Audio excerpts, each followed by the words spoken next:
Okay, let's officially get the stream underway. And yeah, let's do a sound check. You guys can hear the game, you can see the game. You can, of course, hear me. Just making sure everything is good before we continue. And yeah, welcome in, guys. Pack release day. Hopefully there's some interesting stuff in there. We have to see if, obviously, if all the support for Kewl Toon is going to be there or not. Maybe there's also some surprises in there. We have to see. Also look at the UR ratios, how expensive it's looking like in terms of the core, because of course the staples are one thing, but the core of the deck, is it expensive or not? And then that will determine if it's going to be actually DC enough to, you know, play. I mean, similar to Radiant Typhoon, I think Radiant Typhoon is kind of not so expensive to build.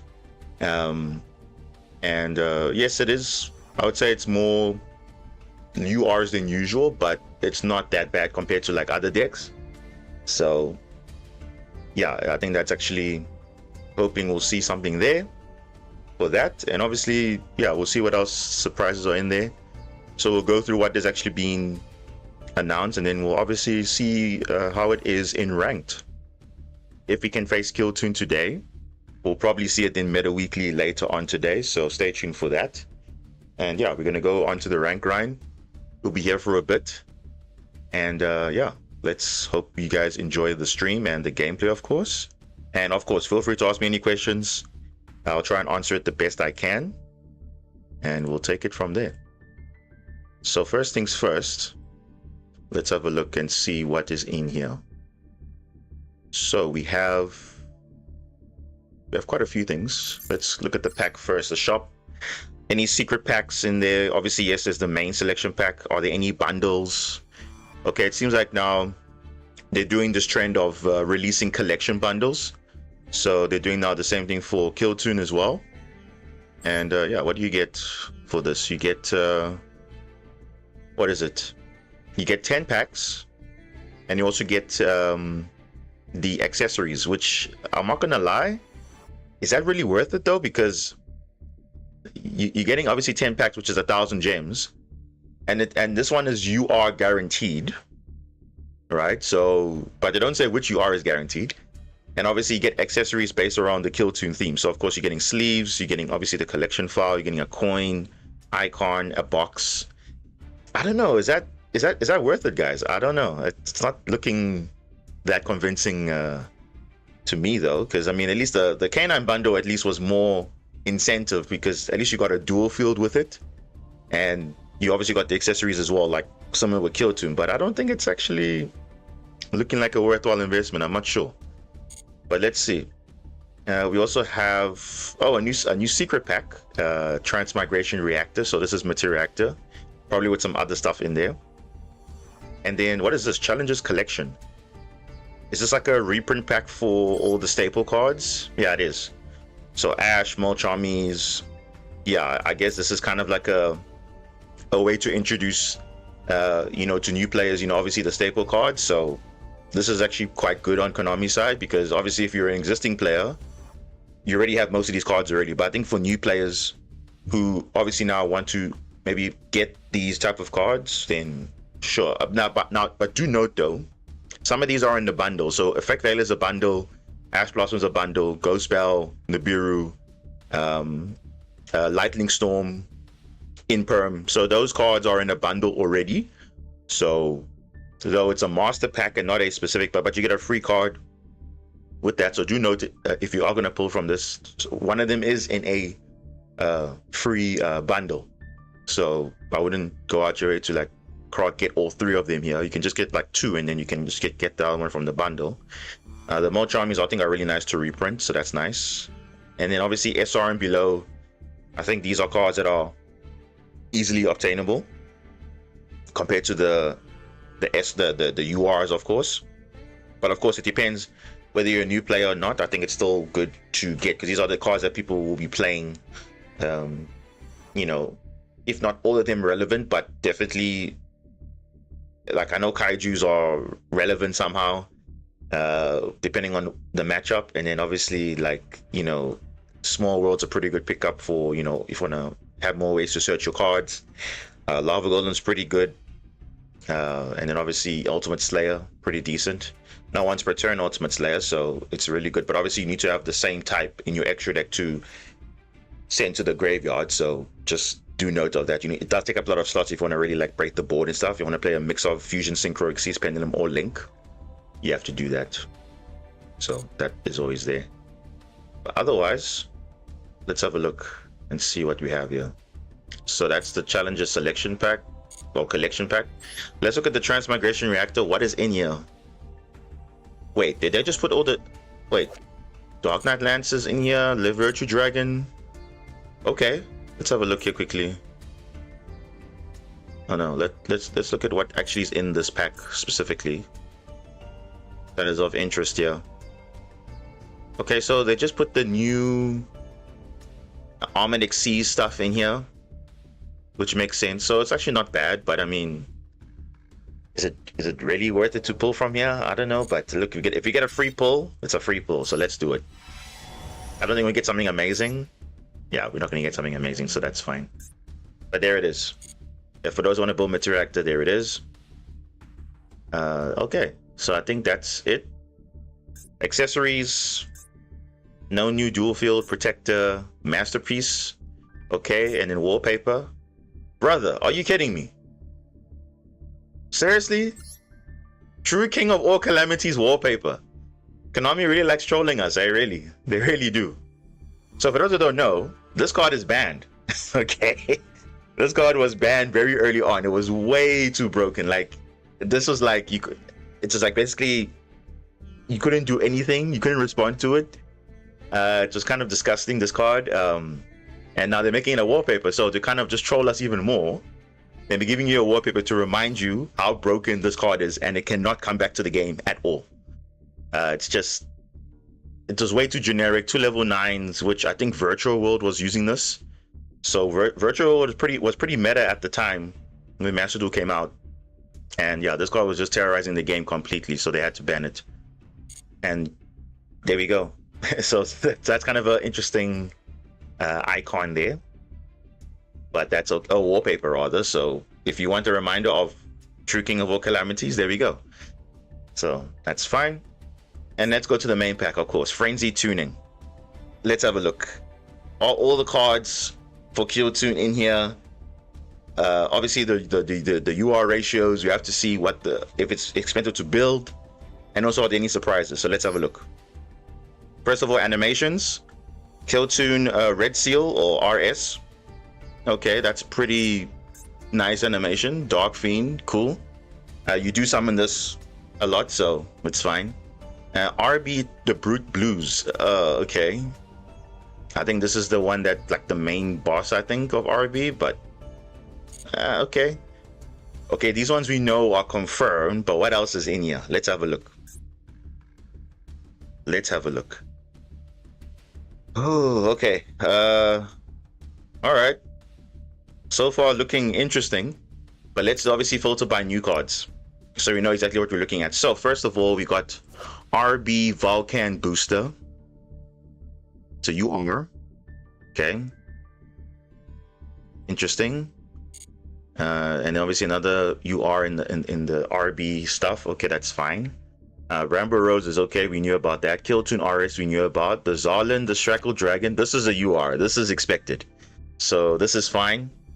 This is pretty much an Omni Negate, but it works slightly differently because it's based on the two. If you have two chain links in between, you can negate the first or second. So you can literally kind of chain link block this in a way. But it's a really good Omni Negate, especially for Kewl Tune. It's really nice to have this card in your build. And guess what? It's a tuner, so it's very easy to summon in the Kewl Tune deck. And obviously other decks can also summon it, but it's just way easier in Kewl Tune.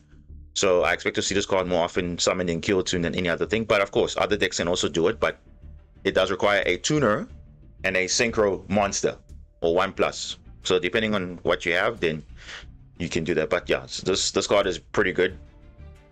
So it negates anything. So it can even practically negate Dark Ruler. So practically you can go Chain Link 1, Dark Ruler, Chain Link literally anything else. If it's a quick effect or whatever, just flip something up, then you can literally negate Dark Ruler. That's how crazy this card is, because it either negates the first effect or the second. So it could be the third, the fourth, could be it just as long as there's 2 chains. You want to obviously negate the card that you want to negate, but it has to be on the correct chain. Otherwise, it's not going to work. But you can potentially negate Dark Ruler, or even evenly. As long as you have another card effect that you can respond to it, then you can do that.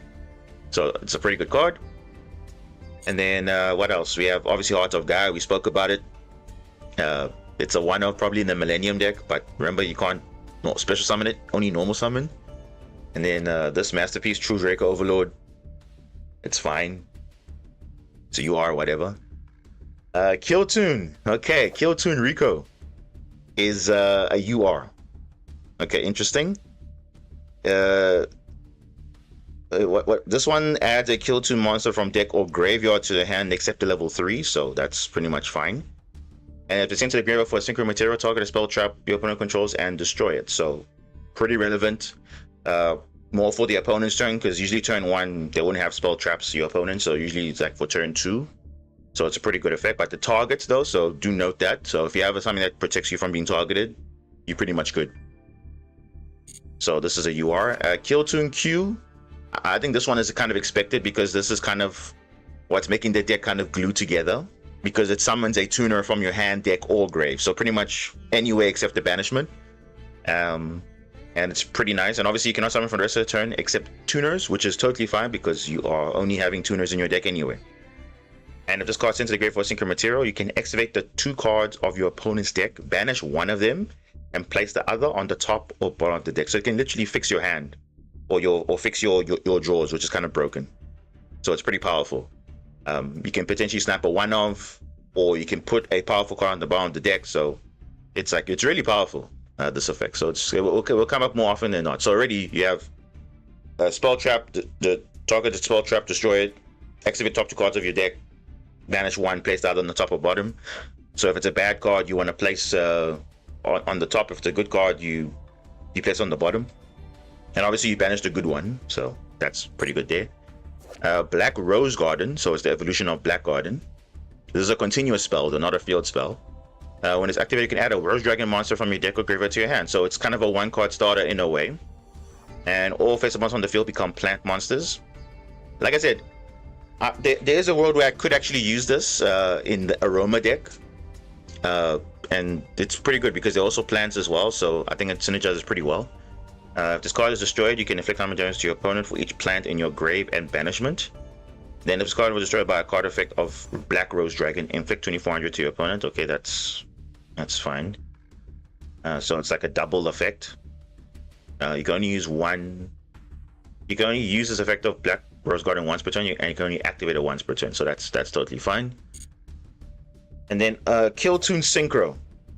This is the money card. This is the real card that you want to worry about, because this is actually the one that actually allows it to kind of like quick sync or dodge certain effects.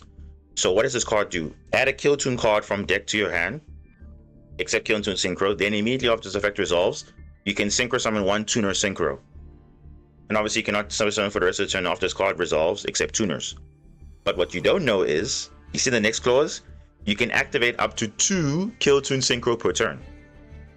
That's kind of broken. So it's not like it's kind of like, you know, a soft once per turn, basically, because you're saying if you have multiple copies, you can literally activate 2 of them. So of course you want 3 of this, because this is a very good card, and you can recur it back, you know, I believe quite naturally in the deck. So it's like very good follow-up, and it does get your plays going.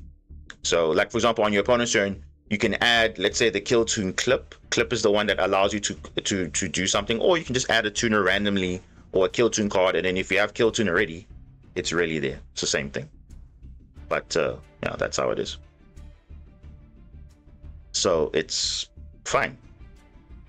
And yeah, that is Kill Tune Synchro. So it's up to 2 times per turn. So don't think it's once per turn and you stop. No, they can activate another one. So it's kind of cool. So you kind of have to negate both of them, which is kind of whatever. So it's fine.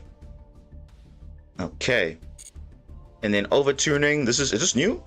Yeah, overtuning is new. If you control a tuner, summon a tuner from your hand, deck, or grave. Also cannot summon for exit for a turn except synchro monsters. Okay, this is kind of like a additional extender in a way. If you control a tuner, just summon a tuner from hand, deck, or grave. But then again, If you have Kill Tune Q, it does the same thing, but it's just more steps, I guess. But you must control a tuner this time instead of controlling nothing, so it's fine. And this time you're locked into synchros, but not tuners. Okay, that's good for synchro decks, I guess. But I mean, I don't know if it's gonna be that good, but maybe a one of in Kill Tune. I'm not sure. And is that the URs? Is that it? I don't know. Is it hinting that Resonators comes out in the next pack? Maybe, because I remember we kind of moving past Blazing Dominion at this point. I mean, we're moving on to Chaos Origins. That's only going to be released very soon, so I don't know. I mean, yeah, it's obviously there's a Resonator in the artwork, but okay. But I mean, if that's all the URs, then I'm quite surprised, because it means that RB is actually not that expensive, and it looks like Kill Tune is the one that is more expensive, because you need obviously one of this. Oh no, you need two of this actually. You need two. You need two of Arius. It's actually pretty good. You need two of this. You need one of Zarlan. You need obviously 3 Rico, 3 Q. That's no brainer, and you need 3 Kill Tune. So 3, 6, 9. 9 URs. 9 URs, and then obviously Kill Tune RS is 11, and then 12. So to make Kill Tune, you need 12 URs. So it's not that bad, but it is quite expensive. It's not that expensive, but it's still a lot. So you just have to be lucky you get all your stuff. So yeah, okay. So let's see, SRs, how many? So that means the rest is SRs. Then Track Maker, you need 2 of this. That's fine. Back to back is a SR. Okay, that's new. And also this is the extra support that came in Blazing Dominion. So actually, it's actually not that bad. Okay, back to back. It's a one-off, but it's pretty good. It's pretty good. And what does this do? Obviously, the levels of all your monsters your opponent controls are increased by 2. So that's kind of conflicting if you want to XC summon or synchro summon. It is actually kind of manipulating that. So you must be careful if you're playing against Kill Tune. Against Fusion, not so much, but for synchros and links, or no, synchros and XCs, it does matter. Your tuners can make a second attack. Okay, that's fine. When your opponent activates a monster effect, quick effect, you can target 1 tuner in your graveyard or banishment, except the level 10 tuner itself. Add to your hand or special summon. Add to your hand or special summon it. Then immediately after this effect resolves, you can synchro summon 1 synchro monster. So it's actually not bad. It gives you your follow up, adding a card back from the graveyard or banishment. So pretty cool.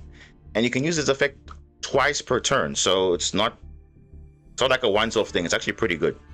So it's like a pseudo floodgate in the way of monster levels, and your tuners can attack twice, all of them. So pretty cool.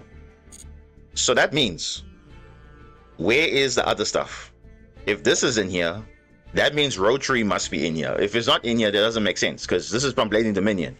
It should come in there. Oh, wait a second. This is not necessarily new, but this has been a long time coming. This is the Vice Shark.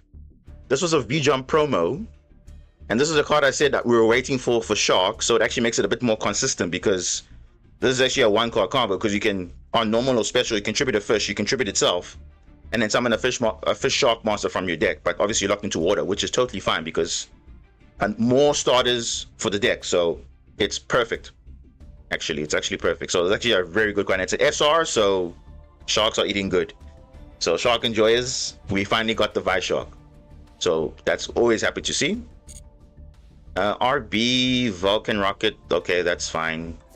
Vengeful Witch is a SR. Oh, okay.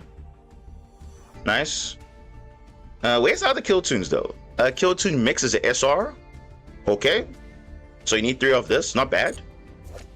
Kill Tune Clip, I think you need 2 or 3. Depending on what you want and how you want to build it, but I think definitely you would want to have more of this, because remember, this is the one that actually gives you the quick sync on your opponent's turn while there's cards in your hand. So I mean, I would play 3, why not, because you're playing tuners anyway, so it's totally fine. So okay, not bad. RB Lambda Blade, okay, that's fine. And there it is, guys. The Kewl Toon Rotary is actually in here. Because it wouldn't make sense to put back to back, but then you don't put Rotary. So I guess they're kind of just releasing everything to us immediately. Because normally in the past, they would hold on to releasing additional waves of support, but they got all their support.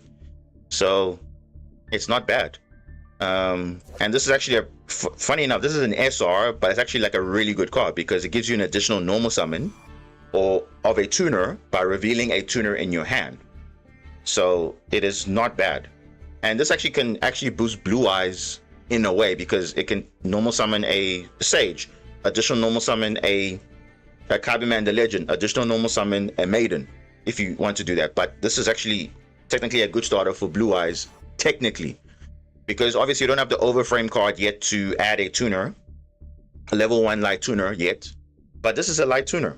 Even though it's a Cyberse, it's a level 1 light tuner. But of course, it's not a 1-card starter for Blue Eyes because it's Cyberse. But the fact you get an additional normal summon of a tuner, it's kind of relevant because what does Sage do? Sage is not a hard once per turn. So you can actually, summon, add a level 1 light tuner from deck to hand, not once per turn, provided it's normal summon. So that's actually pretty good.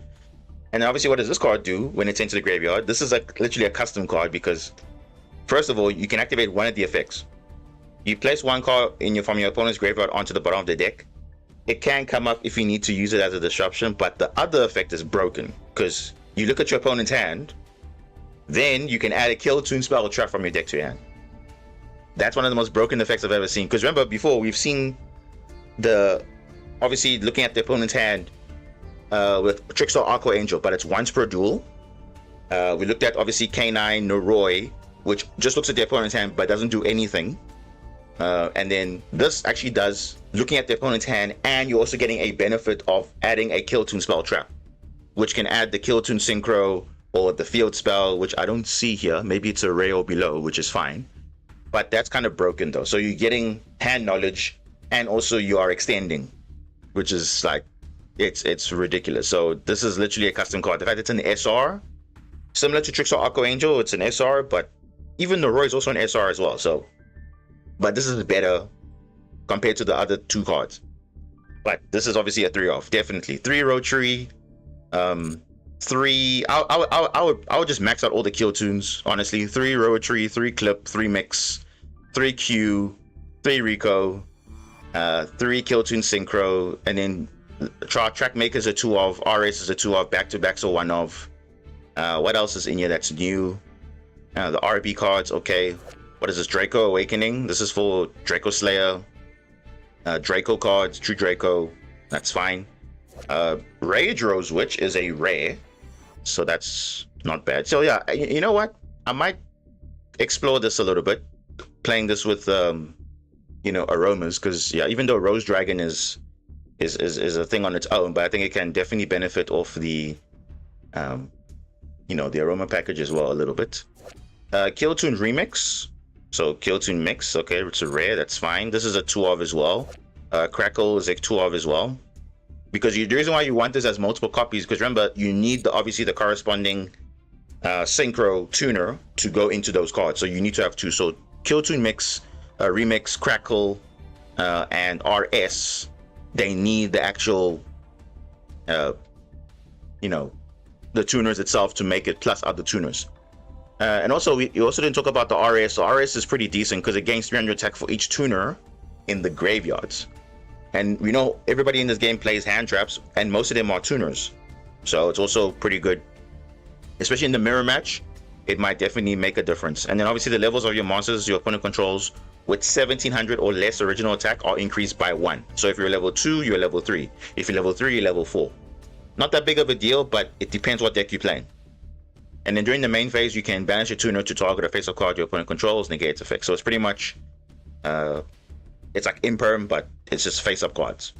But banishing a tuner though. So it's not that bad. Okay, so it looks like Kewl Toon is not that bad to build, provided you get all the cards, of course. But I think it's not looking too bad. Obviously, the field spell is kind of like whatever, but it's okay. It gives you again another normal summon of a tuner. So it's like you have basically 3 effects that does the same thing. So it's like, that's okay. It's all right. So I don't know. On the hindsight, it looks like, damn, it's a lot of URs you got to build. But in hindsight, it's a really, really good deck. Even without, Fajala's Harmonia and everything, you got all the Kill Tune support. So why not? Why not? You even got the playlist if you want it. I don't know if you really play this, but okay, it's fine. And then obviously Loudness Wars are one of. It's not really that cool, but you can run it, so it's fine. It's a full power because it's not full power. Because it's not full power, is it not worth buying? It's pretty much full power because we've got all the Kill Tune cards that have been up until Blazing Dominion. All the Kill Tune cards are in, all of them. So let's just confirm that. We can literally do a quick just to confirm that there's nothing missing. We can literally confirm it right now. I can go on masterduel meta and just double check. Let's just check. Let's just look at this. So if I go to Kill Tune, you can see that Kill Tune, they got 14 cards. Remember, 14 cards is what I think that was the number that was missing. 14 cards, and I think they got all of them. You can see everything is in here. So the full Kill Tune support is in here. There's nothing missing because I write Kill Tune. These are all the Kill Tune cards that are available in the game right now. And also, if I look by not released, you see nothing is no longer not released anymore. Everything is literally available. So that's kind of the thing. But yeah, that's actually quite cool. So they're following the same trend of with rockets and all that stuff. They're giving all the full support up until Blazing Dominion. So they're kind of catching up in a way. So that gives a sign that even if we get Hacker Hands or Enya Craft, it's going to be up until Blazing Dominion because there's no point holding back on that. Because you might as well just give it now because you don't want to wait for 2 waves. Because it's not really worth it. Because remember, we're already quite behind in terms of card support. But this is actually a really good sign. So I guess we can probably expect this now for future packs or with future support coming for other decks.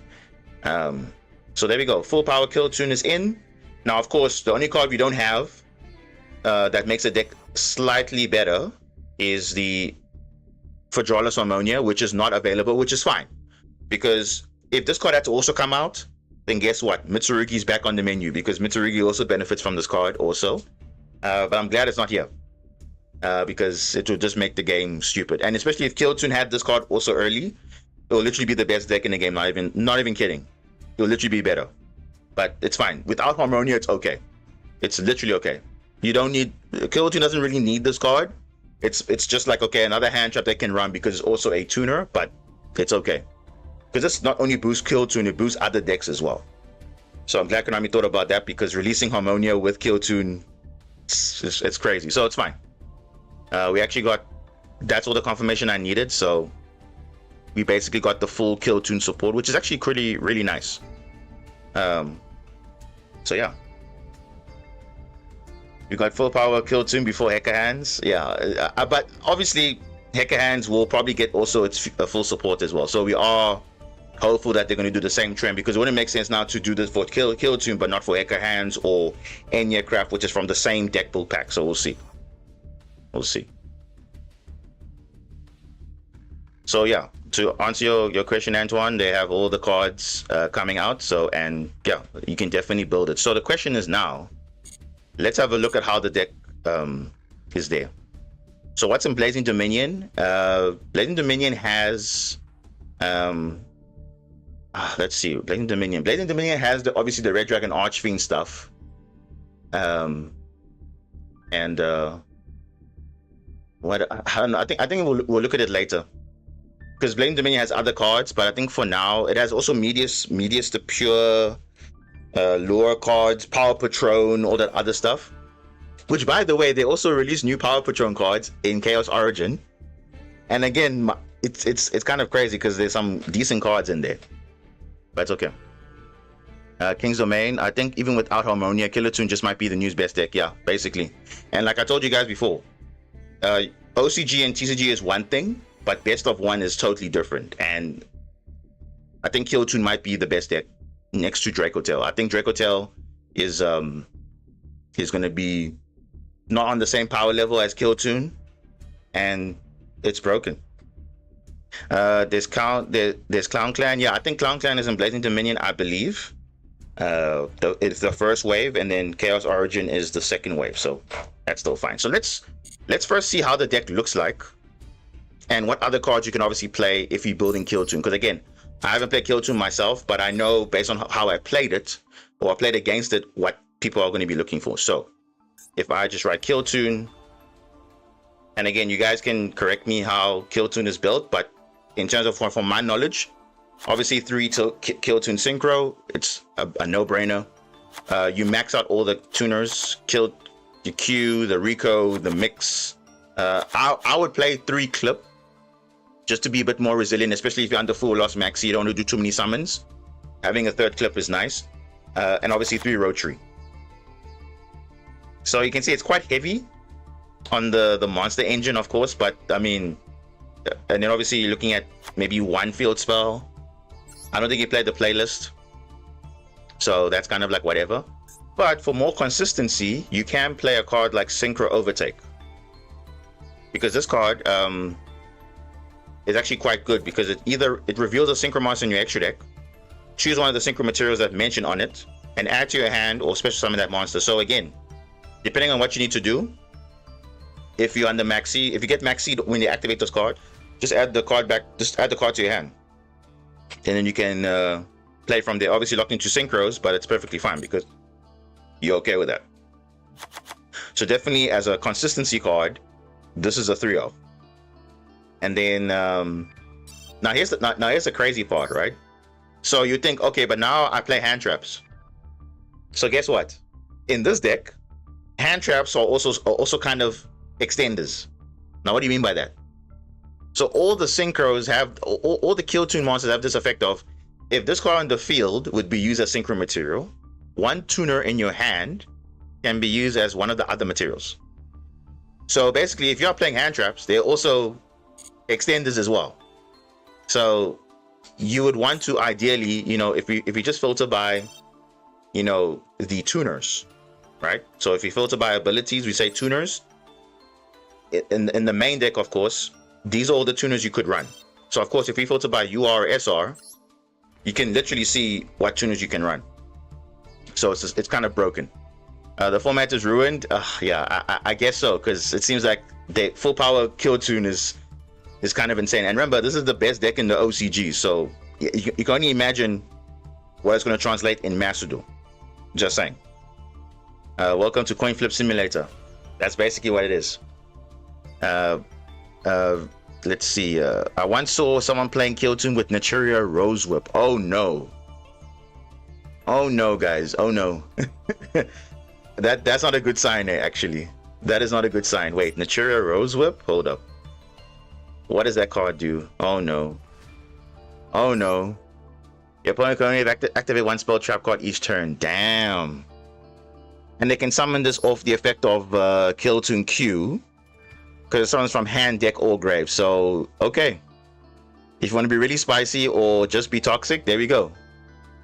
You can run this. But then again, if your deck doesn't really care about spells and traps, it's fine. But for most decks, like for example, Radiant Typhoon, this is the counter, because you can only activate 1 spell trap and that's it. So it's kind of disgusting, actually. Yeah, that's actually quite insane, though. So you could throw it in here, but that's broken, though. And then tuners. Let's see. In terms of good ones, if I had to run this? Of course, your hand traps. You can literally run Ghost Ogre if you want to. You can run 2 Ghost Ogre. It's literally fine, because if you're not going to use it as an effect, you can use it to synchro. Effect Veiler is very good in this deck. As a 2 to 3 off, very, very good. Can definitely benefit off that. What else is good as a synchro tuner? Or as a tuner? Oh, Ghost Spell. This is a 3 off. If you are playing Kill Tune, Ghost Spell feels disgusting in this deck because it's like, why not? Obviously, Ash Blossom, you're gonna play 3, of course. Ghost Mourner is also pretty good in this deck as well because, again, they're hand traps, but they're also extended, so there aren't really bricks in your hand. Because if you have this and a, it's like, like all these cards don't feel like bricks because you can just use them to synchro. So it's like if your hand is like the worst, you just normal summon one of these kill tunes and then you just go from there. Because on summon they also have effects as well, which is kind of disgusting. So yeah, it's actually insane how many hand traps you can play that are also tuners. Let's see what else is here that I'm not thinking about. But I mean, look at that. You see, you already have 35 in the main deck, but obviously you can also throw in your other stuff. Okay, let's just fill in the extra deck for now. You can actually make you can actually throw in other non-engine if you want to. Of course, you're gonna play your Maxi. You're gonna play maybe Droll. I don't know if you want to play Droll, but you could play Fuwalos. You could have, yeah, you can just play Call By and Imperm if you want to. But here's the thing. Here is the issue with Imperming against this deck. So you're talking about counters now. If you try and negate these cards on the field, guess what? They can still synchro. Why? Because you would think the first effect is going to be part of the effect. No, it's a condition.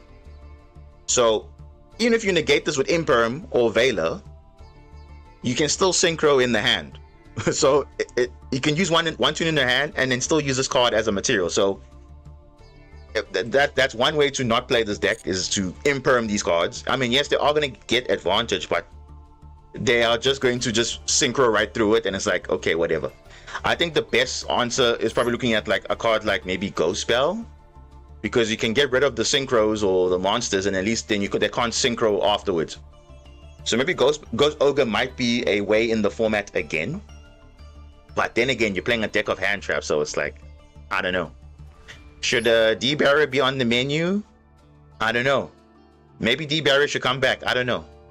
Because it does shut them down. If you suspect they're playing, Kill Tune, you can shut them down with us. But if they have the Kill Tune synchro, they can obviously synchro before them, but obviously they won't be able to activate. But that's like the only counter.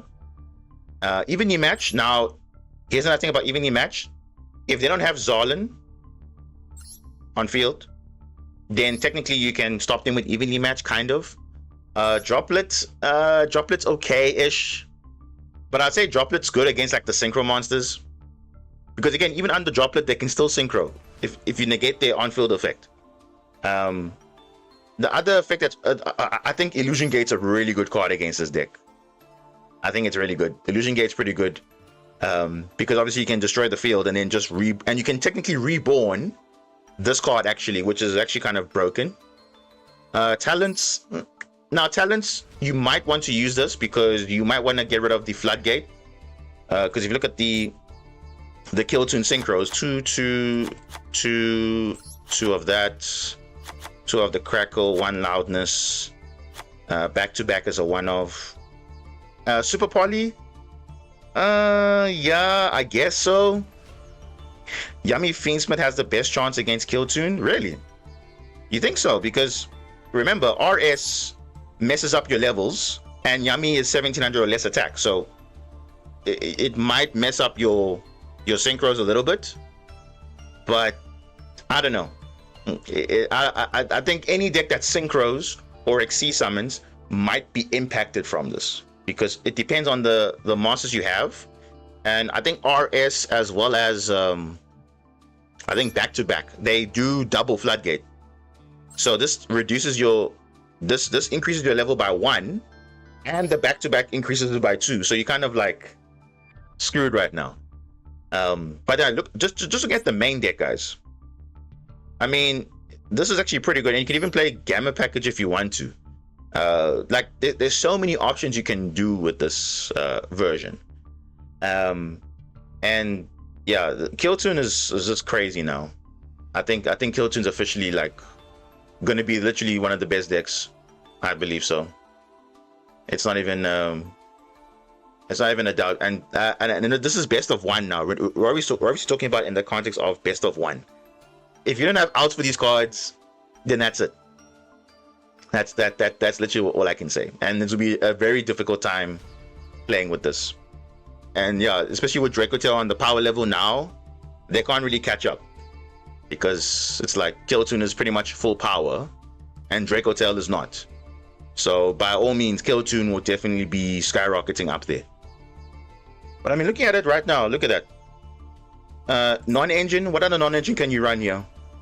You can run also Gamma Package if you want to be a bit more spicy. I don't know. You could run Duel if you feel like running Duel. I wouldn't play Shifter in this deck because you kind of lose also to that, but that's okay. But yeah, I think some would say play Imperm for yourself, but in the mirror match, Imperm is not that good. I'm not gonna lie. I think this is okay. Impulse. This deck can't really play Impulse because you're playing a lot of different attributes: wind, light, fire. But I don't know. But of course, this is still early phase. Of course, you can still, you know, you can play something like this, and this is literally good. What other synchro tuners can you play? What other cards that you can run that are tuners specifically? You could, let me see, synchro tuner. Let's see if I filter by synchro tuner. Let's see what targets are here. So synchro, let's go tuner. Okay, what can you summon here? Oh, let's not forget about Vsauce Amatera. This is a tuner and a light monsters, and guess what? Rotary is a light monster, so you could technically, and even Ghost Ogre, so you could technically make Vsauce Amatera, and you can search for the reframing. You can search for reframing, which is this, and you can do that. Legacia, yeah. So this is an option. So I'm gonna put it here, just to be a bit more crazy. But Amatera is an option. Let's have a look. Let's see. You said the Legacia or Legacia? Is that how do you spell that? Legacia. Is that right, MTS? Is that what card is that? Let's see. Synchro Tuner. Prima Donna is a Synchro Tuner. Shooting Riser Dragon. Oh yeah, okay, there we go. Shooting Riser Dragon. That's an option too. So Vera is an option too as well. So Vera. Also pretty good. So let's put these two. Shooting Riser. What else? Coral Dragon. Eggmaster's tuner, I believe also. Red Nova. Oh, wait. Red Nova, guys. Red Nova. Oh, Golden Beast Malong. Is Malong? Oh, Malong is oh, it's a tuner. There we go. So here's the problem with Malong right now. There's no Fajola's Harmonia. So obviously you have to reveal up to 5 synchros. So when Harmonia comes into the game, then obviously it will change things a lot. Then you'll put in cards like Pack-a-Bit and Malong and all these other cards that can get a benefit when sent to grave. But yeah, they put this tech card Invader of Darkness. You can look this card up. Invader of Darkness. What is oh, is that the one that prevents you from activating quick plays? Is that right? Invader of Darkness. Your opponent cannot activate quick play spells. Okay, GG. Oh damn, that's also a kind of a Radiant Typhoon though. But the thing is this is kind of hard to summon though. I mean, you can search it easily, but it's hard to summon. Yeah, but honestly, without Harmonia, having these other options like the Malong is not going to make sense. Quandax is quick sync on the opponent's turn. Level 4 sync though. Okay, that could be an option. It could be an option though. Red Nova. I forgot about Red Nova, guys. This actually is an extender, actually. Red Nova. Yeah, Red Nova. Red Nova is actually kind of an extender because if this card's sent to the graveyard for a synchro summon that uses 2 or more tuners as material, you can summon a fire fiend monster from your deck in defense. And guess what? Kewl not Kewl mix is the Rico. Rico is a fire fiend. I totally forgot about that. So actually, you need to play maybe one of this, because I think you said there's a card that recycles back your tuners, I believe. Is it the Crackle? I think so. Yeah, Red Nova is actually kind of broken in Kewl actually. I literally forgot about that. Because I did see it come up in a few games. Well, I don't know why they were playing it, but now I see why they're playing it. It's actually quite broken. Because literally the whole deck is tuners, and you're using 2 tuners to synchro. And it gives you an additional extender. So you can actually chain link block this. But yeah, I guess we have to ask ourselves, do you really need this? I mean, look, having more is better. So I don't know. It's just obviously an idea section. I'm just giving you the options of what possible cards you could play. But yeah, I mean, looking at the deck holistically, I mean, it's not that expensive to build, actually, in hindsight. Over and above your staple cards, which, I mean, you guys already have your Ghost Spells, your Ash Blossoms, and whatever. Your Effect Veilers especially. I mean, this is actually not looking bad, actually. But then again, I would run more options. So Red Nova can be summoned from Kewl, and you just keep going. So, yeah. But yeah, that's the benefit of best of one, because obviously you can't treat it like, oh, OCG and TCG where there's a side deck involved. I would just play the best options you have, and that's it. But yeah, I think Kewl has a lot of things going for it, and you can see it's actually not that in hindsight not that expensive to build, because obviously your main cards are 3 Q, 3 Rico, 3 Kewl Synchro in the main deck. Then obviously 2 RS and 1 and yeah, even Zolan is a extra tech choice, but it's not like necessarily core to play Kewl. But I mean, looking at how many URs is that? That's 3, 6, 9, 11. And that's excluding obviously your hand traps and staple cards. So, but obviously it's just an option. I'm not saying you should run 3 Ghost Spell or whatever, but I'm just saying you have a lot of options. You can run mini Ghost Ogres. You can run Cypher and Gear Gamma if you want to run that, just to be more consistently. But of course, 100%. If you obviously add a staple cards, because obviously your staple cards are hand traps, then yeah, it does become an issue in terms of being expensive. You can add Typhon, sure. I mean, if you're really under pressure, you can definitely add a Typhon in there. But I mean, yeah, Formula Synchron. Let's see.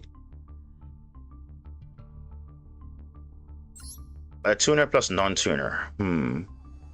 So here's my issue, right? Sometimes, so while these cards are tuners, they're not also non-tuners.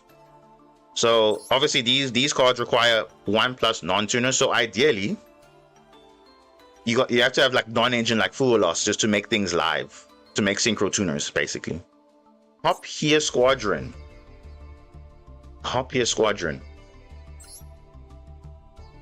Okay. There's also a tuner as well. Wow. Okay. This is like I said, this deck has a lot of things going for it, and I think we're gonna see it later on after, like, you know, the first few days how it's gonna be. But yeah. The first penguin, look it up. Is the first penguin's not in the game, guys. Come on. The first penguin should not be in the game. If it's in the game, I'll be very surprised. No, it's not in the game. First penguin's not in the game. But I know what you're talking about, Antoine. I know what you're talking about. Yeah, Homeframe Squadron is good, but I don't know if in hindsight you would need it. Is the deck miserable to play against? Unfortunately, it is, because there's a lot of interaction with your deck, extra deck. It's kind of ridiculous. So look how crazy this is. You have Kill Tune Q that looks at your top 2 cards of your deck, banishes one and places the other on the top or bottom of the deck. So it's fixing your deck pretty much. Then you also have the okay, the Rico is more like a spell trap. The Mix just targets a monster. Then look at the extra deck though. Oh no, look at the Rotary. Looks at the hand knowledge. But Kill Tune Clip is also disgusting too. Because look at this. If this card sent to the graveyard as a synchro material, you can banish face up one random face down card from your opponent's extra deck. So this is actually kind of crazy, because if there's a 1-of in there and it's gone and you don't have a way of getting it back, that's it. So you just have to pray they don't snipe that card, but it's not always a guarantee because it's random. But yeah, it's basically Kashira Unicorn, but it's random though. You're not looking at their deck basically.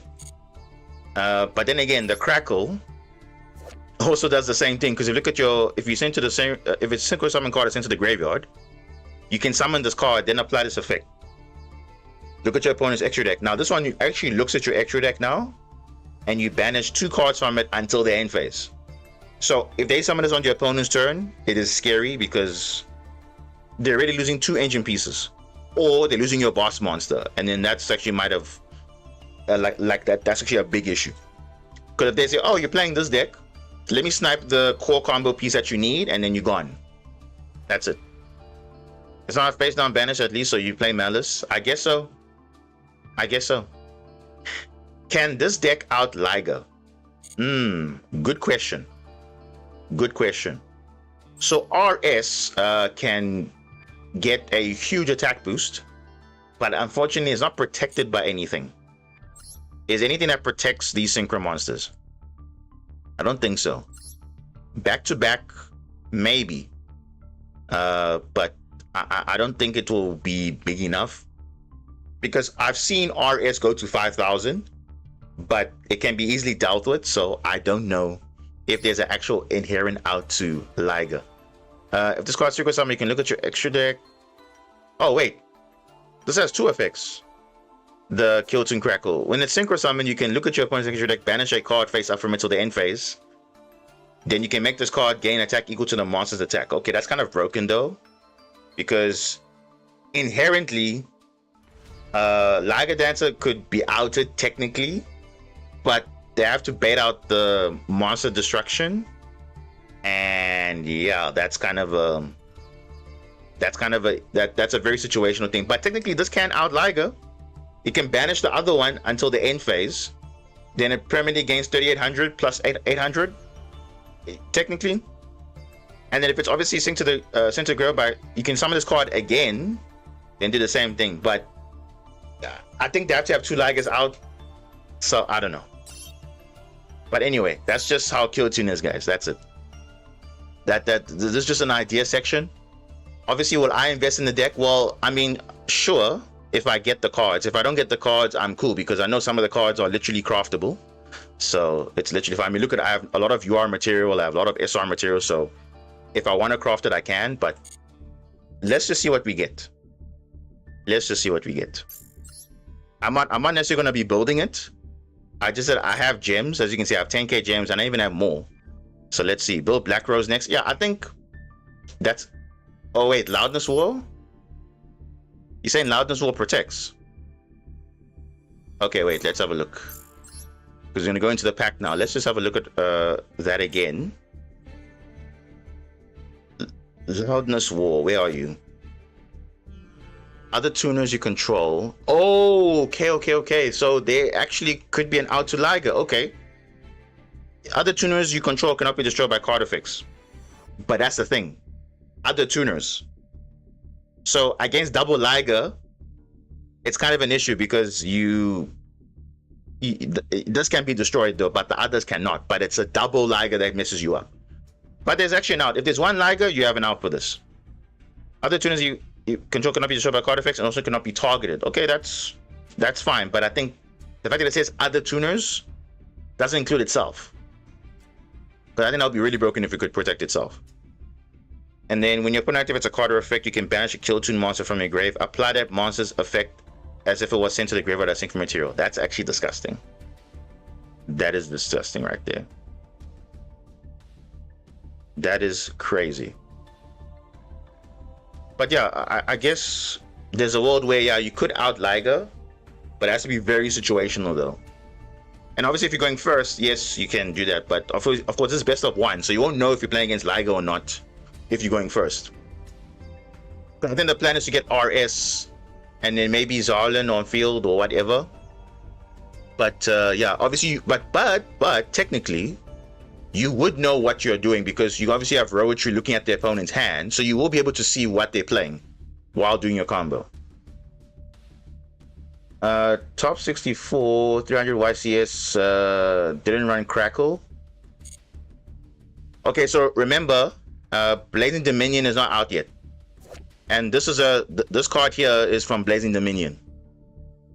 The Crackle's from Blazing Dominion. That's why it's not being played in the TCG right now, because it's not out yet. Blazing Dominion is not out yet.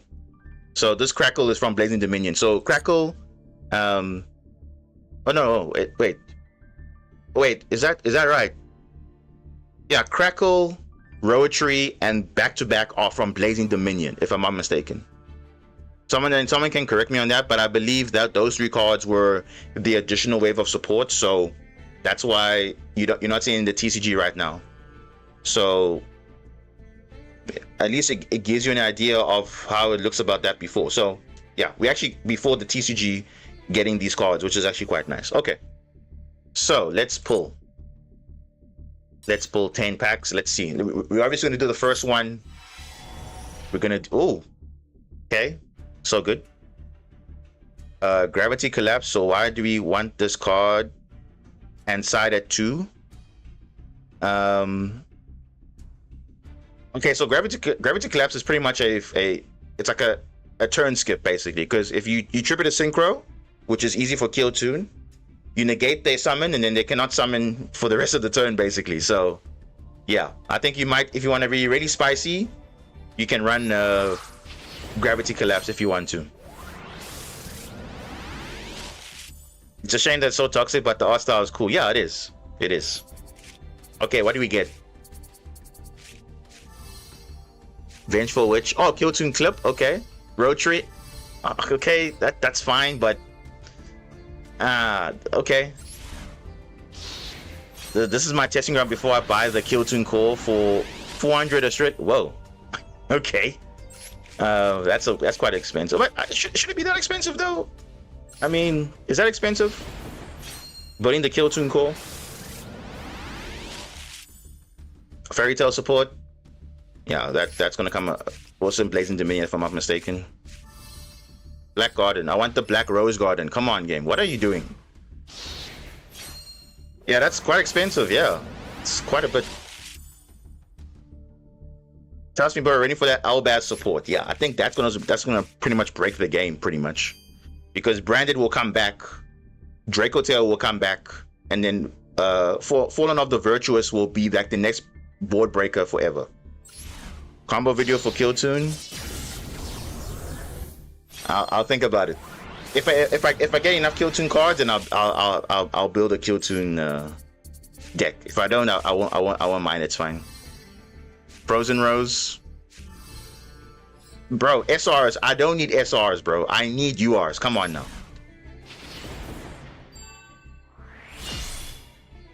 Oh, what's that? What is that? What did the game just do there? You got 2 Royal RBs? Oh, damn, that's sad. That's real sad. Wait, so the pack lit up and I got nothing? Like, come on. Oh, and you're asking why Red Nova is like playing 2 of right now? Because A, they don't have Rowetry, and this is actually an extender because it actually summons a Fire Fiend monster from your deck in defense, which is actually the Kewl Toon Rico. So that's why you run the Red Nova. I'm trying to get RDA, but I like Black Rose. I think RDA might be expensive, eh? Because already you can see how much stuff is in there for RDA, so come on, give me something nice here. Oh, dude, they're giving me like trash cards here. How expensive is this deck? It's 11 URs in the core. So it's 11. So it's quite expensive, but relative to other things, it's not that expensive. Oh, got something good here. Give me a Kewl card. Breather, what? What am I doing with a Vulcan booster? I'm not doing anything with this, bro. I don't want this. I don't want that. Sea monster of Theseus' super poly target. Oh, actually, yeah, it is. And even for the mirror match, actually. You need 13 ultra rares? Yeah. If you want to play Zarlin and all the other cards, yeah. Come on, give me a Kewl card. Brother, why give me Heart of Gaia, bro? Exactly. There's so many trash URs, bro, and that's the problem. Like, it's not. This is where Konami is trying to bait you to buy more packs. It's a literal scam here. Come on, give me a Kewl UR. Even if it's Kewl Synchro, it's fine. Come on. Oh, okay. I'll take Black Rose Garden. I'll take that. It's fine. I'll take that. But no Kewl UR. Come on, game. Seriously. Heart of Gaia seems actually fun if you're on level 5s. Yeah, it is fun, but I mean, let's be honest, it's literally a one-off. Should I put that in the main deck, you think, for the mirror? I think for the mirror match you could run it. I think you can run it for the mirror match. Running the Sea Monster of Theseus requires 2 tuners. And it does kind of technically counter the deck, so. My goodness, bro, this is terrible. I mean, yes, we got URs, we got SRs and whatever, but who cares? I have infinite SR material. Black Rose Gardens is a 3-of. I mean, depending on how I build it, I might need 2 of this and I'm perfectly fine. The same thing with Case of K9. Case of K9 is technically a 3-of, but you can get away with 1. It just depends how you build it. Did I buy the bundle? No, I didn't. You think I should buy the bundle, guys? What do you think? You think I should buy the Kewl bundle? Because I don't think it's worth it, because you're getting 1,000 gems worth of cosmetics and you're getting 10 packs. If you're getting a dual field also, yes, but I mean, yeah, it's not really something that's you saying it's worth it? I don't think so, guys. Come on now. All face-up monsters become plants. What? Yeah. All face-up monsters become plants. So it's basically Clockwork Knight, but for plants. Yeah. It's basically that. So I'm saying there could be some practical use, so it's all good. I scraped my Radiant Typhoon and Drake Hotel deck for this. No, guys, do not disenchant your decks. Radiant Typhoon is actually quite decent, though, guys. Let's be honest. Radiant Typhoon is way better than Draco Tail in terms of like power level. But nah, don't disenchant that. Nah, don't do that, guys. Don't do that. Okay, I'm not sold on the bundle, guys. I think I'm just gonna pull. Because 2,000 could have been 20 packs, and I'm not getting 20 packs if I do the bundle. The key is to getting the cards you want and not to wish for it. Okay, so should I say what I want? Let's say what I want. I want 2 RS. I want 1 Zarlin. I want. Okay, I'll be fine with. Okay, here's the thing, guys. I'll be fine with 2 Kewl Rico and 2 Kewl Q. And 2 Kewl Synchro. I don't necessarily need 3. I'll build it as budget as possible, no problem. But it's okay. It's fine. You say what you don't want? Guess what? I didn't want RB, I got it. I didn't want Heart of Gaia, I got it. It is what it is. Okay, now we're not gonna skip. Now we're not gonna talk now. We're gonna skip it now. We're skipping. We're not. You saw now the. We'll watch the pack. It wasn't worth it. Let's skip. You see? There we go. Speaking into existence. There we go. We got the RS. We got the Rico. And I said I wanted it. There we go. So somebody in the chat was right. Somebody was right. You speak it to existence, and there we go. So that's nice. Okay, 1 RS. I'll deal with it. 1 Rico. This is the Fire Fiend that Red Nova synergizes with. So yeah, let's keep going. We'll see after 5,000 gems where we at, and then we'll take it from there. This pack is a skip for me. 100% understandable. 100%. Oh, damn it. Why did I select the 1? Okay, we'll look at this one and we'll skip the rest. Bro, this is literally a scam pack. Oh, there we go. There we go. There we go. We got the one Zolin. You see, we wanted Zolin, and then we got our RS. We got our, so we're getting the cards you want. I don't want this card, and I'm getting it. Just saying. And we got two of them. So we got our Zolin, so I'm not worried about that. That's good because this is a future investment for other decks as well. So pretty good. But damn, look at this. We got we got the Vice Shark actually. We got the triple Vice Shark. So good for Shark support. Pretty nice. Yeah. Cool. Okay, we're getting somewhere. So we're on the track to possibly build like a budget version of Kewl Toon, and it's perfectly okay. Because you don't, if you don't play max copies, that's fine. You have other cards you can run. It's literally fine. Okay, let's see. 2 more packs and we'll see where we are. There might be people that are gonna miss the timing. Yeah, it's of the Zolin's gonna be crazy. Oh my gosh, this looks like a scam pack, guys. Oh no! This is not a scam pack. It's not a scam pack. We got another Black Rose Gardens, which is fine because I'm fine with 2 of. 2 Zolin is a bit extra, so yeah. So someone asked, how does the effect work? So, and I think you guys need to know this because when you are playing against this deck, you also have to know if this card's on field, what happens. So, if this, is this deck played pure? Yes, you play it at pure as far as possible. You can't really mix it with other things, so you play it as pure as possible. If this card you control will be used as a synchro material, you can treat it as a non-tuner. So guess what? It's actually not bad because you can actually use this to make a level 8 non. So if anything that counts non-tuners, you can use this because it's level 7, and also it's a tuner as well. So when a card or effect is activated in response to another card or effect activation, so on the opponent's side, on my side, whatever, quick effect, you can activate one of these effects. Negate the first effect, and if you do, destroy the card, or negate the second effect. And you're probably thinking, what? Negate the first, negate the second. So let's give you an easy example, right? Let's say your opponent, so let's see, for turn 1 and then turn 2. Let's make a simple example. So they are saying when a card or effect is activated in response to another card effect. So basically what Till is saying there, if Zolin ends up on chainlink 3, you can choose to negate chainlink 1 or chainlink 2. So in practical sense, if let's say your opponent activates Nibiru, right, you can literally chain anything else. Literally chain anything else. By chaining anything else, you can literally now negate the first effect, which was Nibiru, or the second effect, which you activated, which obviously is probably like a quick sync or something. It's perfectly fine. The main thing is, if it's 2 chain links higher, then Zolin can negate the effect, pretty much.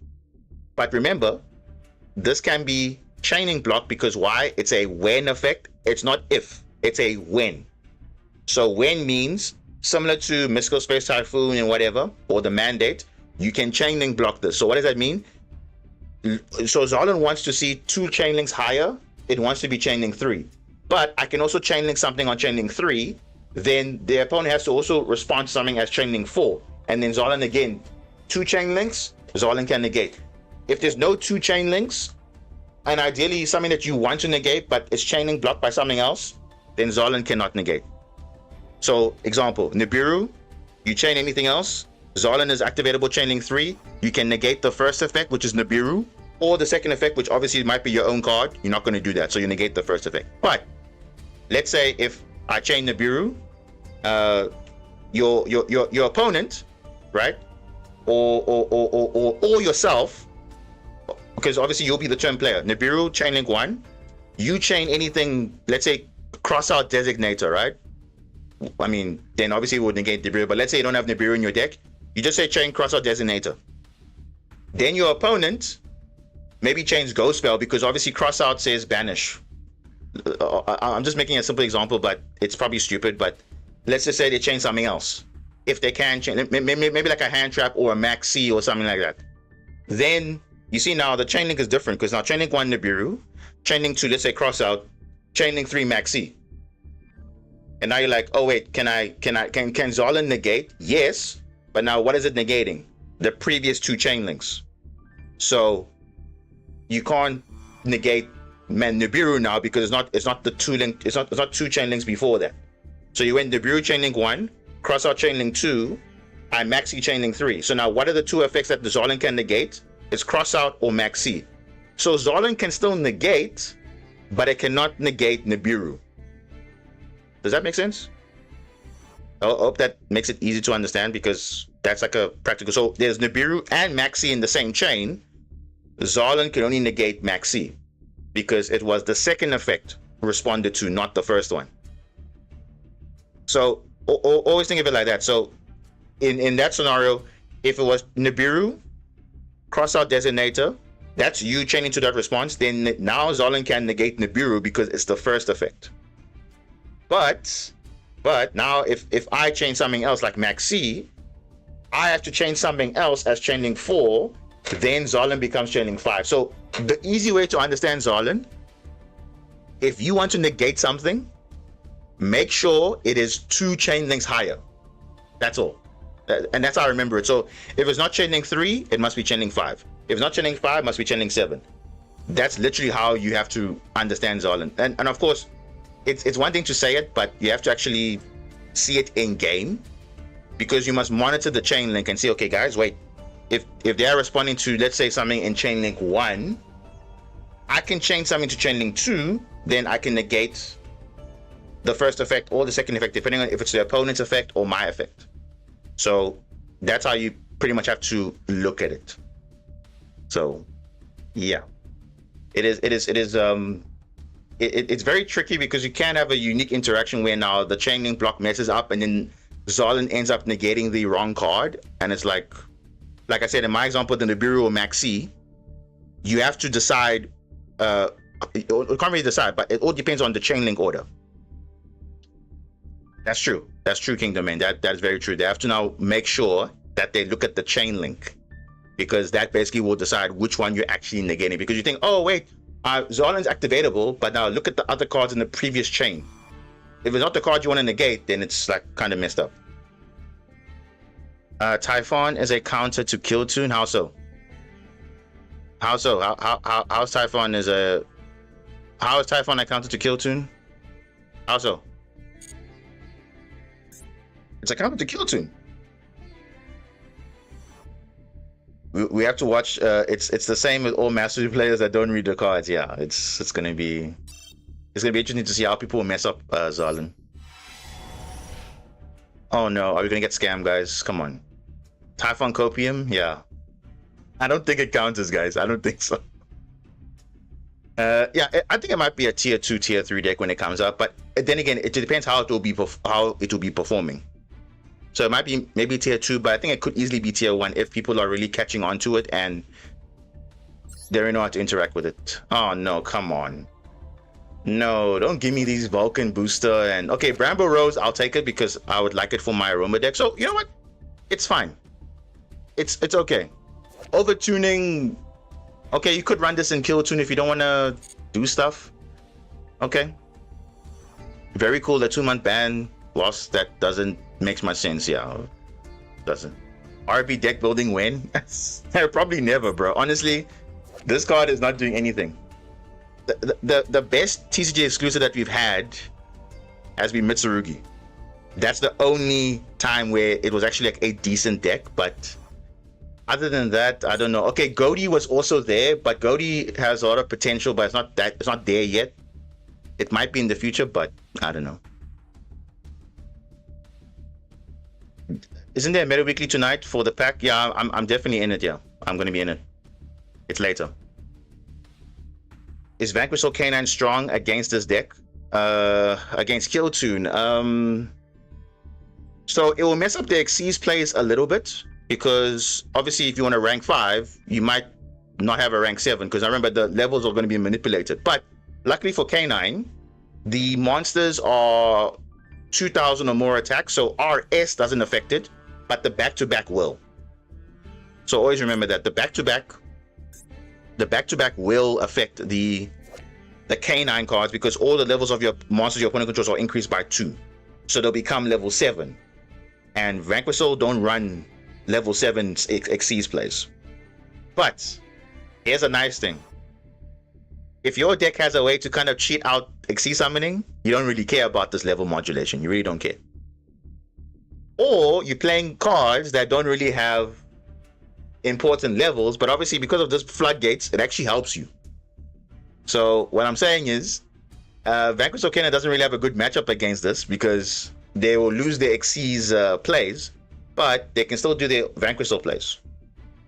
So their priority will be to steal the back-to-back or steal the RS to stop them from doing that. Because remember, all these plays will literally affect your stuff. And you might be thinking, does this affect Super Quantum? Because obviously I'm playing Super Quantum in like the last few months now. Yes and no. Because while yes, our monsters will be higher levels, we don't really care about higher levels because our field spell just ranks up the attributes. So who cares? Obviously, there's a world where, yes, it may impact certain things, but it doesn't really impact our deck too much because we have the field spell that just ranks up based on attribute. Not really care about level, and we're good. So you'll see it in practice how it comes up, and you'll see it doesn't really have an impact. Vanquish Okena might have a hard time, but for us, not so much. And here's the thing.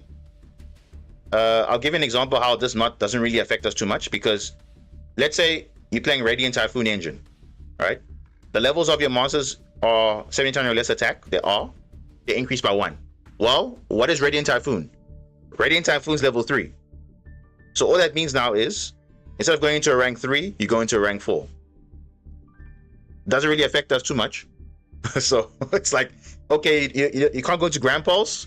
You still have Ouroboros there. Rank 2 level 4s. Okay, cool. I still extend with Zayton, layer 19. I'm still good. So in some cases, the Killtoon floodgate doesn't really affect us. So it's not like a bad thing. So we're actually kind of fine in this matchup, especially if we're going first. They don't really have an out for this. They can make Loudness, War, and other cards, whatever. Or we can spin back their highest attack monster, and then they have to do it all over again. So that's just how it is. But yeah, definitely for sure, you're going to be seeing some interaction. So where are we after 5k gems? Let's have a look. We have 2 Zalin, we have 1 RS, we have 1 Rico. We have no Killtoon Q, no Killtoon Synchro. Okay. I'm actually fine with that because we can actually just build it, so it's fine. What's sad is Marincess has a harder time because Link 1 requires level 4 or lower. Exactly my point. You see, that hard counters the deck because now you need a level 4 or lower, and now you're level 5. You kind of messed up though, in a way. So if you're playing, yeah, I don't know. That if it just said one Marincess monster would have been easy, but no, it's kind of broken. So yeah, technically, it floodgates Marincess for Link summoning, or if your Link monster requires a certain level, Killtoon can manipulate it. So for Marincess, it does hurt a lot because your Link 1s need level 4 or lower. It actually also hurts Doom Z in a way. Because remember, Doom Z requires the monster to be the same level as the rank that you rank up into. So it might be a bit annoying because now your level 4 is a level 5. And okay, Drastia is the only one that's unaffected because that's 2400. But if you have back-to-back, then it's a oh, wait a second. If Drastia is level 8 and you increase his level by 2, you can actually make Jupiter now. Jupiter can actually be summoned if you use Drastia for it because you can make it increase by 2. You can summon Jupiter because it's rank 10. But also, if you're playing Doom Z, this is my suggestion, right? If you're playing Doom Z, remember we did showcase the Wind Machine Xyz monsters that are available to you in the game. There's not many targets, but there is a Wind Machine level 5. I'll show you that. Let's just open the Doom Z deck, for example. So remember, the Doom Z 5 and the Doom Z 7 have 1700 or less attack, so they're going to be level 5. But there is a Wind Machine Xyz that you can summon with this. Wind Machine.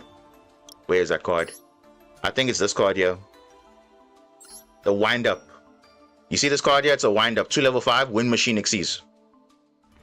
So if you're playing Doom Z and you face and you're obviously in the meta of Kewl, Jupiter is actually easier to summon because it just requires Drastia to be it's level 8, it becomes level 10. Guess what? You can make Jupiter.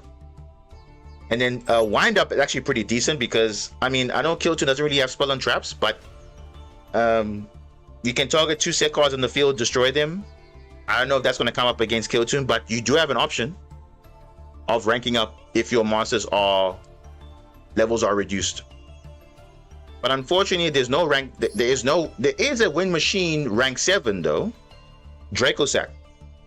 So actually, there are targets because your level 5s, or actually no, if back to back is on field, your Drastia becomes level 10, and your level 4s become level 6. There are no level 6 Xyz monsters, only rank 7 and rank 9. Technically, I don't know, but definitely you can summon Jupiter a lot easier. Wait, you can destroy your own Doomsday change with that? Yeah, you can. You can, because remember now it will have the Doom Dirge equipped with the Jupiter, so you can do that. But for K9, let's talk about K9 quickly. So K9 RS doesn't really counter it because it's only 1700 or less attack. So K9s have 2k or more attack. But yeah, that is there. But for back to back, it will counter them. So if you're playing K9, I would consider making rank 7s, Dracosac. Not necessarily Wind Machine, but there are rank 7s that you can use, like Big Eye and all those other things, just to counter back to back. But for Yummy, it's going to be quite huge because level 1, there's no level 1 anymore, and they're going to have too high levels for them to do any proper synchros. So yeah, it's going to be quite interesting how the decks will change, and it's like going to be quite interesting. Yeah. But yeah, but obviously we'll see, guys, how the meta comes in. But I think for now our deck is kind of fine, unless you want to say, okay, we can run Jupiter in case we face Kewl, because as for rank 7s, we have rank 7 already right here. As for rank 5, already have rank 5 right here.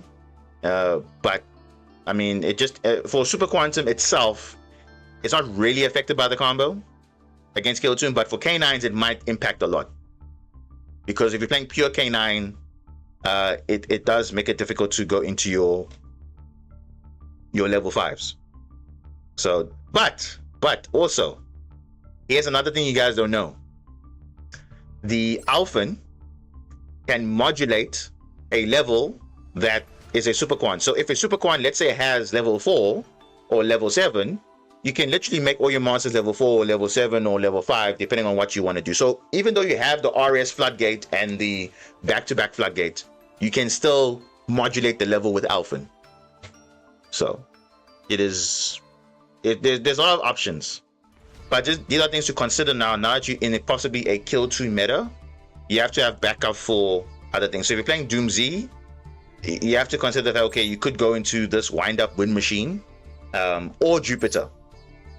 Because the Drastia can actually summon the Jupiter, and it will still gain the effect of destroying the Raiders and whatever, and Doomsday Change, and so on. So, but then again, if you want to do that, you can. But if I think right now fusions are kind of fine, because fusion decks aren't really affected by the level modulation, but it's only Synchro and Xyz. So yeah, let's see where we are in terms of building this deck. If I had to make Kewl, I mean, look at that. It's not that bad. The only thing I'm missing, obviously, is the main deck Kewl Q and the another Rico.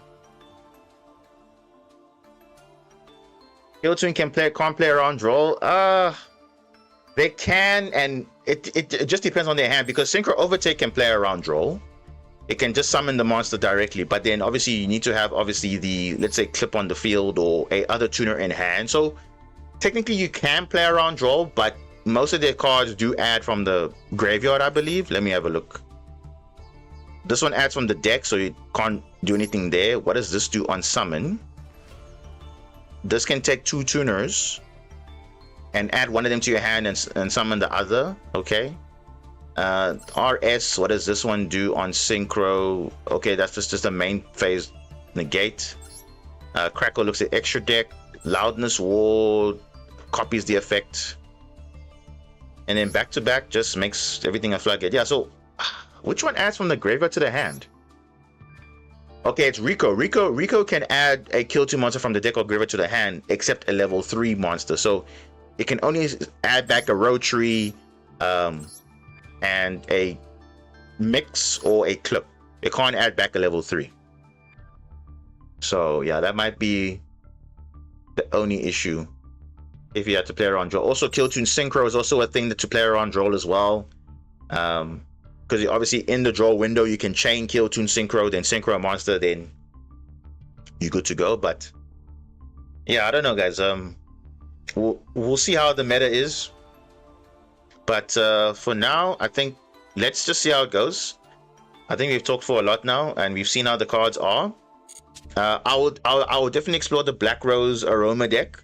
But for now, I think for today, we must decide what we're taking into Meta Weekly. Are we taking in Doom Z, K9 Super Quantum, or are we taking K9 Radiant Super Quantum? I think that we must decide what you want to do for today's Meta Weekly.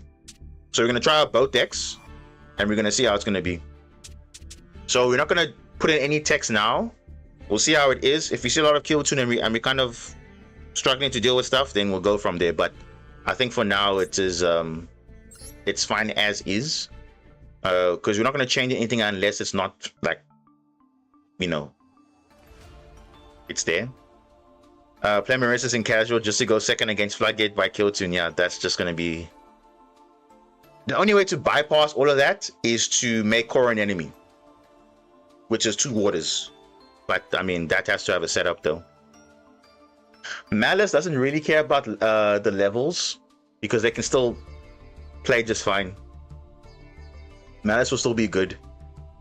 Cyberse, yeah, Cyberse might be affected a little bit if Math makes specifically, but everything else I think will be fine. I'm actually going to make one change here. I'm going to take out one Theorize, and then I'm going to put in Illusion Gate. I think this card is a really good board breaker. I think in the format right now, Illusion Gate is going to be pretty good. So, yeah. Give me a new Link Water deck, please. No. Konami won't do that. Alright, so let's go. So we're going to go into the ranked. We're currently in Diamond 4.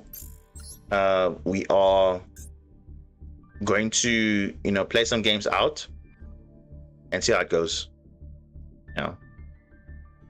Marissa's is so fun, but so bad to play into current formats with release of Radiant Typhoons. Yeah, it's just very, very bad, yeah. Mermo Atlantean, it probably is the only way to play it right now. But even then, they also exceeds. So the levels might be messed up a little bit. But here's the thing. And here's the nice thing about Shadow Squad. It still makes the monsters become 7.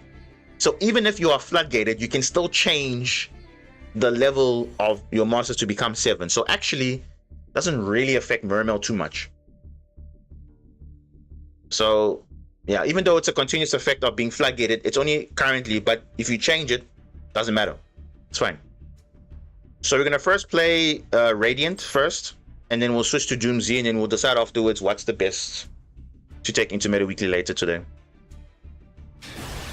We'll see what happens.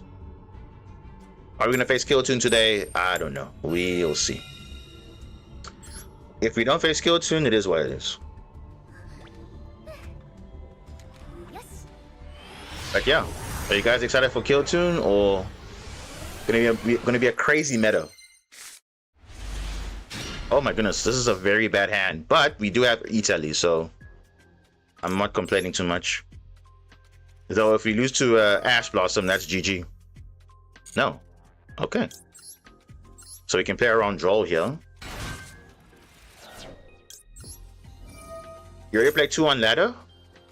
Okay, that's interesting. And how did you find it? Did you go first or second?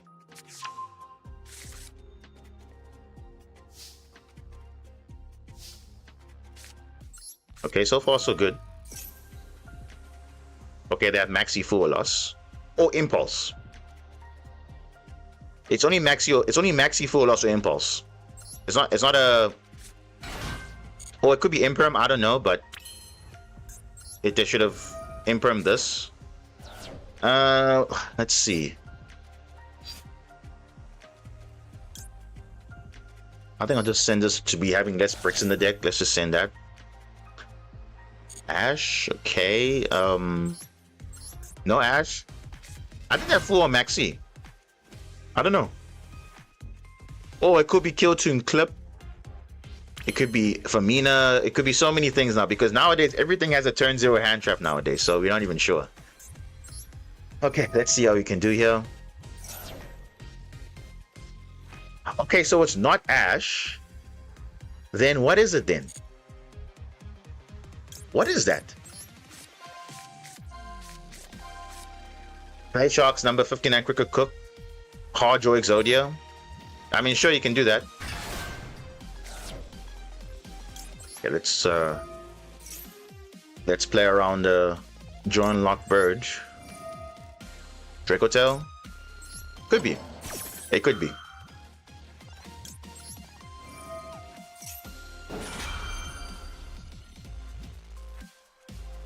So what do they have though? What are they waiting for? Vela, maybe, or Izuna or Lupus? Probably. But on the summon of okay, it probably could be a Lupus, yeah, it could be.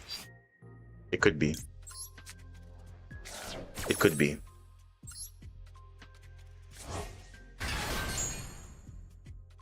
It could be actually Izuna, for all we know. But we do have Ash to stop it, so doesn't really matter. And also we have also the rank 7 to negate as well. John Lockbird? That's fine. We already added everything, so we're all good. Literally all good. And we have this, and we have the field spell as well, so it doesn't really matter if they draw us. It's literally fine. And it's literally fine. So draw. No, they definitely have something else. I think we'll just play the game normally, guys. It's fine. No, it's fine. Let's see if it is Izuna, because Izuna is activatable, but let's see. We have 2 ways to stop it.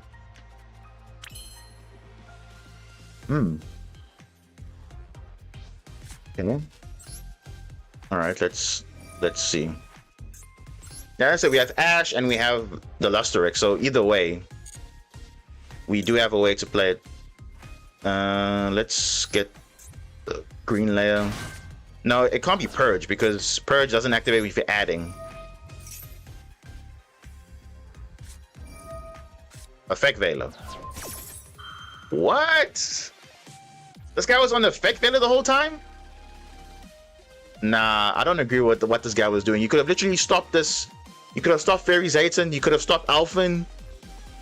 You could have stopped so many effects. Like, I don't understand. Okay. Wow. Yeah, okay, that's fine. Was that it? No way that was it, bro. That was literally it. Okay, I'm gonna discard Force Release. I'll keep MST for something. You didn't know where to hand trap? Fair enough. Fair enough. Because I also technically played around draw phase, because Vela doesn't work in the draw phase.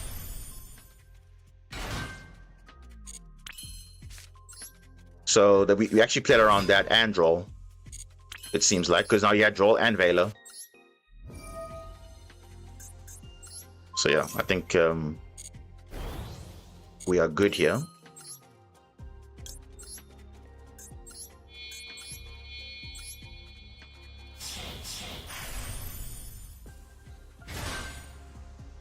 And we could have had this full combo without normal summon, but it's also fine too. Yeah, of course, if I have a way to respect draw, I always will do plays in draw phase. Always. Always.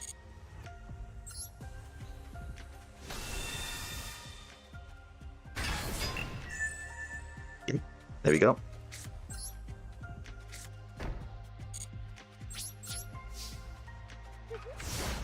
I'd rather play around it than play into it.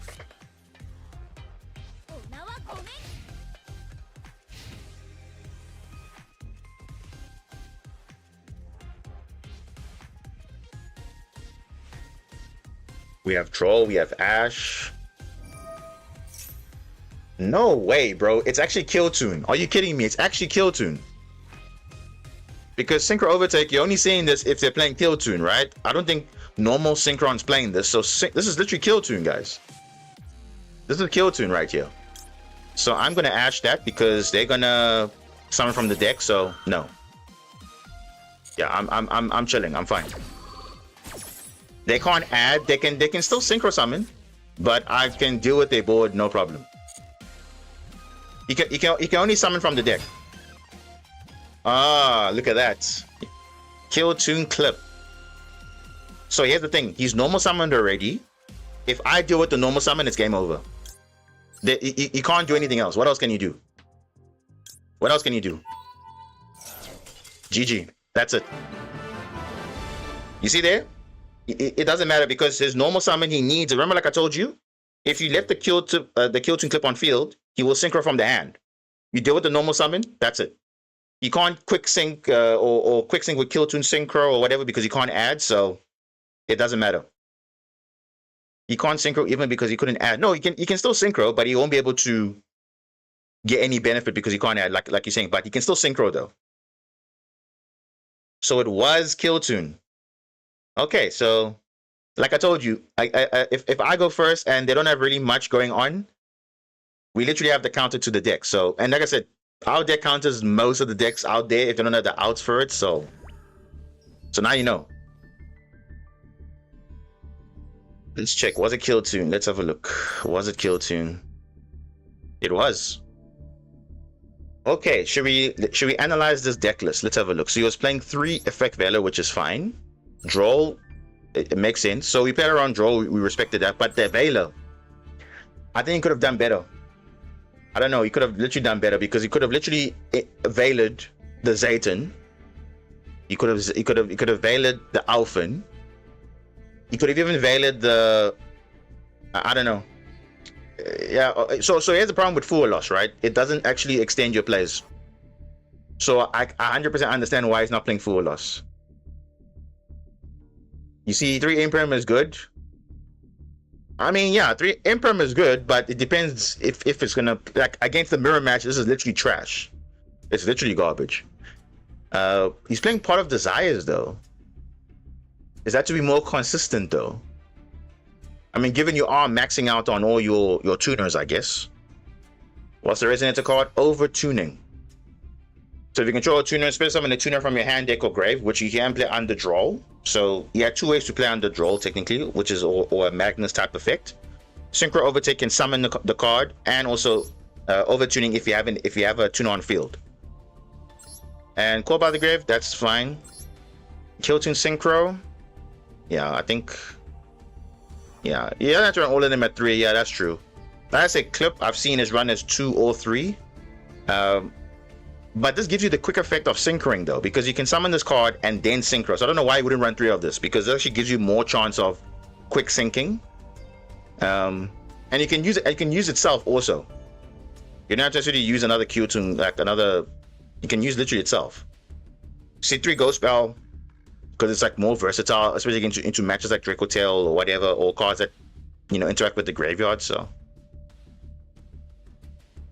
not bad actually. The OCG is playing some Junk card as well. Is that Junk Signal? Because Junk Signal is a generic card for synchros, because when your opponent activates a card or effect in response to your synchro monsters, you can negate that effect. Gives you more chance of bricking going second. Fair enough. Fair enough. But yeah, like I said, if we are going first, doesn't really affect us, because you see now what the answer is. Okay, let's see. Going first again.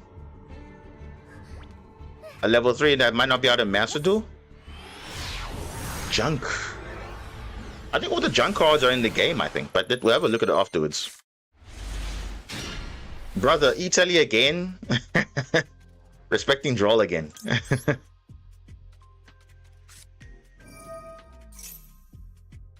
Okay, no, yeah, so okay, it's fine. Again, respecting draw, so this is fine. Okay, so we have Lantern. Our Lantern isn't the best card here. If we had Noroi, would have been perfect, but unfortunately this obviously plays into draw very hard, so let's just carry on. Or do we carry on as if, okay, Lantern, normal summon, add we'll add the Case of K9, then we play into draw. Do you want to do that, or we just carry on? Because technically we can still play under draw even if we have these two. So I think why not? What do you think? Should we just go into Lantern? So I think, yeah, if we do get rolled, it's whatever. Yeah, I think let's just do that. Let's just see what happens. Okay. Let's add Case for K9. Let's see what happens. Okay, nothing. Okay. Izuna. Why playing into draw? Because we don't care. Because we have these two is all we need to play on the draw. That's it. We don't need anything else. And now, what is that? Is that Izuna again? What? I think it's Izuna, guys. Yeah, that's Izuna. Ooh. Okay. Now things have gotten interesting now. So either way, we're gonna play into Izuna regardless because it's like, okay, so he's probably gonna get rid of Zayton, but he knows I have Izuna as well. But let's see what he does.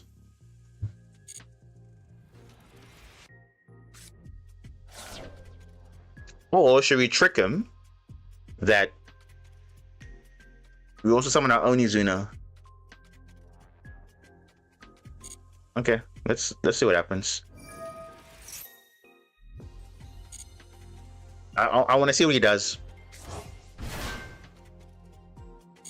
You probably want to make Nash Knight steal the Zayton.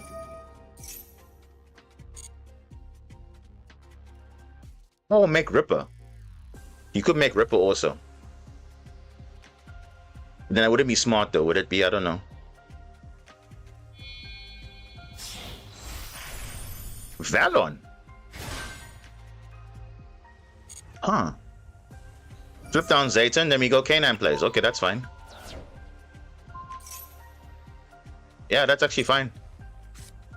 That's fine, actually. Okay. I was expecting something more, but okay, now we just go K9 plays now. That's fine.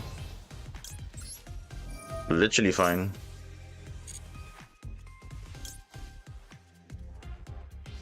Yeah, we just... Okay. That's fine with me. We couldn't really play around that, so it's fine.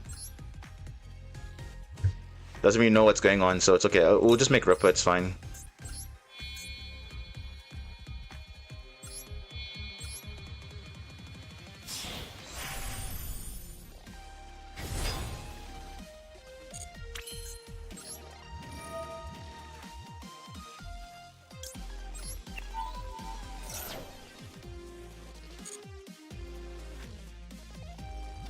I think I'm gonna search for Izuna again, guys. Because he hasn't made Ripper, so I think we're fine.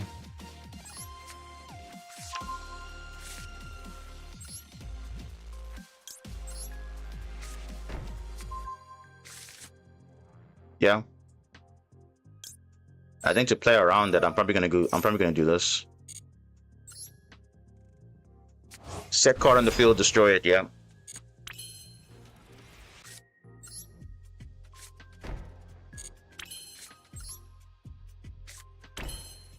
Let's see, for him, he doesn't know which one, so it's like, okay. Okay. That goes away, unfortunately, but it's fine. It's probably a Vanquisher K9, or I don't know. Most likely, because usually engines aren't playing this.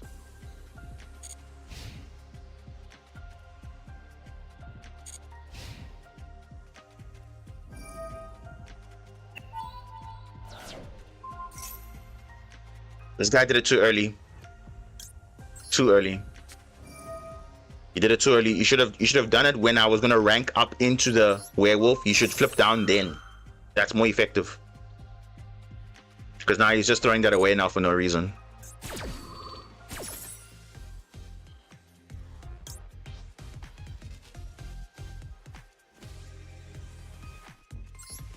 Yeah, actually, I'm gonna let him destroy. So I can look at his so I can look at his hand and see what he has.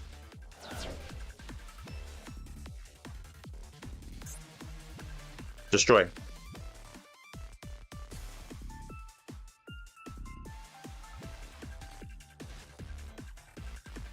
We haven't used a monster effect, so Talons is not live, so he's deciding if he should use Valon or not because it will trigger the werewolf to look at his hand. If he wants to really be smart about it and not activate, then I don't know.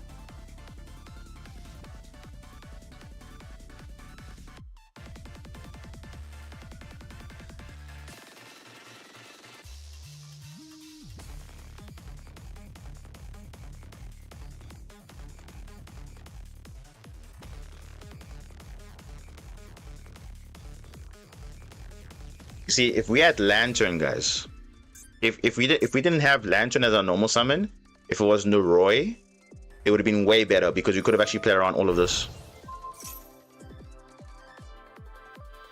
Oh, now he's triggering my canines because this also is a thing. Okay, let's look at the hand.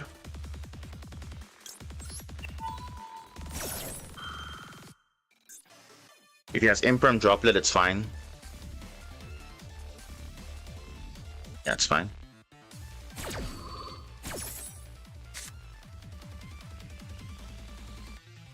He's on K9 Mitsurugi still. What? What? That's crazy though. Oh, damn. Okay. And he's got Jokel Extender as well.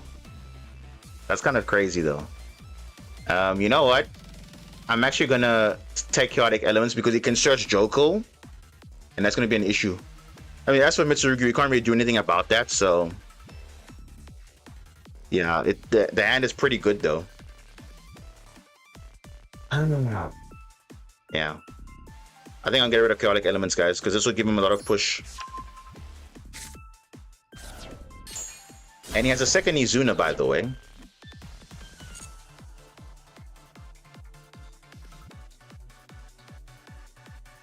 How do you bridge between Kenan and Mitsu? I think you just play it independently. You just play it independently. That's it. You don't really synergize. You just when you see one engine, you play it. If you get stopped, you play the other one. Yeah, we are kind of screwed here in a way, guys, because we can't really stop this.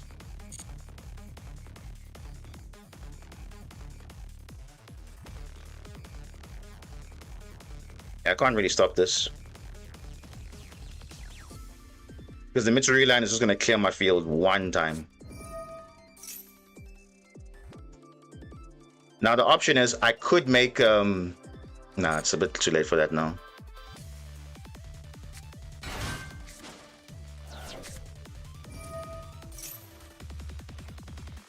I made Ripper there, but remember he has Izuna in the hand and Lupus engraved, so he will just turn on his K9 stuff to go further, so I don't want to really trigger anything unnecessarily now.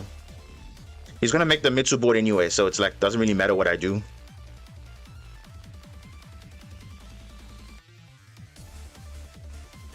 It's only if we had not normal summon Lantern and maybe a Noroi, would have played right through his entire board. Literally no problem. Would have had Magnus, Ripper, everything.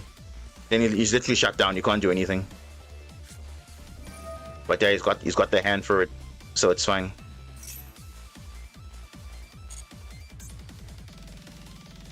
And you can't really do anything about that. Really can't do anything.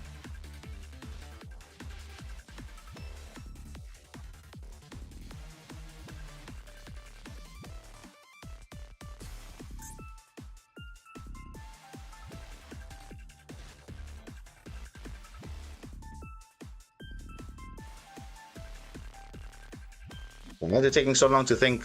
Making Murakumo. Why is it taking so long to think about that? There's even 60 cards. I think it's on 50, 55.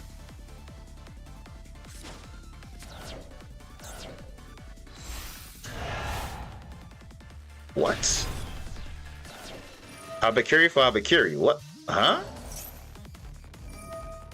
Oh. Why not summon Murakumo directly? Like, why are you going through all these other avenues now? Okay.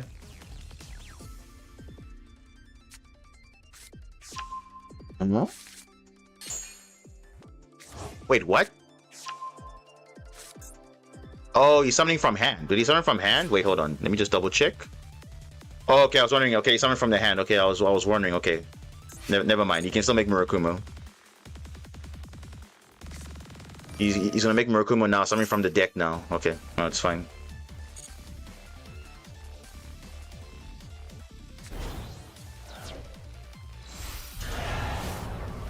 Blue one incoming.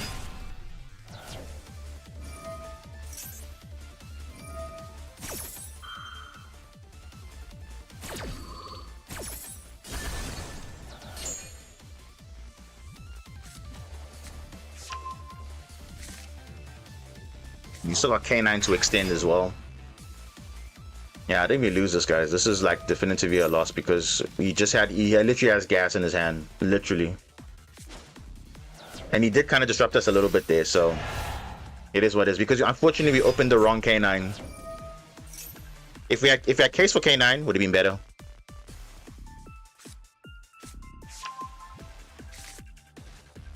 Have you played any against Kewl Toons already? Yeah, we did.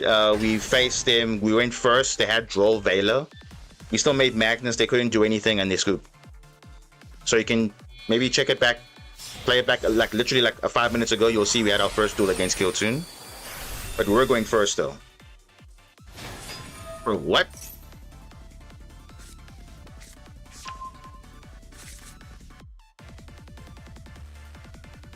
Yeah, unfortunately for this matchup, MSC doesn't do anything. He's searching for 7 Tachyon. What is he bridging into now? More, why not go for game though? This guy had game definitively. Why is he throwing away game like that? He's doing more combo? He's got Lantern to extend. I mean, just close out the game. I mean, why doing all these hassles now? Just... Huh? Yeah, probably just for BM, I guess. But I mean, you don't have to do that. If you can close out the game, close out the game.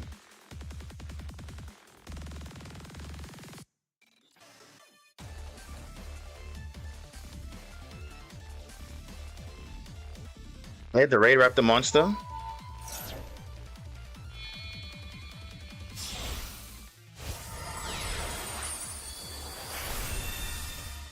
Hope Harbinger. Dude, you don't even need Hope Harbinger. Just close out the game, bro. Like, you're just being extra things now.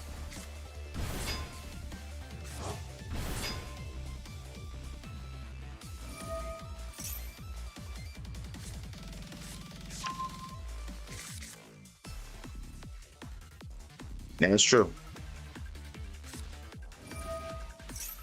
So he did all of that just to...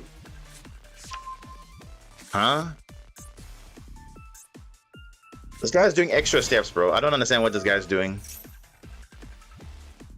He's doing extra steps.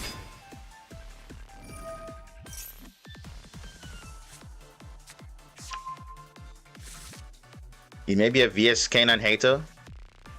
But I'm not even playing VS K9. I'm playing Super Quantum. Bro, he's doing literally unnecessary steps, bro. He literally had game on the spot with Mitsurugi. Bro, like... And luckily you guys are seeing this on stream, bro, because honestly, these are the type of players I don't like. I don't like players who are just BMing and flexing for no reason, bro. Literally for no reason. Like, this is so extra. He's just showing me this is the endboard I could have made, and this is like, okay, that's great, but you didn't realize I would have made one boss monster and you wouldn't have done any of this. Completely extra.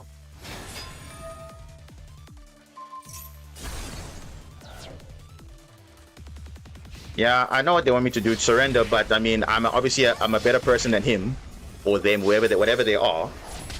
But I mean, still, it's like you don't have to flex like that, bro. It's not like I'm playing a meta deck also, so nothing to be impressive about. Oh, by doing all that combo, literally not impressive at all. We all know if I had the correct canine monster, I could have played through that right through in there, but obviously I didn't. So you can look at the deck list if you want to see that. 57 cards.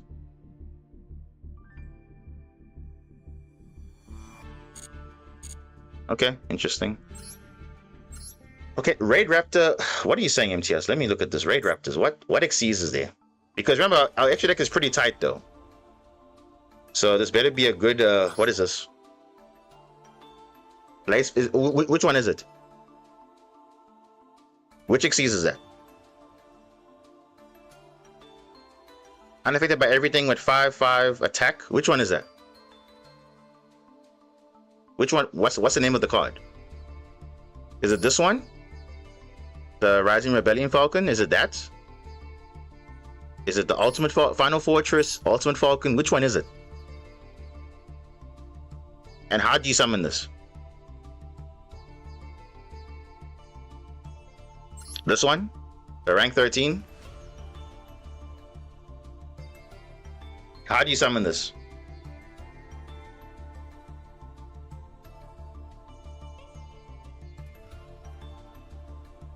I mean, I know what this card does, but how do we summon this? Because it's more easy to summon in Red Raptor than any other deck, so I don't know how we're getting this out. Unless you're cheating it out of the extra deck.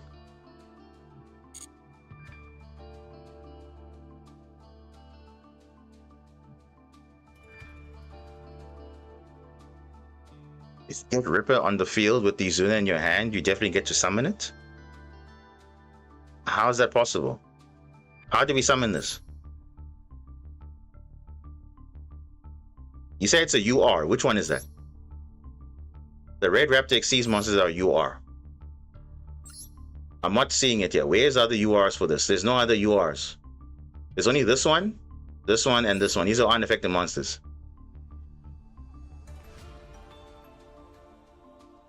I have to see a combo or something because I'm not seeing the vision here.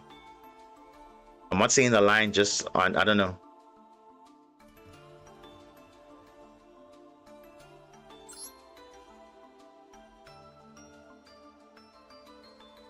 Reply. Okay, because you said play the Raid Raptor monster for another Tower Diamond worth it. If you get Ripper on field with the Zuna in hand, you definitely get to summon it. It's unaffected by everything with 5500 attack. And then what? And then check the replay. Which replay? Do you have a replay for me? Where's the replay? Give me your ID or something. I just know how to summon it in Red Raptor Pure. Yes, with the rising. This one, yeah. Where's that rank up? Some random spell. No, it's not a random spell. It's this one. This one, yeah. The first video? First video. Did you put a link? Is there a link in chat, guys? Because I'm not seeing a link in chat. I'm not seeing it. If there was a link, then I probably didn't.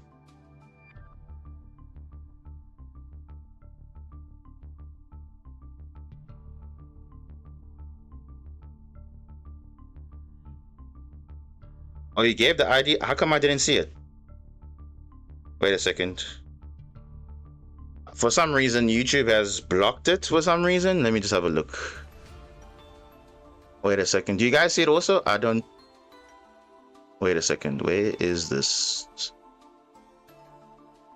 I don't see that. Okay, I think I have. Oh, there it is. There it is. Yeah, for some reason, if you put dashes or something, it seems like a spam link. So that's why I didn't see it. Okay, let's have a look at this quickly. You're saying you can summon it easily, but again, extra deck slots is a bit tight though. So it's very. It better be an easier way to summon it. Otherwise, I don't know.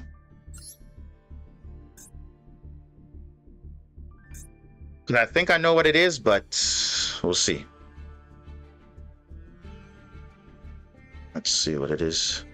Bro, this ID doesn't exist. Can you check again, please, MTS? Because 225, 260, doesn't work. There it says it doesn't work. Just double check the player ID again. And then we'll look at it after the next match.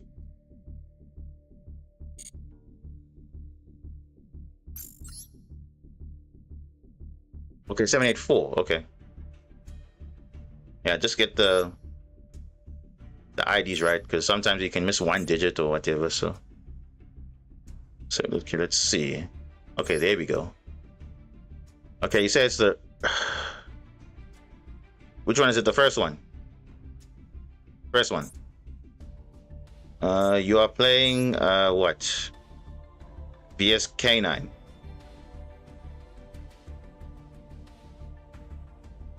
Okay. Let's see.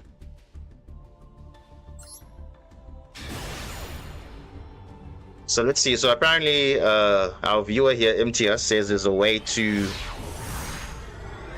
get out Ultimate Falcon. Let's see. What does it require, though? And what is the setup you need? Normal summon Noroi. Under Maxi, okay, whatever.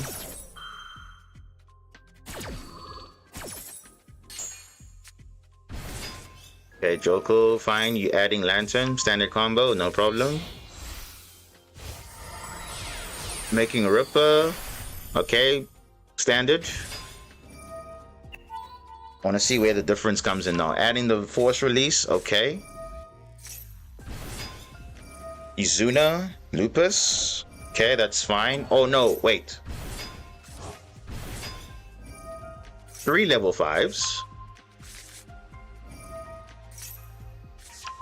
Another, okay. Brave Strix. What? Detach a material from this card, set this Radioactive spell trap from your deck. So let me guess. Are you saying the rank up? You're saying this, right? Okay. Now I see where this is going now. Because this says, during your main phase or your opponent's battle phase, target 2 or more Raid Raptor exceeds monsters you control or in your grave, including a monster on the field. If at least 2 are remaining at face up on resolution, you summon a Raid Raptor exceeds from your extra deck that with a combined rank equal to that monster you want to summon, and if you do, attach monster to material. Okay, so let's see. Do you have the setup though? Okay, Lupus. Ninja Knight. Okay. Masquerade into what? CXC's National Knight?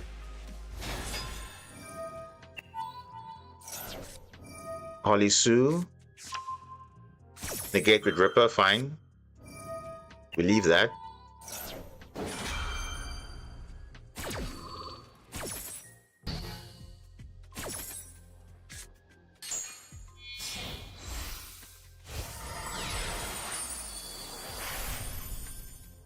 Masquerade. Okay. Okay, so I've noticed here. Okay. You need quite a bit of level 5s to get there. I'm just saying. Because you need obviously 2 to make Ripper, to search your Lantern to extend, make 2 level 5 to make Brave Strix, another 2 level 5s for Nash Knight into Masquerade, another 2 level 5s again because okay. You made Nash Knight for fun. Another, oh, okay, there we go. So there's your rank. So there's your rank. There's your rank 10. 5 and 5 is 10. So that's how it can work. But you see again, MTS. You see. I already have an issue with that because how many slots do you need? You need 3 slots. You need 2 Brave Strix and 1 Ultimate Falcon. I don't have 3 slots to afford, unfortunately. I get it, but this is Vanquish or K9 now. They can afford a lot of extra deck slots. I unfortunately don't have that luxury because I'm not consistently getting this out. Because my priority will be Magnus, not necessarily this. But I see the line, yeah. Yeah, this is 2 level 10s. Oh, 2 level 5s going into a rank 10. And obviously it gains attack as well. Yeah. I can see.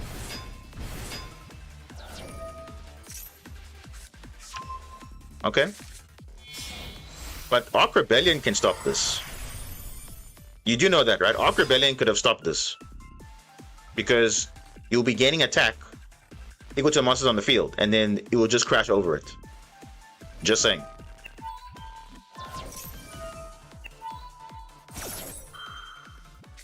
Let's see how this plays out.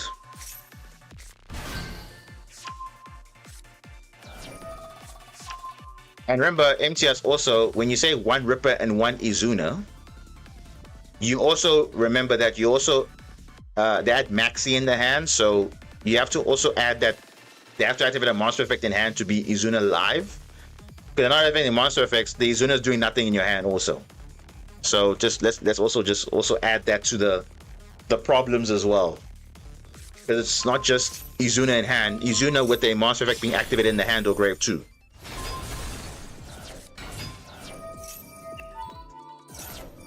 Yeah, this is...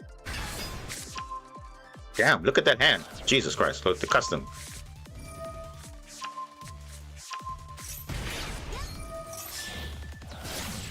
Sorry, Joe.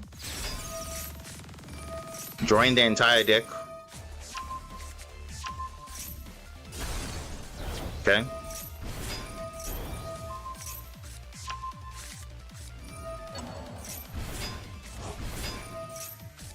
You summon this monster more than 100 times, but again, the context. Remember, like I said, obviously you had the 1 Izuna, 1 Ripper and 1 Izuna, but Izuna must be activatable. If it's not activatable, then how do you consistently get that out? Because obviously you can spam rank 5s. That's cool, but it's, yeah, I don't know. Typhon?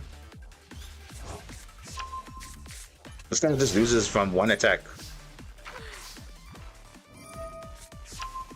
I can burn him, doesn't really matter. You can get the engine for it for sure. So I'm trading a Magnus for a Falcon. I don't see that being worth it though. I really don't. Because if I can do that plus Magnus, then we're talking. But if we have to now give up our own engine just to make room for that, then I don't know. It's a cool tech, yes, but again, look at the context. You're playing Vanquish or K9, that doesn't really need extra deck though. So you can afford all these 3 slots. Unfortunately, I need my extra deck, so it is a consideration that I have to make. Yeah, you see, you can't summon both. But yeah, you see, I see the lines now, but the thing is, you need to ask yourself, okay, what is your end board ideally? What do you want? And obviously for VS Cannon, you can have whatever you want because your extra deck is quite flexible. Unfortunately, mine is not. So unless I either go Falcon or I go Magnus, but I can't, I'll pick Magnus any day. Because even if Ultimate Falcon's on field, right? It doesn't beat Magnus though. It doesn't. Unless you obviously have the effect now of 5500, then yes, it does beat Magnus. But card for card, I would prioritize making Magnus over any other Towers monster, because that's what my deck can do. K9 is there to facilitate that because it makes me Ripper and it gives me a rank 5 to bridge into my play. So I get it, but again, now I think it's important to emphasize the context, because if your deck doesn't have if it can afford a lot of slots, then it is what it is. So yeah, that is my consideration, but I do see the line. So for VSK9 players, you can definitely consider it, because that line's actually pretty cool. But yeah, it is actually a simple setup. But again, Izuna has to be activatable, and if it's not activatable, it's not really doing anything. But most of the time, it will be activatable. But I'm just saying for our build, it's a bit rough. It's a bit rough, yeah. But I mean, thanks for showing the combo though. Nonetheless, I mean, it was still a cool combo to see. So I'll also give some ideas for other players who are playing VSK9 as well. But yeah, let's see what happens.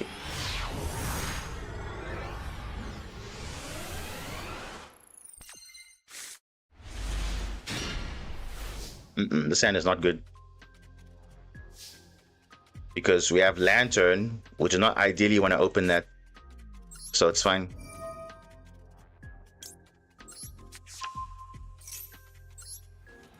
Yeah, it's not ideal. Yeah, this line is not ideal. I'm gonna search for the force release in case I get drolled. Okay, no. We can still go Noroi. Then it won't be too bad actually. Yeah, we can still go Noroi, because you still have our normal summon. So actually, we still have the same setup regardless. So it's the same. And then we can get Lupus. Why not?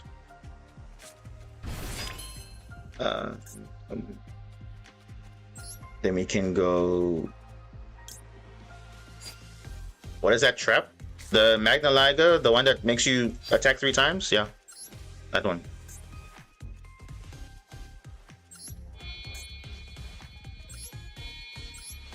Yeah, let's just go for Ripper. Why not use it to dump Lupus? Same thing. Exactly, yeah. And also, in case I get drolled as well, which I was trying to play under, so it's fine. Like you see in this case, even if I get drolled, yeah, it's fine, because Lupus is engraved, so that was the priority. Whereas if I add Izuna, then if I get drolled, then yeah. So let's get. Now we can have Izuna in hand now, so it's fine. And it's better that Izuna is in my hand than being there on the field. Okay, let's send a case for K9. Look at the hand. Radiant Typhoon Runic, huh? What the? Radiant Typhoon Runic. Oh boy, here we go. Oh boy, here we go. Okay, so are we bridging now? No, we're not bridging because we don't have a Super Quan card to bridge. We needed Zayton or layer 19 or white layer.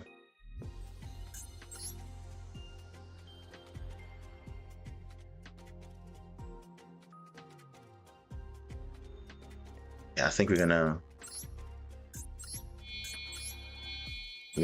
do this.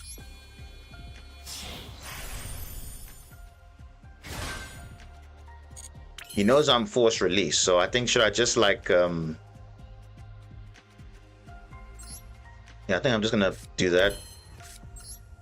Typhon high counters K9. Yeah, I guess so. But Radiant Typhoon Runic though, that is a very interesting build. I haven't seen Runic in a long time.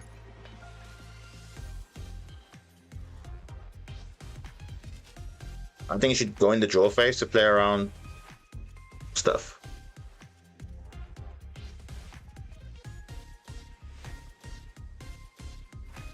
If he goes to main phase, he's making a mistake. Why do these players always do this? They play in the main phase, and then you can literally just destroy this. Okay. Draw a card.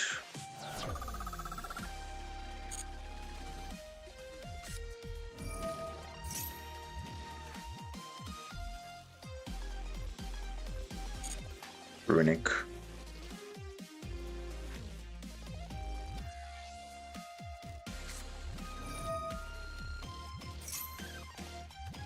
At level 4.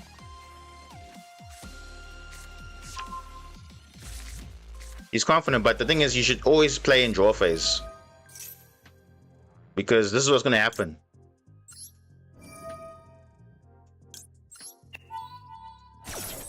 You should have searched MST, trigger Corsair, then I use Ghost Spell to negate, and then it's... I don't know. It's the same. It's the same.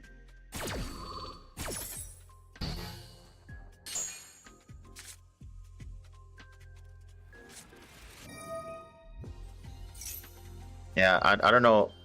I don't necessarily agree with this play, but it's fine. Add a runic card, yeah, sure. You can play this so much better though, but I guess it's fine, I guess. Ah, Typhoon Vision. Okay.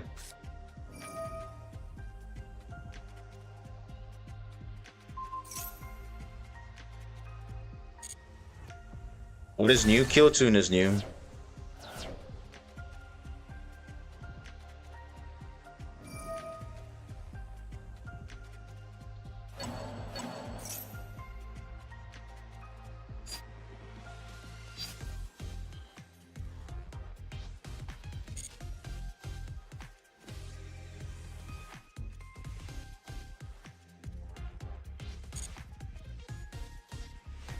Or maybe he's trying to draw his engine, I'm not sure.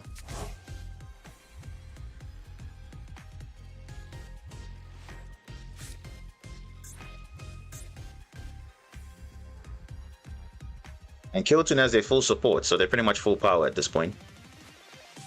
But we did face them earlier and we were pretty okay with it. Even though they had Vela and Droll, but we're fine.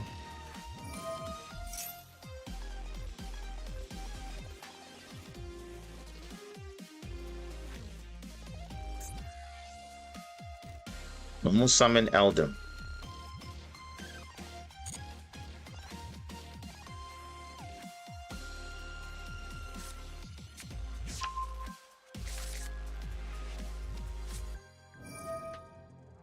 Middle. Beautiful. Beautiful. So now I'm going to do this now.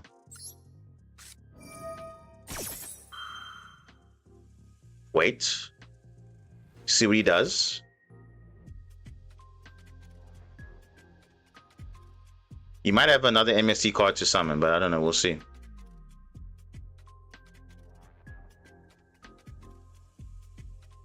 Because he has a quick play to protect himself from being destroyed. So I want to see what he does. Does he have Call by the Grave for this?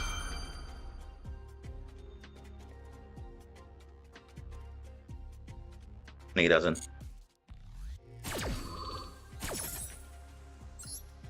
Because if he has another card, I can do something, but let's see. Any card, mate. No. You can do droplets, so that's also an option too.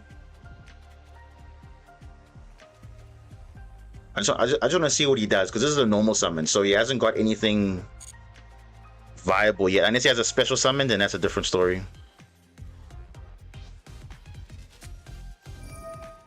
Yeah. I was waiting for that. Unless he has another runic. If he has another runic, then it's unfortunate. But if he has another one, then it's fine. Yeah. Because he can't protect and summon. And obviously I'm the higher chilling, so I'm able to destroy this. If he really wants it, he should get it back. Then yeah, I think we'll wait. Yeah, we'll go werewolf here. I could have gone, you know, the other way around by making the jacks, but I want to make sure that this is on field still. So when I destroy a card, then that's it. So let's just clear this. He has to summon the other card to get back Runic Fountain. So it's just like a waste of a resource. Yeah, there we go. And I can obviously goes more into that, so that's perfectly fine.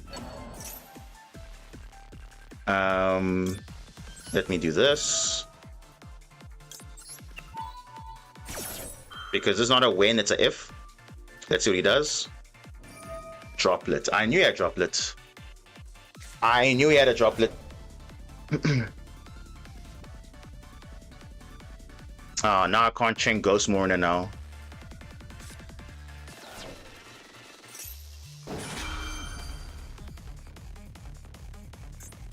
Double Crusade, yeah, now I can't chain link block now, but he's given up resources though. So yeah, we'll see what happens. It's fine. It's fine. It's fine. It's fine. I don't know what other card he has in his hand, but what else is he doing here? What else is he doing?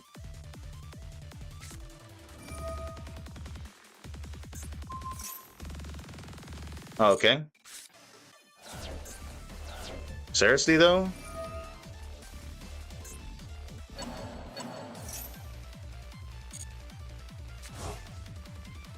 Once per turn, eh, this card.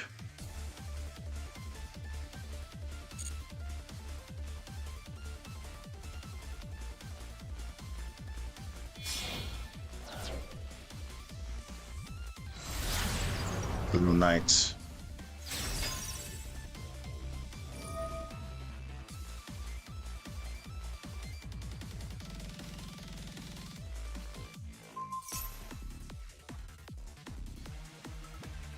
I mean, sure.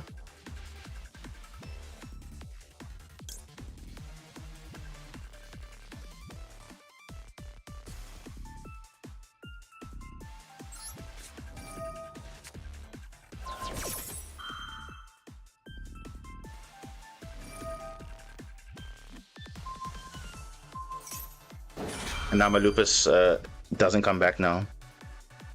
Because it's banished by its own effect. So it's the same thing. It's fine.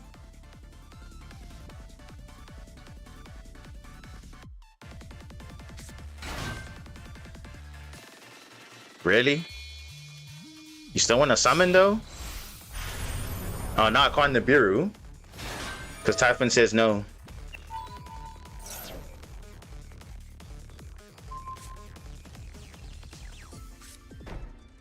Okay. Yeah, Lupus doesn't come back because it's banished by its own effect. Go about the grave, that's not gonna help me. It's not gonna help me at all.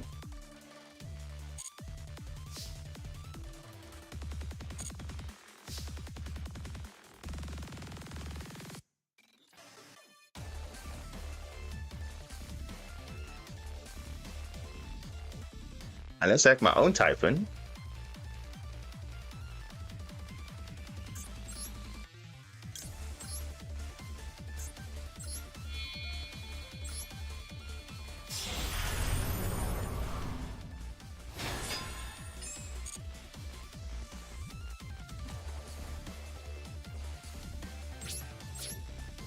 What is that?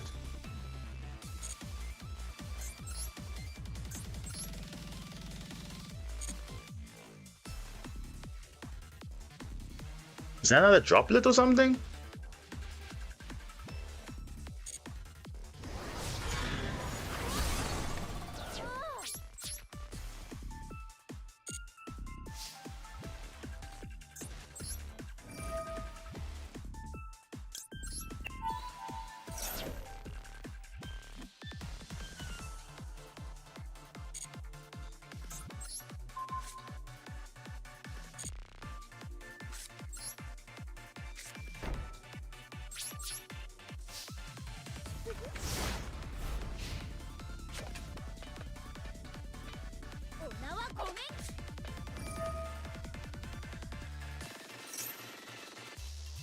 Bro is gambling here with the draw too. Are you kidding me? Well, you could draw into a radiant card to be fair, but I mean, that's a super gamble though. Super gamble. Let's see. Oh, he got something. He got something. Oh, quick play. Okay, that also works too. That also works. It's not really a gamble then. Oh, there goes my Izuna now.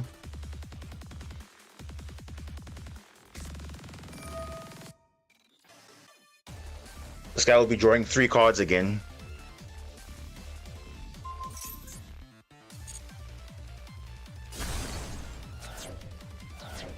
And I'm losing engine, which is a problem.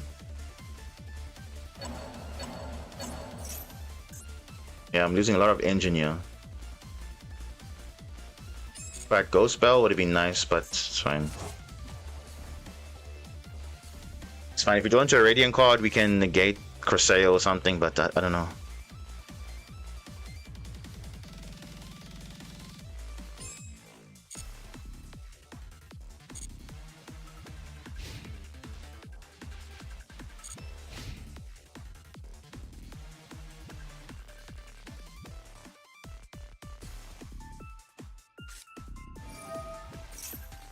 Start. This guy's like drawing like 10 cards. Everyone's obsessed with drawing cards, so they want to just play high draw power. Others just want to make floodgates, other ones want to make omni negates. Everyone has different things that they want to do. I don't know, let's see.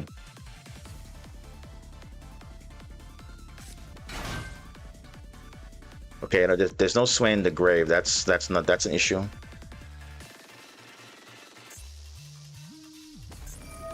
There is no Swin in the grave to negate.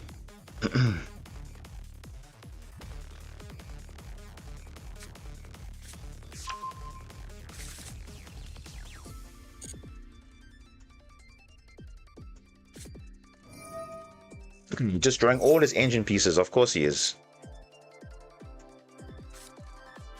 MST, okay.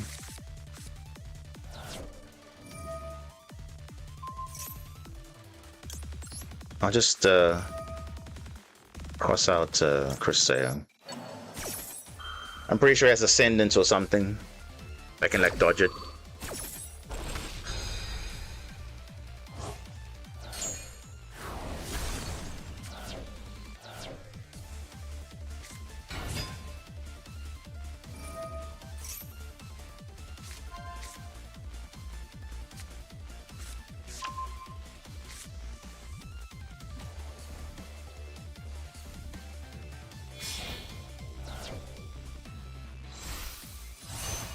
Wing Pegasus at Ignista.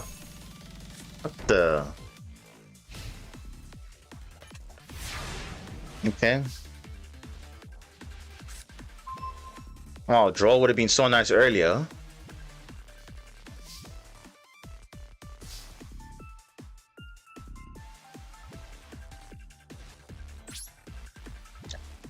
I don't even have plays here because all my engines were gone. All my pieces here are just going slowly.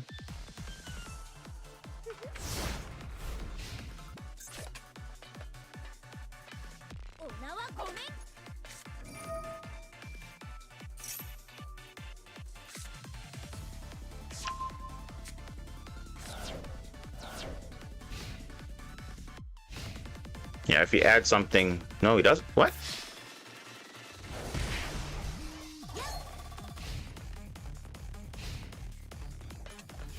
Okay.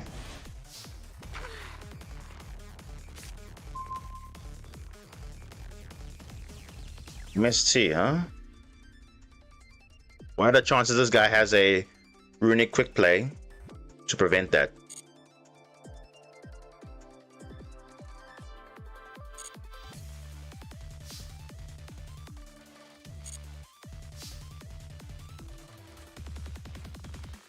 What are the chances? It's probably high.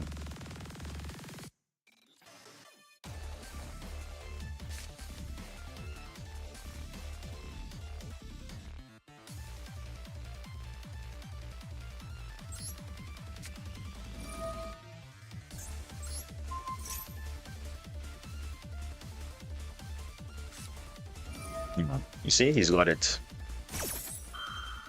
Of course he's got it. Because obviously if you have the field spell, you're not going to set obviously your runic cards because it's like a surprise.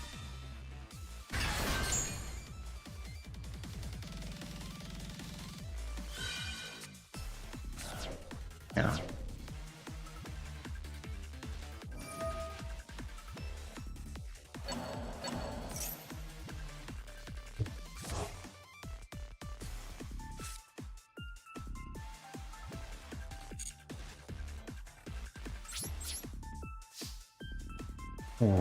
Okay.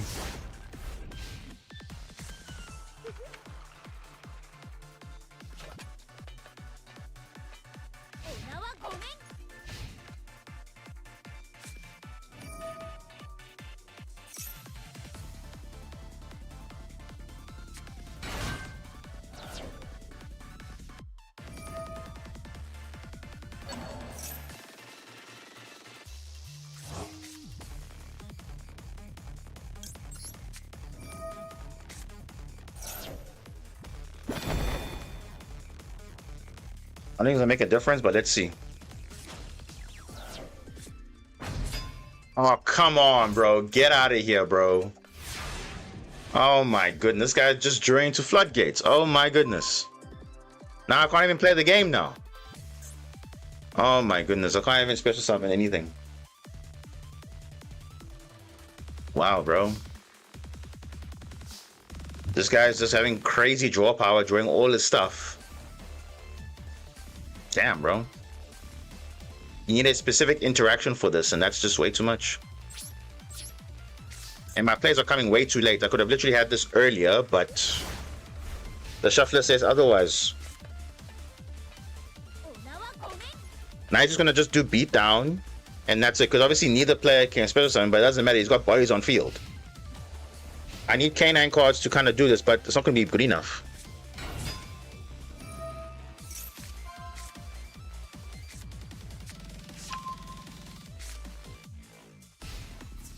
Yeah.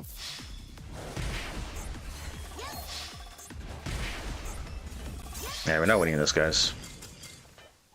We're not winning that because unfortunately he drew his floodgates, so that was it. Damn.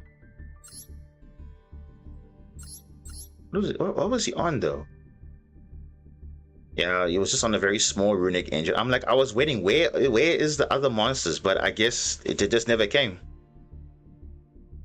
Yeah, he literally searches one floodgate, bro, and he got it. Insane. And even this is like also another floodgate, but I mean the fact that he drew into this is just ridiculous.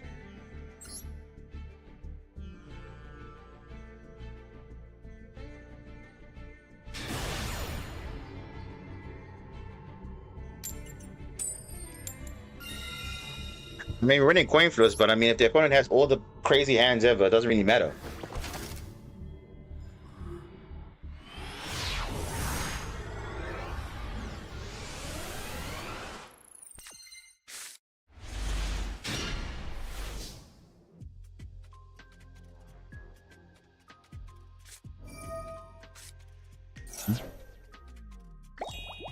Well, that's fine.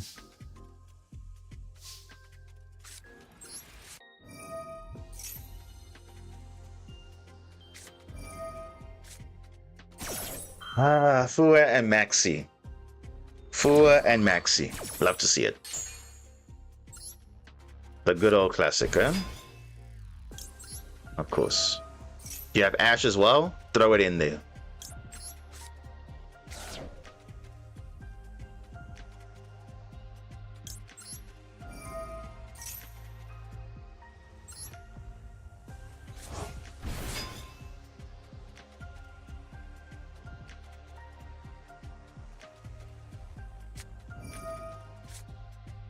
Breath.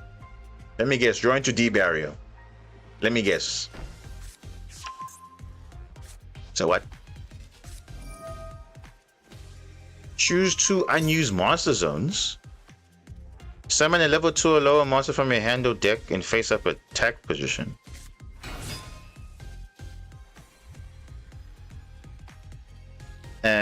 your opponent can do the same from their hand from... Huh? What?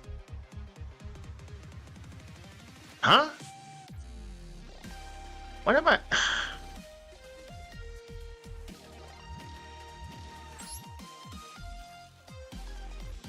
Okay.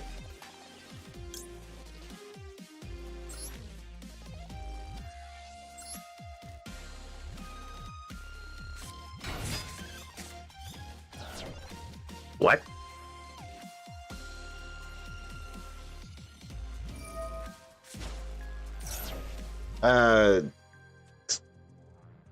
Okay. Oh my goodness, what is this, bro? When a trap is activated. Once per chain. What the... Bro, what?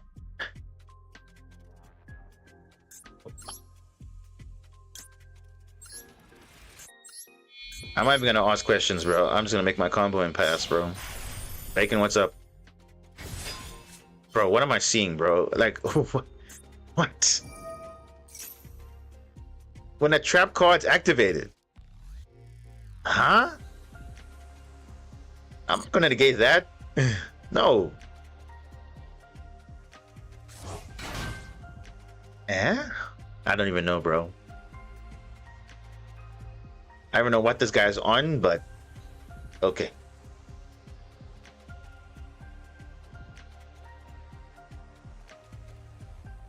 No idea what he's on.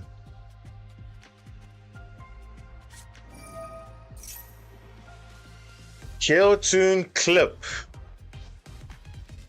And lab and bro, what am I seeing, bro? Like, huh? Chill tune clip. Okay, bro. You're having fun, but no. Now I'm looking at your hand now. If you have the bureau or something, dude, I don't even know what this guy is on, bro. He's playing Labyrinth, he's playing Naturia, Killtune Clip. I don't understand. I don't understand. So he's probably playing tuners, right? I'm pretty sure he's playing like a lot of tuners. I'm pretty sure. I am pretty sure. If he's playing Killtune, I'm pretty sure he's playing a lot of tuners that are also like good, like ghost spells and whatever. But I don't know.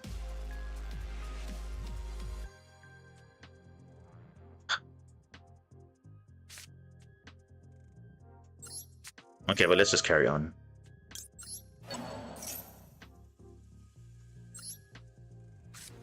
So I have no idea what he's on, but let's just carry on.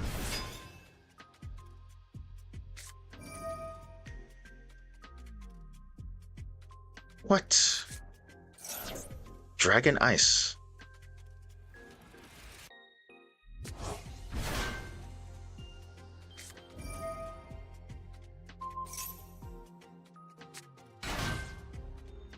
Huh?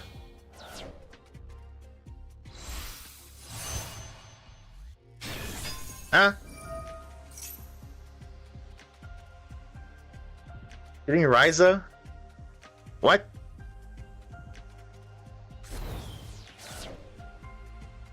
Huh? Is he playing Killtune? Formula Synchron? What?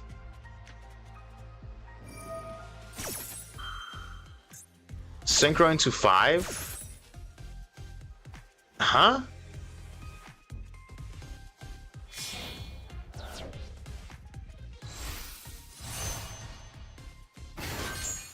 Junk Speeder?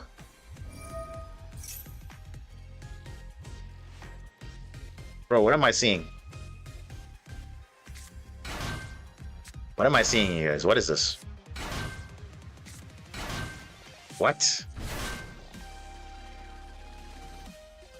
Am I missing something here? What is this guy on?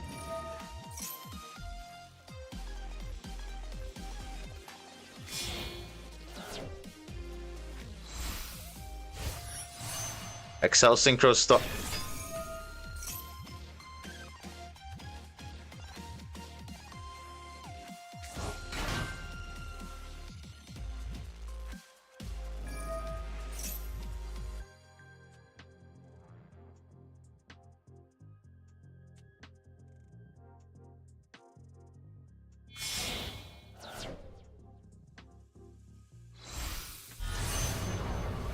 Okay, Supernova, okay. And mind you, he's only getting access to that because of Fu and Maxi, so I'm not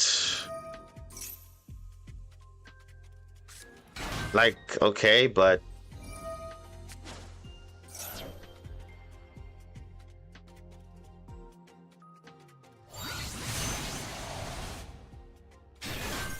earn the floor as well.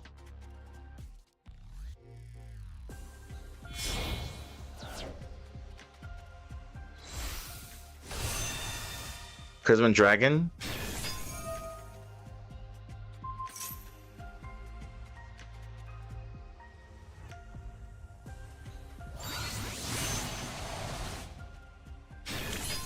Crystal, what now?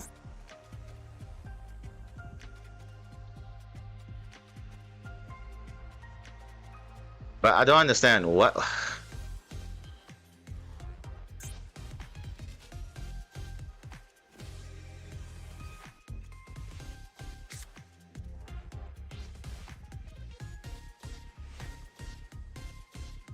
No idea what's going on, bro.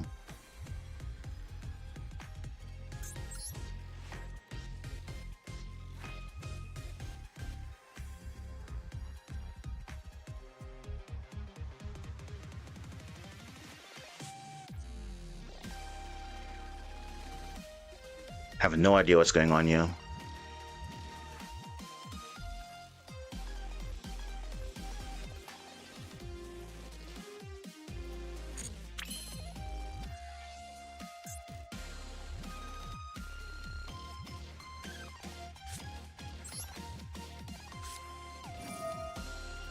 He's only benefiting off this because he drew into Fu and Maxi already. So I don't know. I understand what his actual end board is, but he's only getting a benefit like that because of that play. So honestly, I don't even know. Whatever, bro.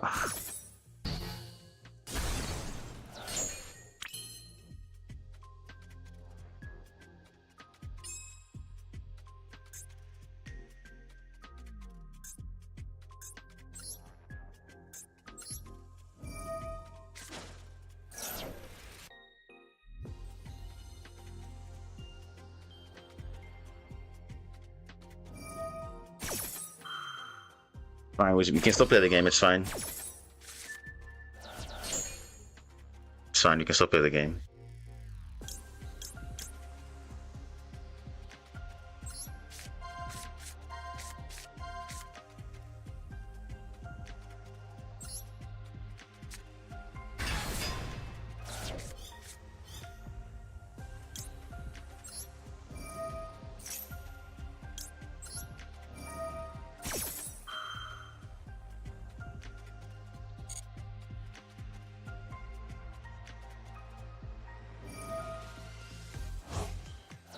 Oh, again.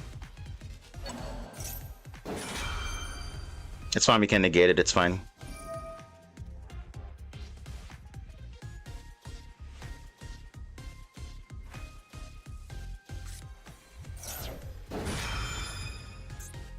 Naturia, bro, what?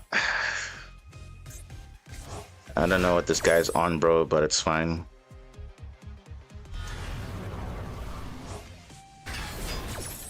It's fine. We have a play, guys. It's fine. We still have a play.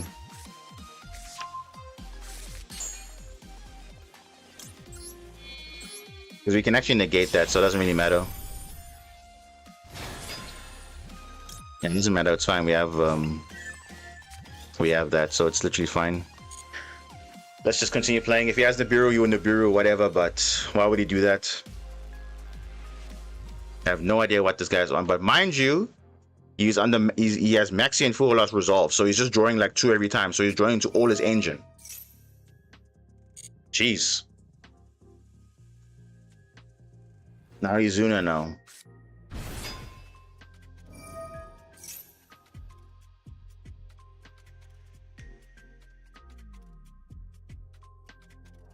Really? Really though? All because of Full Maxi getting all this benefit, but if it wasn't there, what would we be doing? Literally nothing. So I don't know. Yeah, it's probably definitely no, it's not even 60, it's like 40 cards. I mean, look at that, drawing all his hand traps. Seems like it's a hand trap deck, it seems like. Ugh.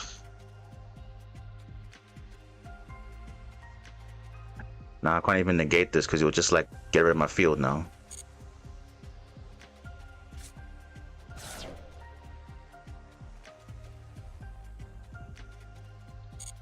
Yeah.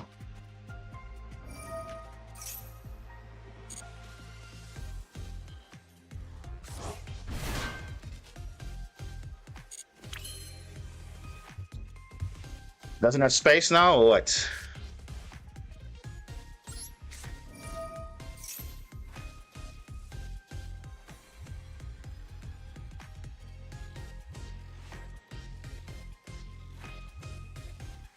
So Maxi 4 doesn't resolve. What are you doing? That's the question. Nothing. I mean, if I had my own Maxi, it would have been at least fair, but I don't even know what's going on here.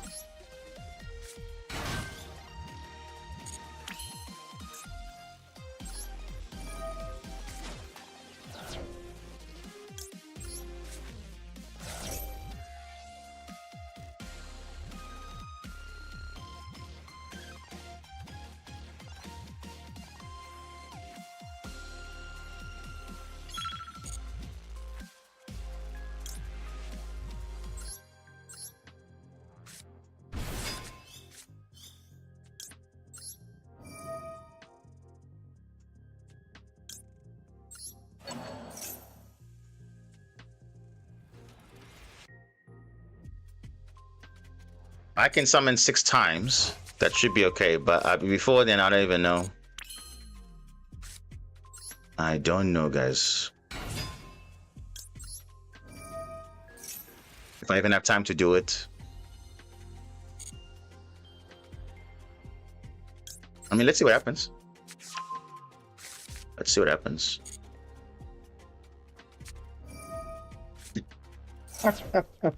Now he draws himself? Oh, this guy's a literal asshole, bro. Whatever. Literally an asshole, but it's fine. Literally an asshole. I don't care what he is. He's just an asshole, guys. I'm sorry. If you're playing like this, there's something wrong with you. But yeah, I don't even have time anyway, so it's okay. I would have made Magnus. Okay, all good.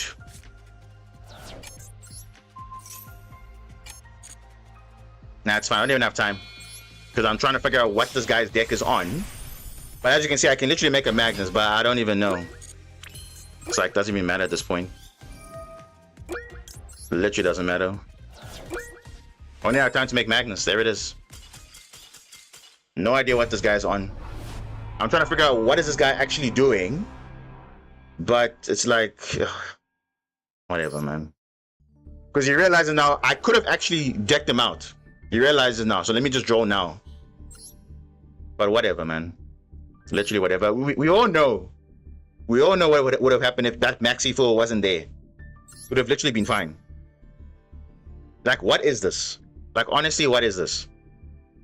You're only benefiting because you let your Maxi and Fuller resolve.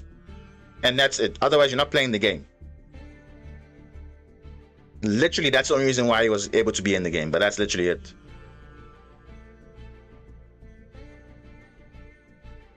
Look at Redhead, Hasty Horse. The one that summons to a column. Like, I don't know what this deck is, guys. What is this? What is this deck? I honestly have no idea. It relies on you drawing Harpier Squadron, getting access to a Synchro, and all that stuff. I have no idea. Having this resolve as well. Like, I don't know what this deck is. But honestly, we all know.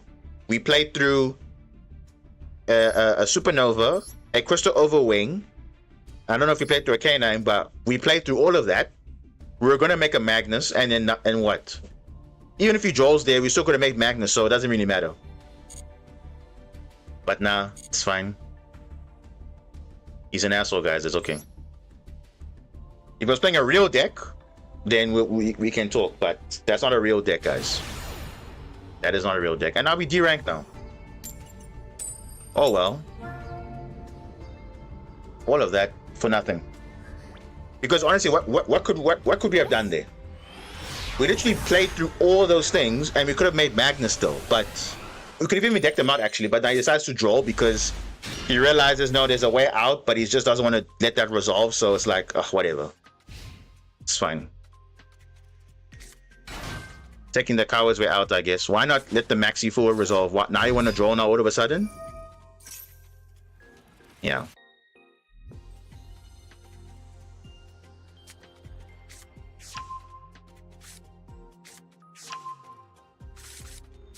I know Mags wouldn't help, but the fact that I was able to play through all of that and still make a Magnus and potentially deck him out wouldn't have mattered.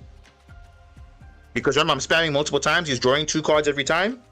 6 more summons. I could have done that because I could have summoned green layer, summoned white, Xyz into the blue Xyz, the red Xyz, and then that's it. More than enough summons, I think, to deck him out. But obviously, he took the coward's way out to draw, so it's fine.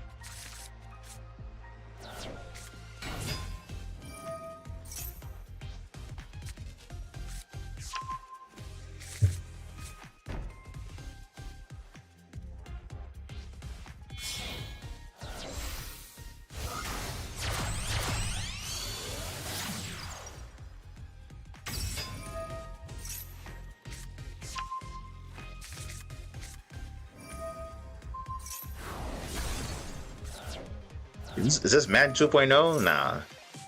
This is Man Light. Man Light, because you can interact with this. Odeon is like, solemn card, screw it. That's it. At least this you can kind of have some interaction. So let's check. How many MSTs are engraved? 1. Did he search another one? He probably did. Yeah, he did with the Link Monster. He did. Okay, Doom Eagle, it's fine. He added another one. So he has 2 MSTs. That's it. That's all you need to know. There's 2 MSTs, and that's it. Okay, Zayton's good. Zayton's good because you don't have to actually bait into anything. It's literally fine. When he activates his quick play, it's fine. You want to use Mandate, I'm going to chain to it. So it's fine. Is this draw? I don't know if it's draw, but I don't really want to do anything right now. Or should I force it out? Maybe I should force it out, guys. Your MSC is useless? Not really. There can be some use for it. Because I can chain to when he wants to negate. I just chain my MST to this and then that's it. So, let's see. Because I want to use it for chain link block though. That's the thing. That's the issue now.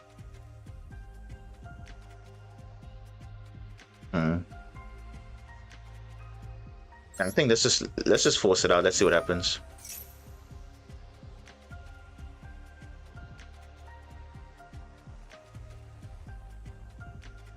I can chain link block. What do you mean? Okay, he's not taking the bait. That's fine.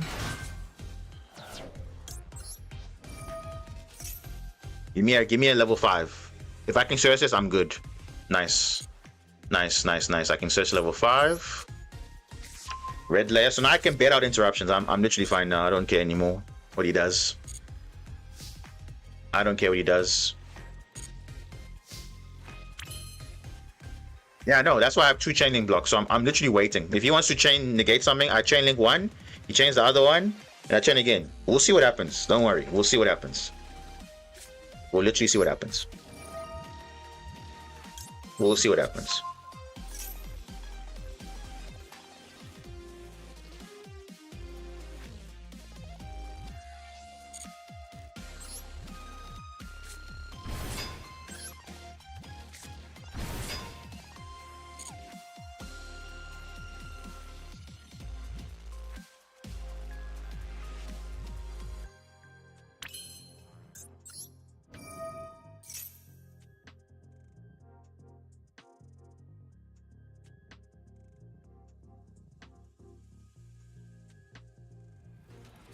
You see, if I let him negate one of the cards, then it would matter. So we'll see. Ash Blossom. Interesting. You just turned on my canine stuff now. So now he has to get rid of it if he wants to deal with it though. So let's see if it'll work out in the end. Let's see. Let's see if it'll work out. So I can actually force out the Phonics, but I don't want to do that because MSC will just reborn it. So let's just do that. Yes, hand trap save going first player. That's right. That is right. So now if he wants to deal with the Ripper, he has to literally chaining block twice, and is that really worth it? I still have plays. Yeah. Let's see. Let's put that engraved to kind of force things out. Let's see if he wants to use MSC on it. No, you won't. Okay. That's fine. I'm gonna add Lantern. Set a card. No. You can obviously spin back the this card, so it's fine. Or we can force out the Mandate. We can literally force it out, guys. If he really wants to get rid of it, we can force it out. So we have two options here. We go Lantern play, and then we bet out the Doom Eagle, which is fine. We have a normal summon still, and we can still extend beyond that. So honestly, we have two ways to play it out. You have to negate that. That's all. Yeah, that's cool. It's fine. It's cool. All good with me. Okay, so now we have two choices. I'm going to do this right now. Since there's no hand trap or whatever, we'll just force out Little Knights and we'll force on the Mandate. Then you have to chain literally everything. Literally chain everything. That's how we're going to win this. And remember, we also have chaining blocks as well, so it's all good. We're going to force out the Mandate. Force everything out. Gonna reborn the blue layer, and let's see what he does. No, it's fine.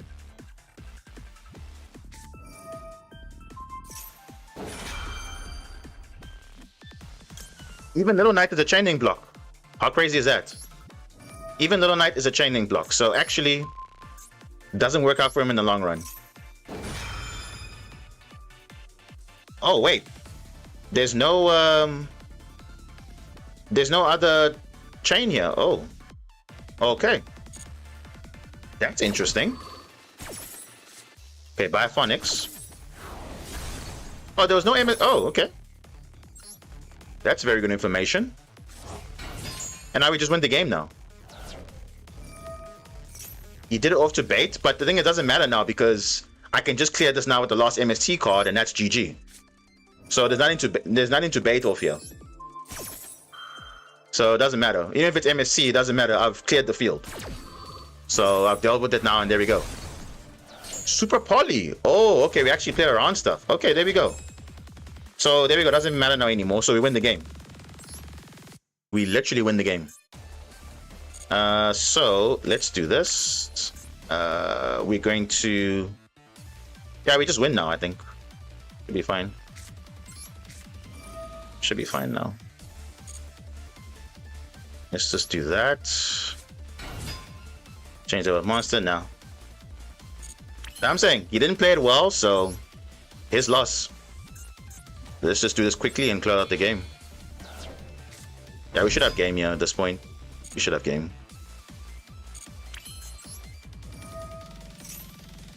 This should be mega game here. Gonna get Case. Adizuna. This is game over. Literally game over. So you see, I always say this. Decision making is important.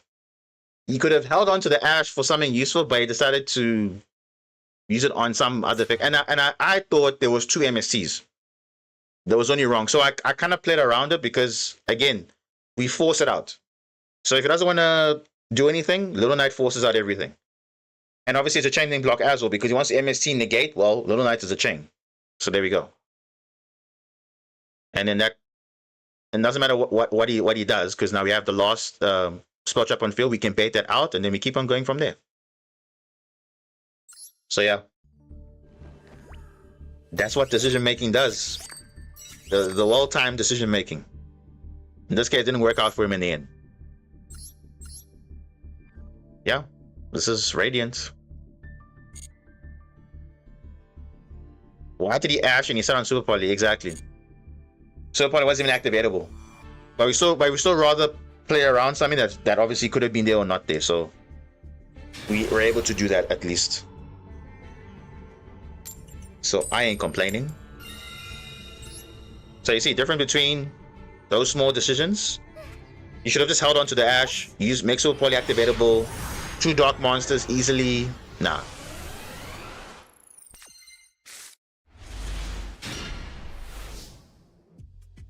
Okay. Not the best hand, but we can fix it. We can literally fix it.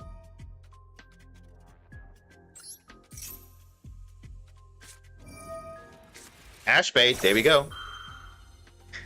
Ash bait, there we go. Now I could have reset vision, I understand that, but it's fine. I'm not worried about resetting vision. It's totally fine. As long as we baited out the stuff. Now to play around Imperm or whatever, you summon red layer because you contributed off with a white layer.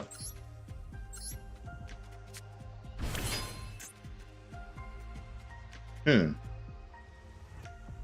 I play around Droll? Yes, I do.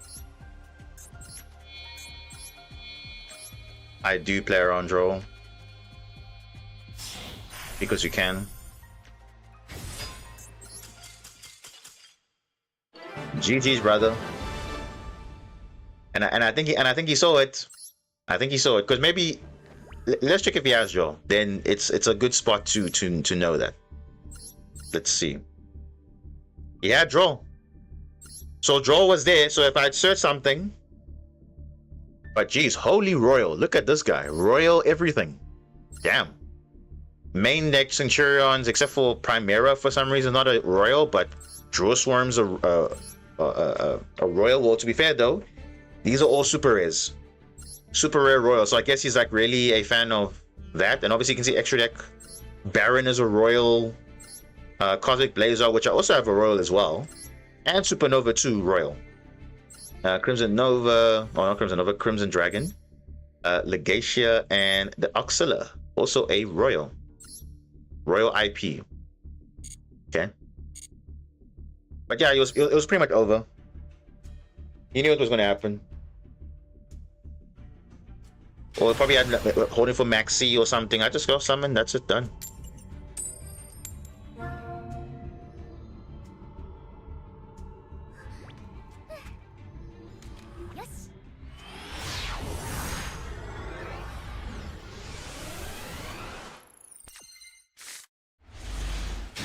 Ooh, okay, that's okay-ish, but I mean, it all depends if chaotic elements resolves, then we can play the game.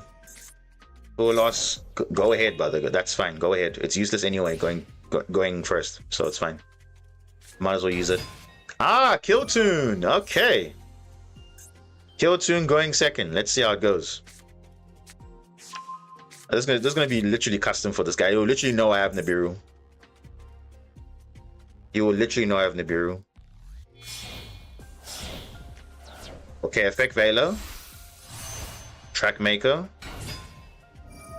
I won't lie, I would have used Rowetry there because I don't want to potentially play into stuff that potentially is not there, but this is fine too.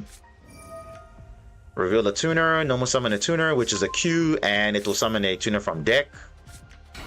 Or hand deck or graveyard. Insane.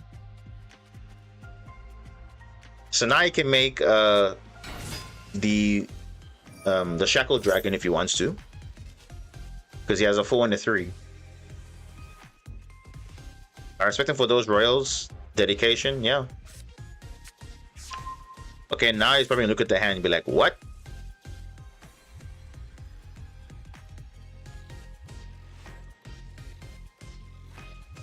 And I probably need to Nibiru here. What the?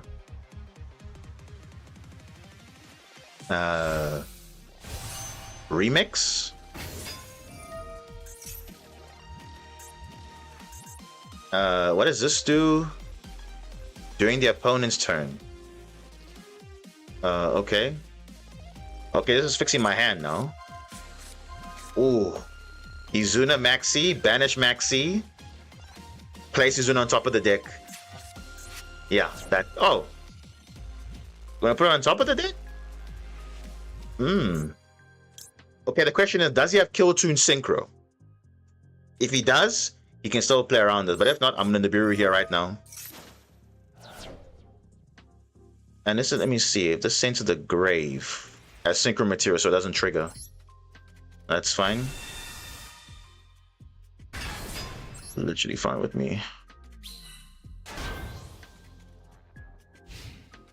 And there we go. There we go. Well-timed Nibiru. Ooh, we got layer 19 as well. Okay, might be able to cook here a little bit. Okay. I guess well-timed Nibiru. But I think you should have played it a little bit better though, because I would have used the Rowetry instead of the Effect Veiler to anticipate, okay, a potential Nibiru play. I'm just saying. Okay, we're gonna be Chaotic Elements. If we get Ashed or Droldia, it's whatever, but we can play the game still. Ghost Spell. You know what? That's fine. That's fine with me.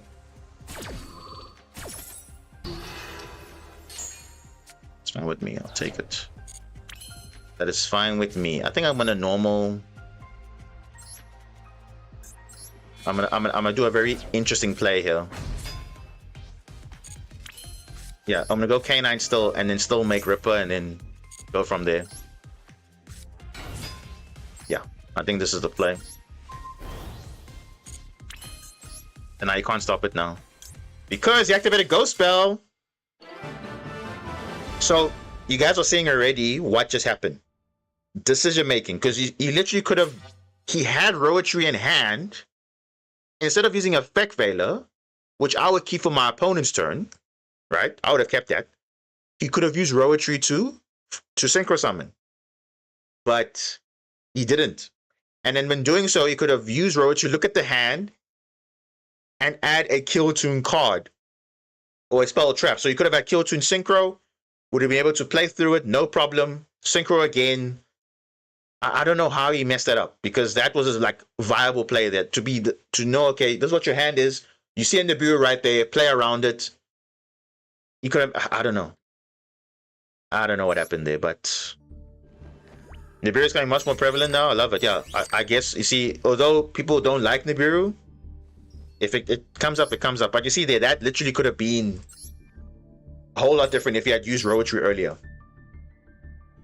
And there we go. Look at this Kill Tune deck. Droll, Effect Veiler. Like, I would keep this. Why would I use that? I would use Rowetry because I want to get hand knowledge as quick as possible.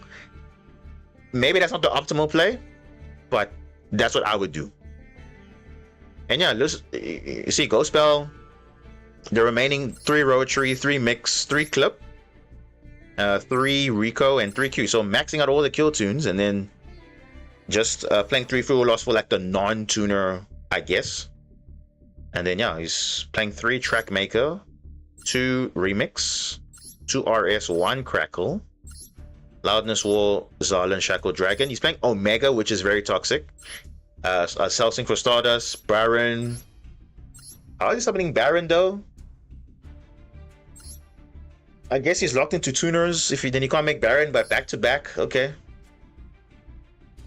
Doesn't lock you into anything, so that's fine. A little Knight. So you can see, already you can see how to kind of slow down this deck. It's all about decision making. If they don't make the right decision, then they could easily mess it up.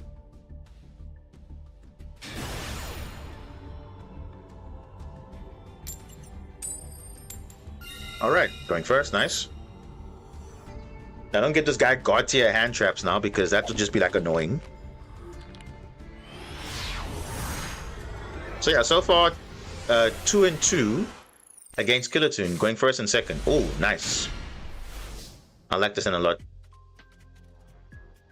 Exactly. So you see, because I see, I know the interactions of the deck and I know what is a priority, but I guess for him it's not the priority. But I would have made Rowetry instead of using Veiler in the hand.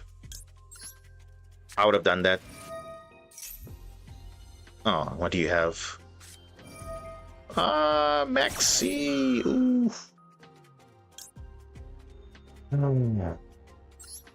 We're going all the way, guys. We're going all the way. Maxi's not going to kill us unless they have more hand traps, of course. Gonna discard that one. Damn, Maxi. Alright, let's see what they have.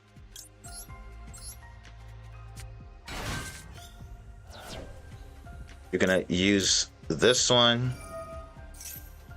Gonna chain link block that one. And we'll keep that actually. Oh, they're gonna quick sync like the other guy, spamming all those synchro stuff. Probably that too.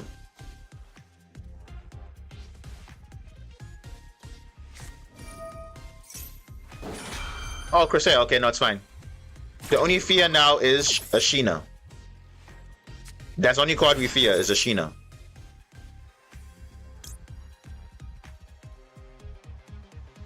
You know. The only card we fear is Sheena.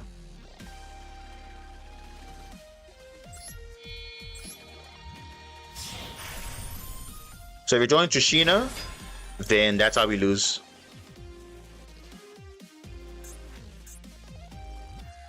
What's happening here?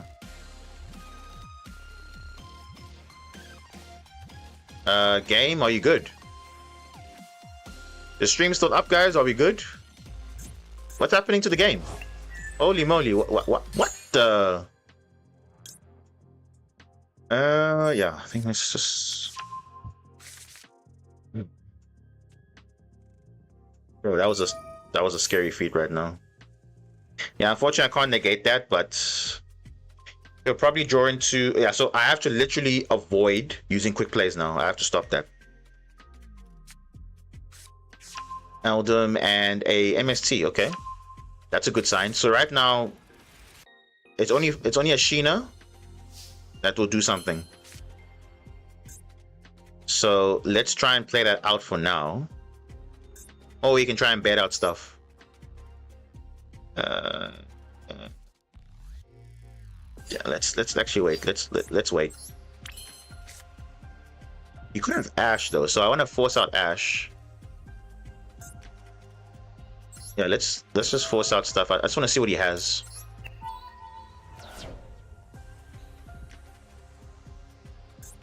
I'll just negate that. It's fine. Doesn't really matter.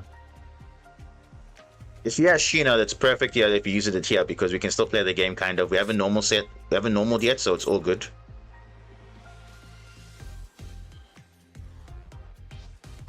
No.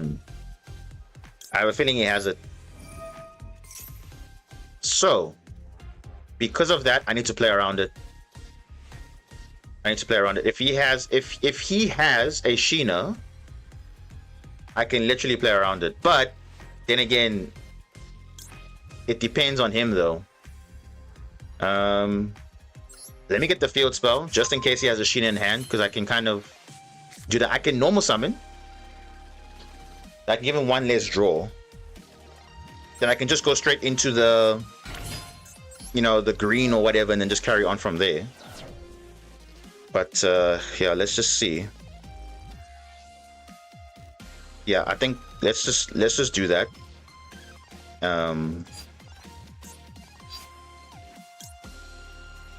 Let's get this out of the deck. I don't want this. Yeah, if he has an Ash, then we kind of lose right there. No, okay, so that's fine. So now I'm gonna go into like a green and then just like discard 2 and pass. It's fine. I don't want to play into a Sheena for no reason. That's fine. This is the more conservative play here that we can do. Or we can lose to that also. But we can just do it again, not once per turn. So it's like, fine. Alright, let's just pray it doesn't have something to deal with that, but that'll be a bit annoying if he has a way to deal with it. So I think this is fine. 6 materials.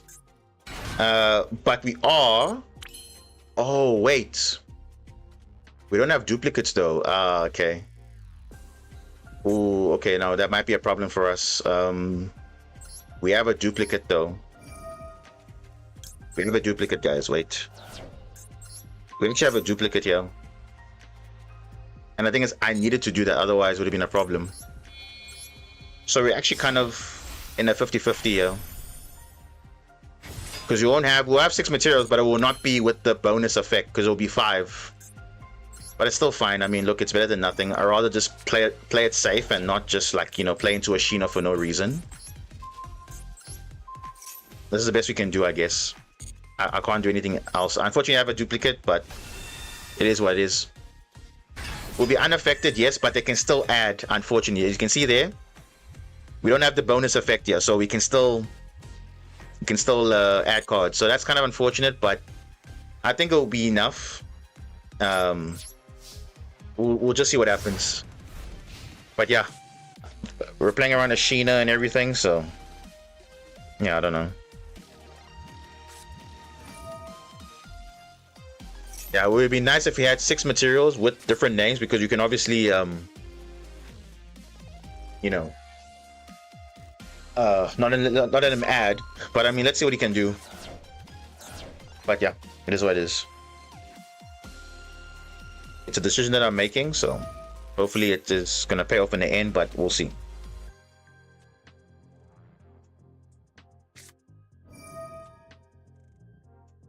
Droplet's not gonna do anything.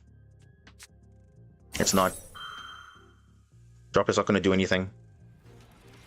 And Doom Eagle is not going to do anything as well, because we have monsters engraved. So he has to take both of them, but that's not going to happen.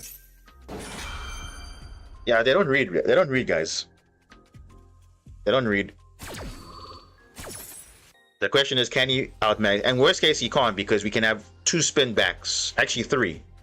So worst case scenario, it's not too bad. Even though he's adding all the cards in the world, we can get back right into it very quickly. Nice droplet, cool.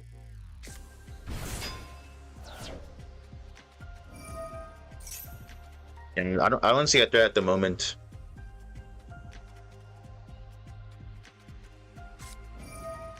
Even that, not I can clear his field 1 by 1. It's fine. Obviously, Crusade will be a bit annoying, because if I control no spell traps, it'll be indestructible by battle, but that's fine. He'll take damage regardless if he doesn't get rid of it. Obviously, again, we all know this. If Maxi wasn't in play, I would have definitely made it comfortable a Magnus with 8 materials plus, and then it would be over from the start right there. So we'll see what happens. He'll try and hold out the game, but I also have more cards than him.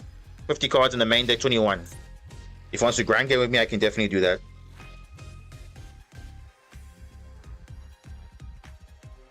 But yeah, so far, I mean, the stream's been pretty good. I mean, we faced Kewl twice, going first or second. And yeah, we actually had an okay time, I guess. So we're kind of seeing already what kind of Kewl weakness is, if you know what you're doing. But yeah, because I definitely expect a lot of Kewl today in the Meta Weekly, so at least we know our deck can kind of counter it. And also we know the interactions, how it works, but yeah, we should be okay.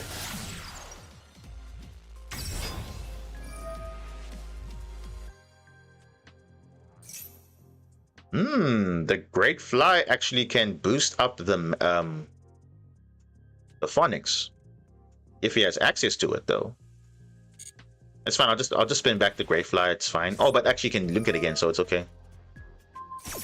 I have an idea how to fix going second, and I'm going to explain it using your deck. Go away, let's see. I'm all ears.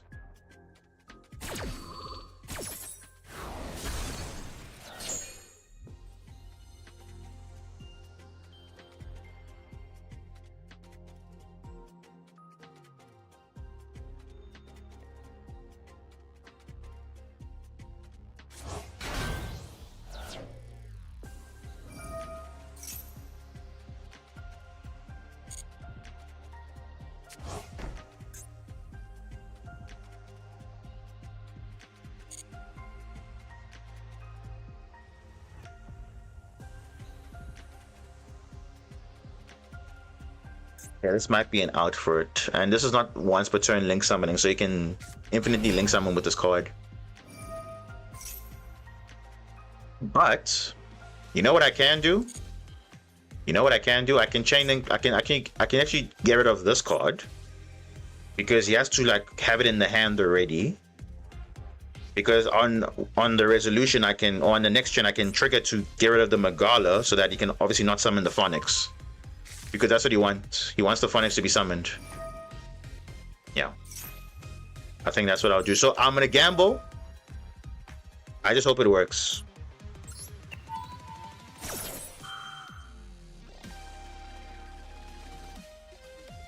I can put Magala back, then he can't summon the Phonics.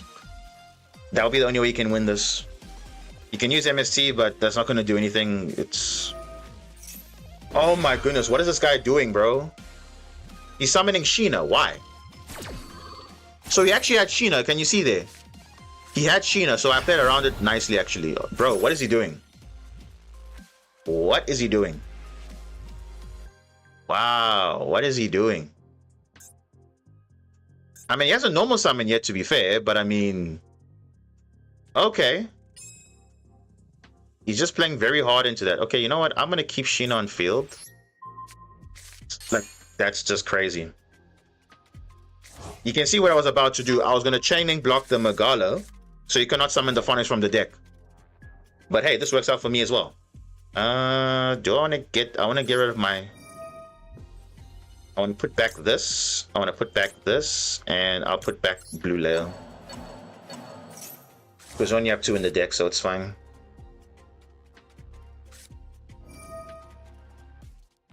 Brother, talents?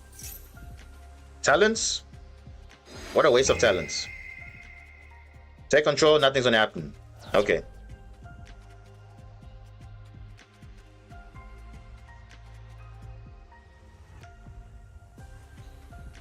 Bro, they literally, I see what they were doing, but that's we played around Sheena, so that you can at least give me credit for that, because if I just activated a monster effect on the field while they have a win monster, they could spin back all my Xyz monsters to the extra deck, and that would be kind of bad. So I did play around Sheena.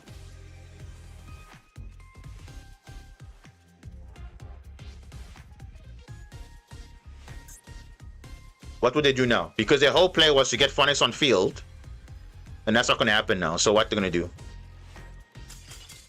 Wow, look at that. Look at that. Look at that.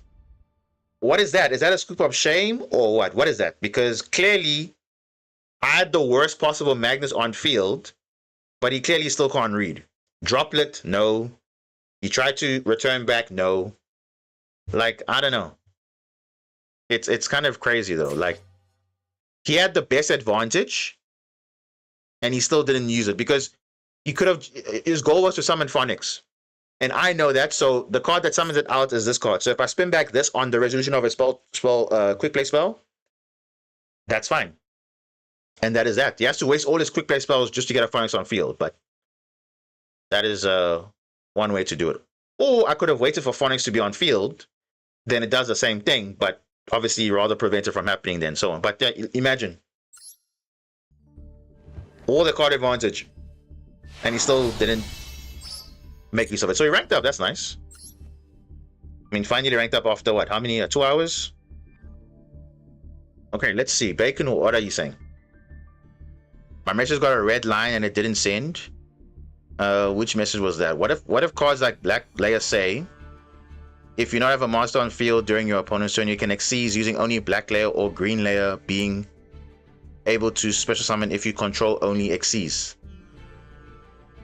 Instead of powerful cards, only going second cards have extra effects to help break board and not make the going second player go first, like evenly match. Yeah, well, remember I was saying earlier, when we're talking about whether Holly Sue is a better card design than Black Layer, they could have literally made Black Layer with a better effect to say, okay, you can send a non-dark super Quan monster from deck to grave, or from hand field to grave, summon this card. Then at least it's a 1-card Xyz summon. You don't have to depend on, you know, discarding an attribute, because that's what this card needs. It needs an attribute in the graveyard already, or the attribute in your hand. So it could have been better if it was a 1-card Xyz summon. Then it helps you going second, because you can literally make either Spell Trap Negate, Book of Moon, or the monster pop or the monster negate without committing to normal summon.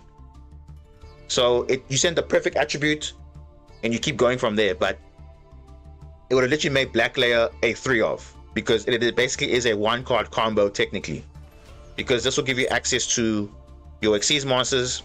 You discard Black Layer, you get the layer 19, you start your combo from there, you make Magna. So it would have been a very, very good card as a 3-of, but unfortunately it's not as good as we hoped it to be, but it's still good enough. But I hear what you're saying, like, it's just they kind of nerfed it a little bit, but Holly Sue is more broken than this, I would say. Okay, so we've seen now Radiant K9 Super Quant. Let's now switch to Doom Z. I don't know, is it going to be making a difference? I'm not sure. We can literally see, because I want to see now, what am I taking into Meta Weekly later. So are we taking Doom Z or are we taking Radiant? So yeah, let's see how it goes.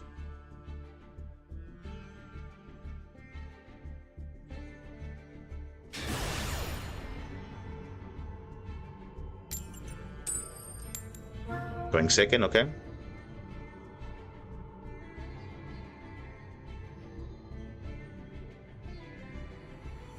I mean, the Radiant cards are good. I mean, even though we never saw them much today, but we saw Super Quan, which and more K9, so it's what we want.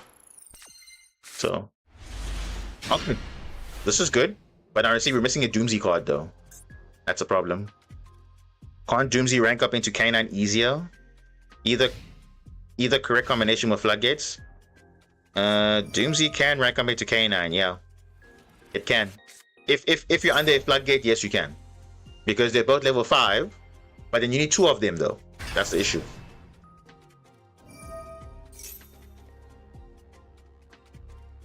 Yeah. So it can work. But I will say this though, when we get the new support, it will change, because it seems like now there's more Power Patron cards that we thought they were, and it seems like there's more, so we have to look at those as well. This is White Forest though. Ripper isn't Wind Machine though. It's not. It's a warrior. It's a Wind Warrior. If it was Wind Machine, it would be kind of broken though, because then Doomsday is basically a 1-card Ripper, which is untargetable and also a monster negate, which would have been super broken, I think, if it was a Wind Machine. There is another Wind Machine in the game, but it's a wind-up card. So, oh my goodness, is this Azamina? Uh-oh. Bring up into Floodgate, how long will it take to see? Yeah. Which Floodgate though?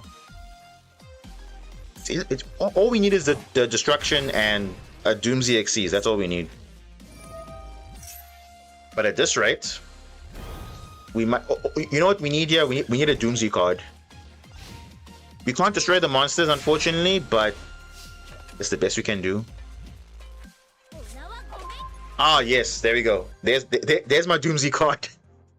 There it is. So now we can go into Drastia, non-target equip a monster. Insane. And again, just to play around Droll or whatever. Let's see what he has. Oh, of course, Maxi, bro. Of course you're gonna have Maxi. No, man, that's annoying. Damn, bro. You know what? I may have to go 1 card. Okay. Bro, Maxi at 1 feels like it was at 3. Or at 2. You still see it. Damn, bro, that's tough.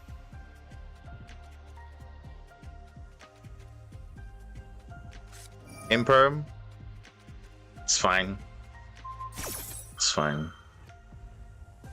I mean, not the best Doomsday card we drew, but we play a second one, so it's not a bad thing. We can literally add to the hand.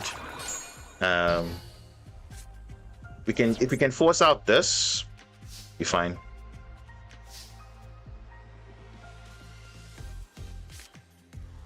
But yeah, the problem is they can also deal with this as well. Yeah, it's worse because when a card's at 1, it feels more powerful than it was at 2.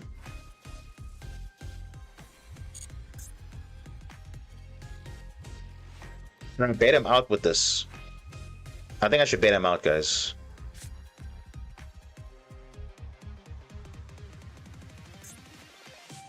And that is very true.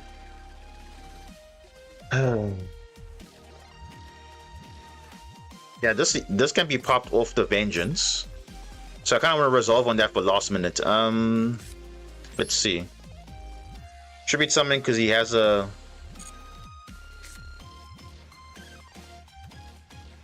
You know what? I think it's fine. Let's yeah,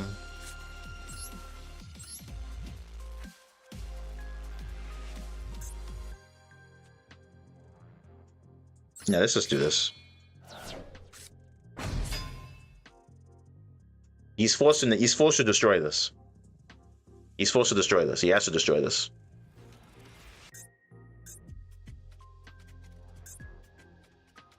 He doesn't have a choice. He has to. Brother. He's allowing it? Okay, then we keep playing the game now. How is he allowing that? Is he good though? Is that troll? I mean, why would you draw if you just max see me? That doesn't make sense. So do we hold on to Izuna and then we go Doomsday play? Because you can't pop it with Vengeance though. That's my issue. So I don't want to play into it just yet. You can destroy Ripper. It's whatever, but it's fine, I guess. If he kills Ripper, or if he kills what's this card? The Lupus. Player on Nib. Yeah, I know, but the thing is, he's got the Vengeance, so he can stop the rank 5 instantly. And I think is I need it with Ripper in, like I need it with Lupus attached to it. Otherwise, it's not going to work out. And he's just drawing into his engine now. More hand traps, I'm sure. But yeah, it's fine. Worst case, we can go Doomsday and all that stuff, so it's like fine. I already have a 0% win rate against Kewl. Yeah, I have a 2-0 against Kewl. Going first, going second.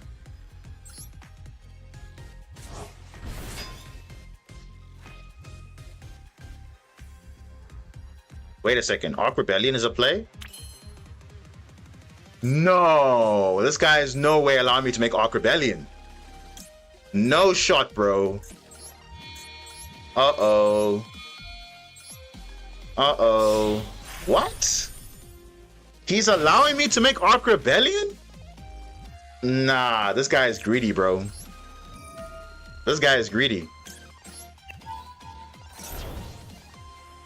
That's exactly 8,000 damage. Exactly 8,000. Brother, how did you mess that up? You should have just destroyed one of the level 5s. Oh my goodness.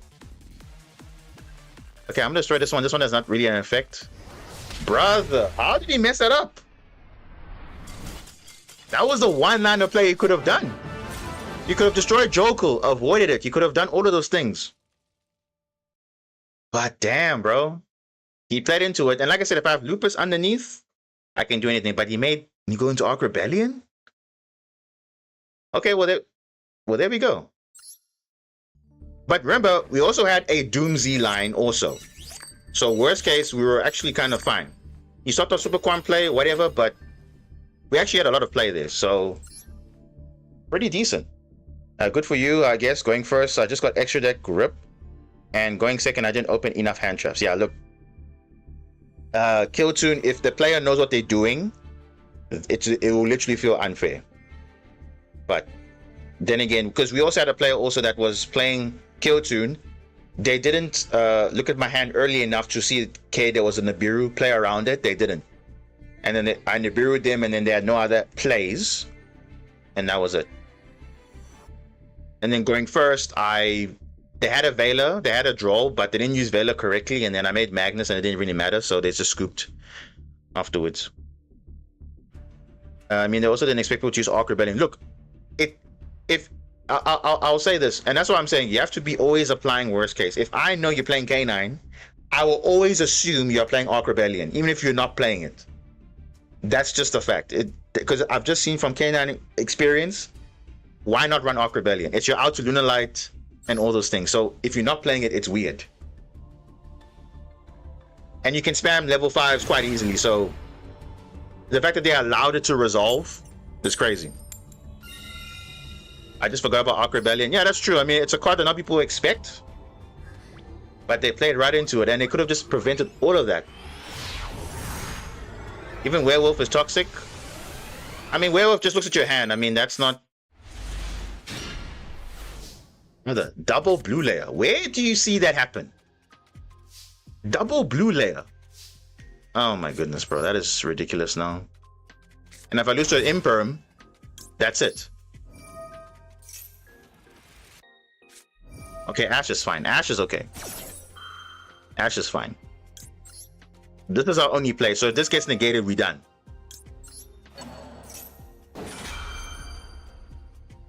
Maxi. Full loss? Ah, okay, it's fine. You can fool me, it's fine, doesn't matter. You can just take off before activating. Exactly, you can play around Werewolf, so I'm not worried about that. But the kill tune, how do you play around that? Because they'll be doing a turn 1 and you can't do anything. So it's kind of broken that way. Let's just get layer 19. They're not going to draw because they full a loss, but they can always do that. Oh, do you have Izuna as well? Bro. Why do you have that? Okay, let's get this out.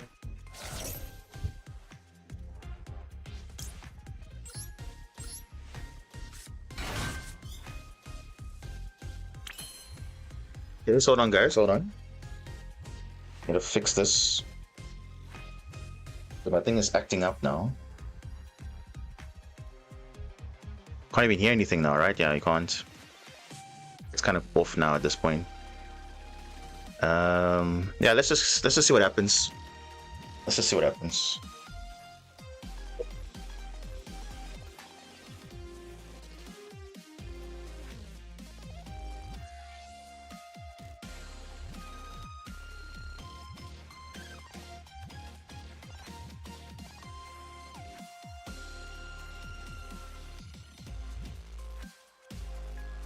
Okay, YouTube is fine. Okay, we are back. Okay, let's carry on comboing. Whoever is giving Marines support should be fired. Yeah, agreed. 100%. 100%. They shouldn't cease to exist.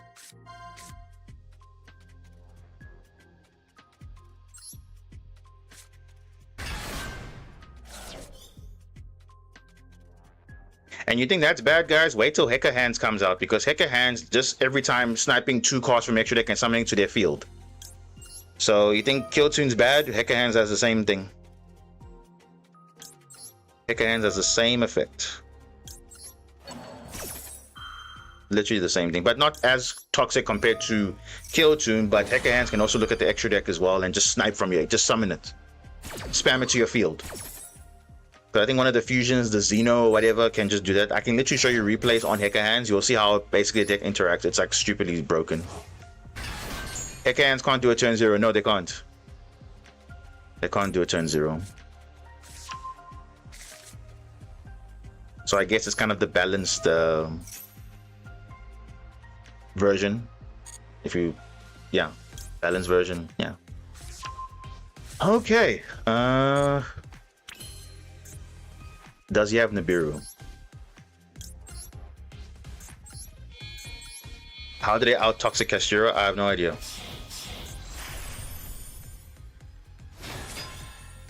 Because they both pretty much do the same thing. Look at your extra deck, snipe it, banish it. But at least, no, why am I even saying at least? They both do the same thing. It's both toxic. It's the same thing. It's the same. I think hand ripping is one thing. Fine, but extra deck ripping, looking at your opponent's deck, sniping 2 cards, banishing 1, putting it at the bottom of the top, like it's just that's more toxic, I think, in a way. Because Magnus, all it does, it just says you can't add cards, which is basically Thunder Dragon Colossus. It's basically drawn Lockbird.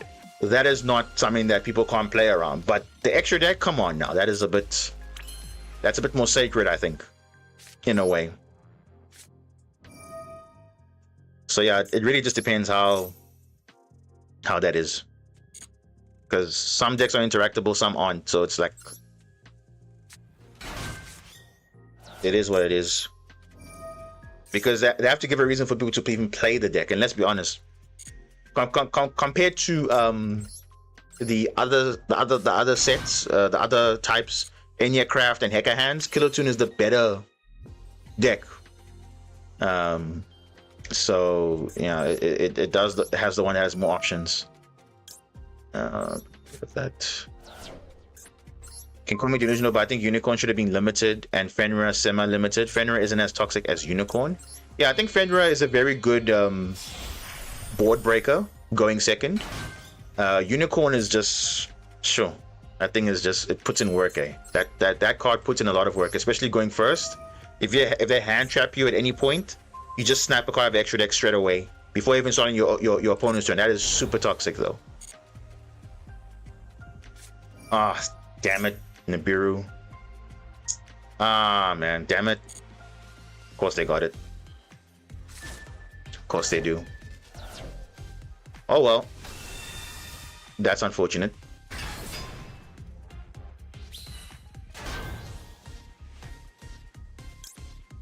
Now I have to pray for a miracle here.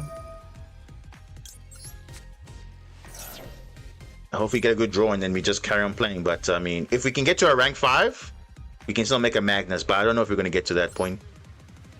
But let's shuffle back the cards anyway. Let's shuffle back this. Shuffle back. We need more blue layers. So I'm actually going to do that. He had 2 hand traps. Oh, yeah. Yeah, unfortunately, that was our only play. If we had like a Satan, I wouldn't have cared about Ash, but it is what it is. Oh, bro, there's the Satan. Oh, whatever, bro. It's fine. Oh, Kill Tune. Oh, no. And this is what I'm talking about. Look how toxic it's going to be. Kill Tune Clip is going to look at my extra deck and banish a random card. Literally a random card.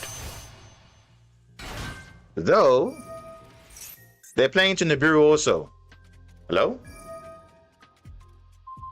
Oh, that's crazy, man. Ooh. Kill Tune is lucky, eh? They had that extra Fua. They would have been screwed over, basically. You see, there we go. There's the one of Magna Liger gone. I can't get that back. So that's just how it is, guys. Because the game decided to give me 2 blue layers instead of a different card. I don't know. I don't know.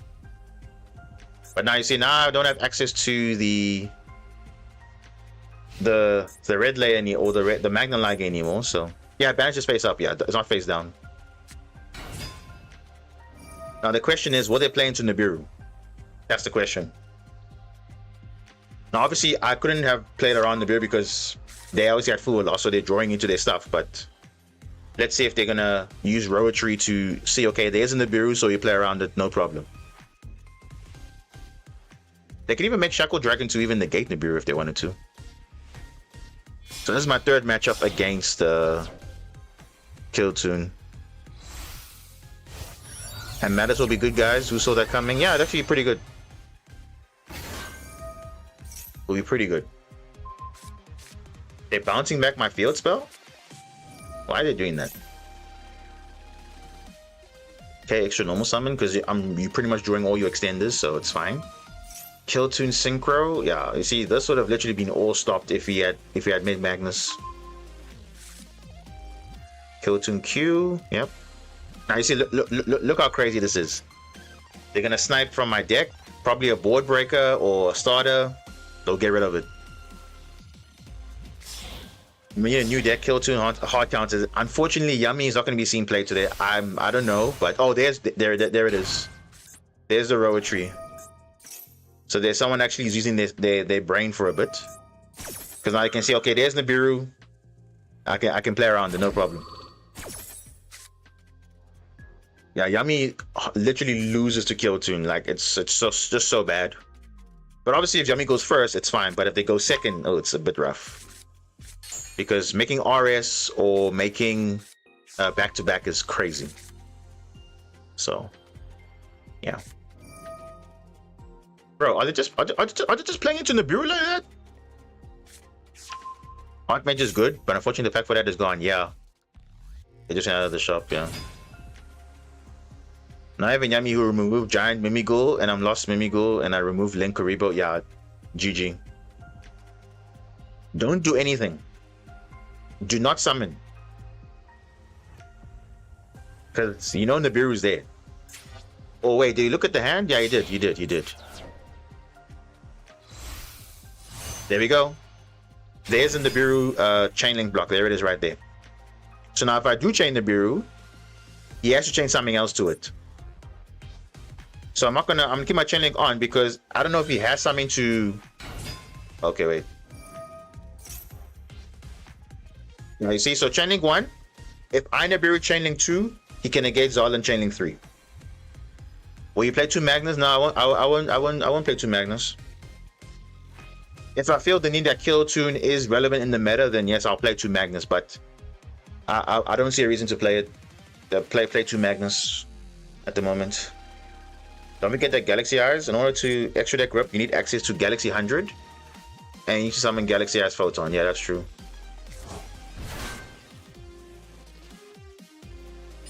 So you can make back-to-back now as well.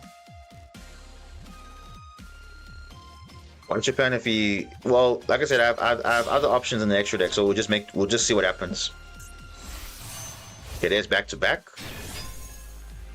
And that's actually game, actually. So let's see what he does. And the problem is he can chain link block with Kewl Toon back-to-back because it can be chain linked to Zarin. So yeah, it's a bit rough now at this point. Because he can go chain link 1, or I can go chain link 1. He chain link 2's back-to-back. He still negates Nibiru. So it's best to not do anything. He wins the game. It's fine. Yeah. So this matchup was literally just Nibiru. It wasn't anything else. If we didn't have Nibiru, we would have definitely won the game. So it's the non-engine that messed me up, I guess. And also me drawing 2 blue layers isn't ideal because I need to have a different stuff. So I wouldn't have worried about Ash if I had like a layer 19 or something, but unfortunately he had it. It's okay. It's fine. Kewl Toon. Oh my goodness. Brother. He plays 1 Veiler. He's on triple retaliating C, so he still thinks like... I mean, you know, this counters... this also affects Kewl Toon also. If you use Synchro Overtake and you use retaliating C, you also get screwed up as well. There was Fool Loss. Well, the reason I'm saying Fool Loss was there because I would have called by the grave the Fool Loss, not the Ash, if I had a different play. So he had 2 extra non-engine and he probably drew into his Nibiru, so... As you can see, that's a one-off, and he drew into it. So it makes sense. Okay. Galaxy Eyes really needs new support. They are power crept, and even the extra deck aspect of the deck. Well, guess what? The new overframes is going to make the deck a whole lot better. If you haven't seen the overframe cards already, I think they're pretty good cards, and they got 1 card that literally is a starter and an extender at the same time. So... Again, I know they give some decks that type of effect, but I think all the decks should have gotten that type of thing. A starter and an extender, it's crazy. Hold up, before we talk about more support, we need Marincess. What do you mean need Marincess? Oh, Malice. Malice. Prank Kids need new support like a Link 1. Didn't they ban the Link 1? At one point in time? Sure, Malice without hand traps is rough, eh? Because if people are not playing Lancey in the format, so it is 100% warranted. It's only the TCG where it's still banned, yeah, I think so. I mean, either support or water type base deck because it feels similar. Yeah, that's what I'm saying. We just need a water archetype that, you know, doesn't really care about locks per se. If we can splash in Marensis, I'll play it because I want all reasons to play Marensis right now. I've seen the overframes, but the problem is that we need new boss monsters that do something during the opponent's turn, like Hope Harbinger or Photon Lord are barely enough. True. But the thing is, would you rather ask for more consistency to make your deck a bit more playable, or do you want more boss monsters? It's the same thing with Super Quant, right? Super Quant had the boss monster, but the problem is it lacked an actual coherent deck because you had no proper extenders and all those things. So now we got the extenders, and now the deck is actually cohesive now because Blue Layer before was doing not much. It was just searching field spell because that was only the good card you could search, but it was very difficult to naturally go into Magna. So we needed that starter, that extender, and now we got them. So it actually fixed the deck now. So Super Quantum's actually viable now, even though it doesn't win every single game, but that extra extension is needed. So I would have traded more extension than having another boss, because imagine now if Magnus was replaced by another boss monster, it still would have made the deck better. Because I don't care how many boss monsters you have, if you can't get to your boss monster, then it doesn't make sense. For me, that is.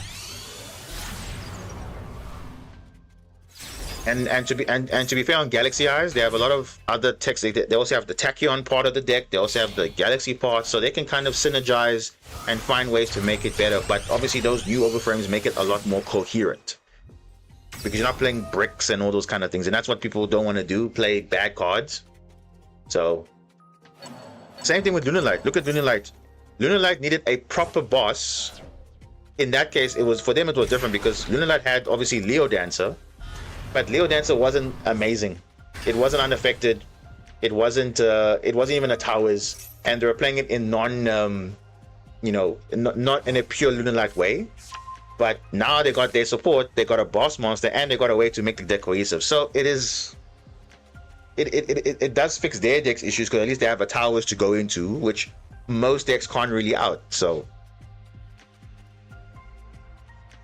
but Magnus is a towers. Most decks play through Hope Harbinger and Photon Lord quite easily, especially if you're thinking access to Tachyon Transmigration. I get it. But obviously, that's where Yu-Gi-Oh comes in to say, okay, you have to be a bit more creative. That's just how it is. I mean, look at how I've been playing Marensis for so long. I've always been adapting, playing stuff that usually people don't want to play, because I'm trying to make the deck playable as far as possible. Because if I could play Marensis all day, I would. But it's just the format's not good enough right now, because it doesn't really play well into, like, boards like Malice. Okay, it does play into Malice kind of, but Radiant Typhoon and Draco Tail and now Kill Tune is really rough for them to play now. So it needs like more support than anything else. Okay.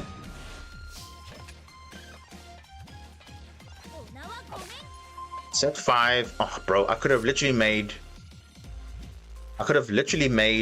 Lupus, and then this thing wouldn't even be activatable.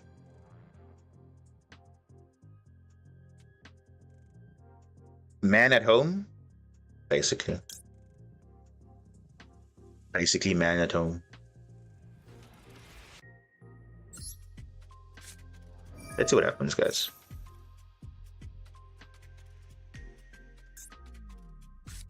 Oh, wow. Non-engine impulse. Nice. Nice.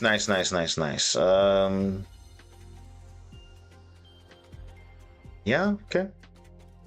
It's fine, I guess. Alright. Cool. What other non-engine do you have?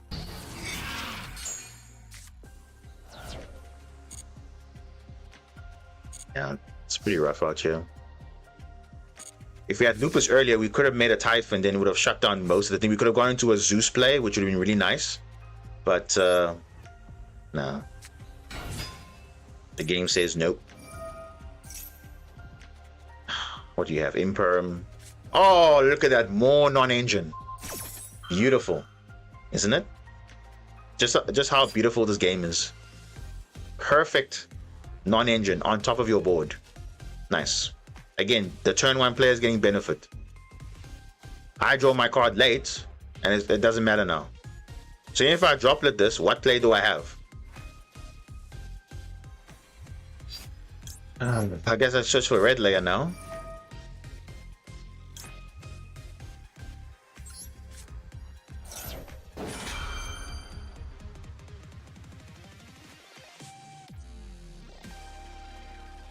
The lower non-engine or draw power. That's true. That's true. It's a choice. Sure. Kind of want to force this out now, actually. Just see to save room if he will do something, but I don't know. Let's see if he'll take the bait. I don't think he'll take the bait. He'll probably read the card and be like, okay, what is this doing? There's 3 effects. I don't know which one you're gonna do. It's fine. Oh, he takes the bait. Okay. That's good for me. Brother, he's triggering. Oh, okay. We're back in it. We might be back in it. If he doesn't have any other non-engine, we might be back into it now. We might be back into it, guys. It just depends how he plays it out. Because you're obviously going to go red layer here. If he has draw, that'll hurt us a little bit. He definitely has more, yeah. But let's see what happens. So let's go red layer first. Let's add back the layer 19 that he negated because, again, he doesn't know what is being activated, so it's fine. More imperm. Do you have more imperm?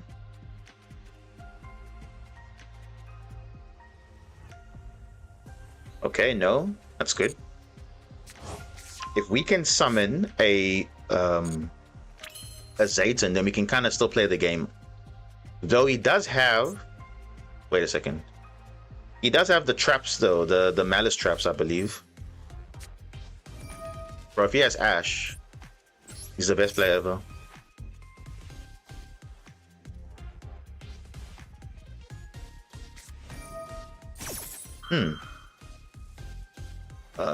Yeah, you see, unfortunately now, we are in a situation now because he's going to summon out the White Binder, which will banish the Hard Crypta, which will now force us to ban non-turn banish.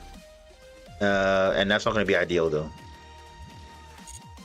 So, what I'm thinking is that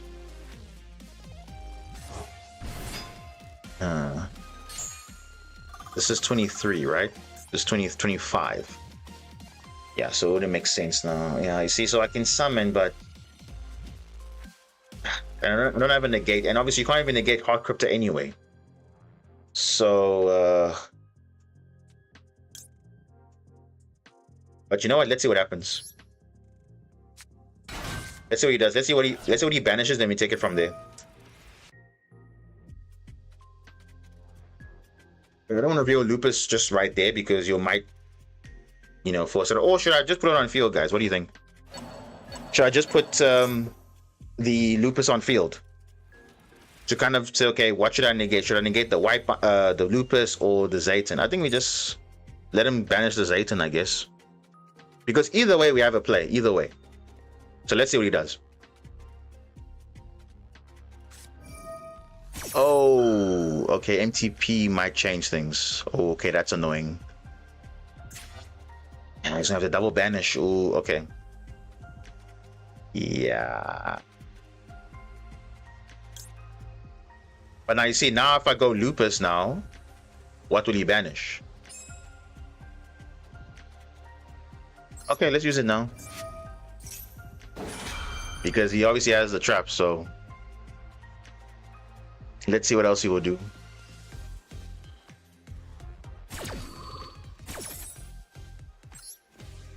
Yeah, let's see what he'll banish. He'll probably banish the Lupus now, but then I don't know what else he's gonna banish though. March Hair? Yeah, probably just banish Lupus or Zayton.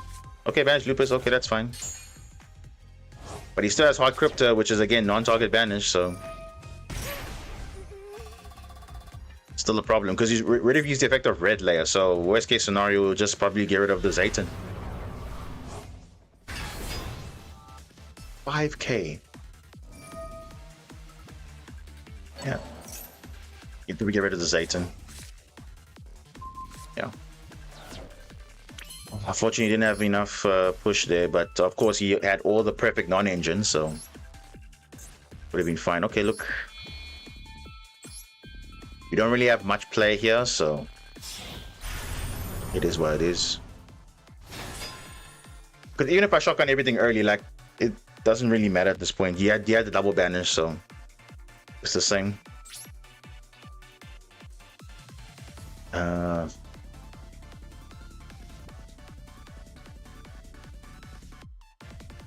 Should I get rid of hard crypto?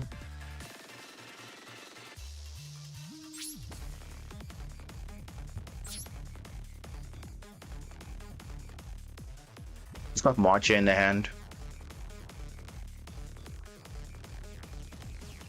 Yeah, Droplet and Imperm and Impulse kind of mess things up a little bit as well.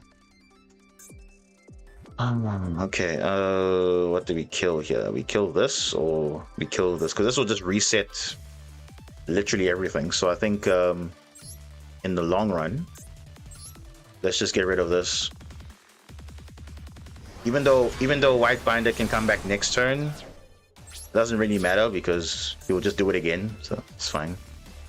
We'll probably just get rid of our Cryptid, it's fine.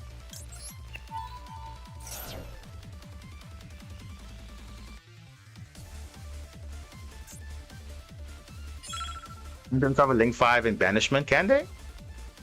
At this point, it doesn't really matter because he has the advantage no matter what, because he had all the non-engine in the world to push through.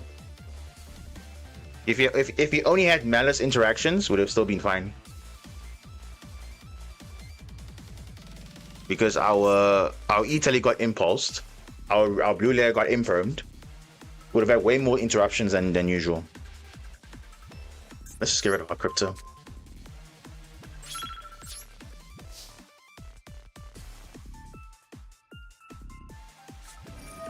Yeah, you see? You still had the TB11.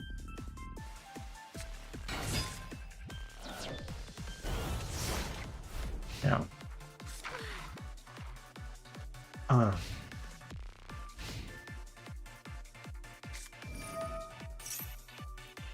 I say Malice, the card design is crazy, man. That's one deck that they definitely got wrong. Because there's literally no hand trap other than Full Loss or Maxi to stop them.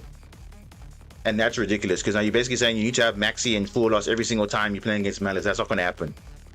Because they don't lose to an Ash, they don't lose to Drawn Lockbird, they don't lose to a lot of things. So that's like they just perfectly designed the deck for the modern game. And if they banish, they come back. Yeah, I don't know. Maybe it's time for White Binder to go also. All decks are designed well until you have until this game has like 5,000 cards. I actually have like 11,000. And due to an Ash, if they start with backup. Yeah, of course. Their worst normal summon, of course, is yeah. Their worst normal summon obviously is backup, but what are the chances that they also have a extender with the sarcophagus and all those things, Allure of Darkness? See, all these things are just extenders for them. Yeah, it's fine. We literally lost because A, we drew Lupus too late, and also they had just the non-engine.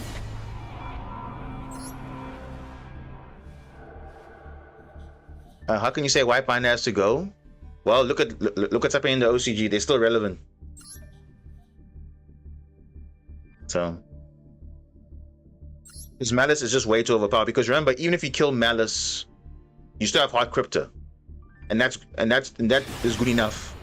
They still have all the Cyberse extenders. So even if you kill White Binder, it hurts their grind game, because that's what White Binder gives you. It gives you grind game. On your opponent's turn, get to banish your links. They come back, get the follow-up, all those things. So where was this hand against Malice? Like, look at this. Look at this hand. Where was this against Malice?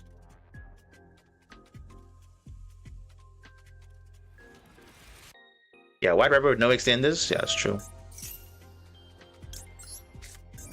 Wow.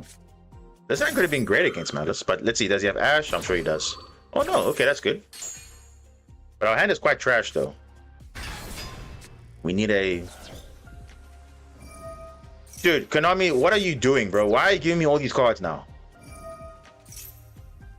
Why do I... One of... Bro, what is that? Or should we say ban the traps? What are we saying? Are we saying ban the traps? I mean, that could be a good call as well. Ban the traps.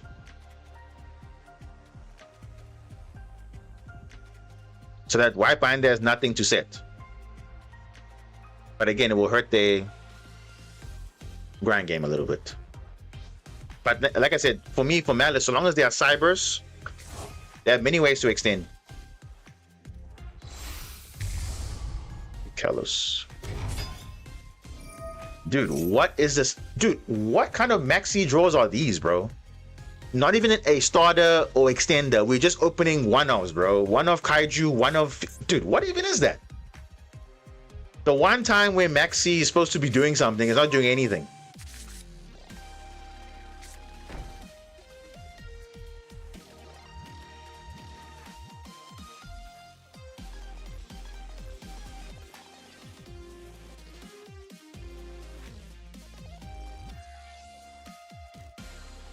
I mean, sure.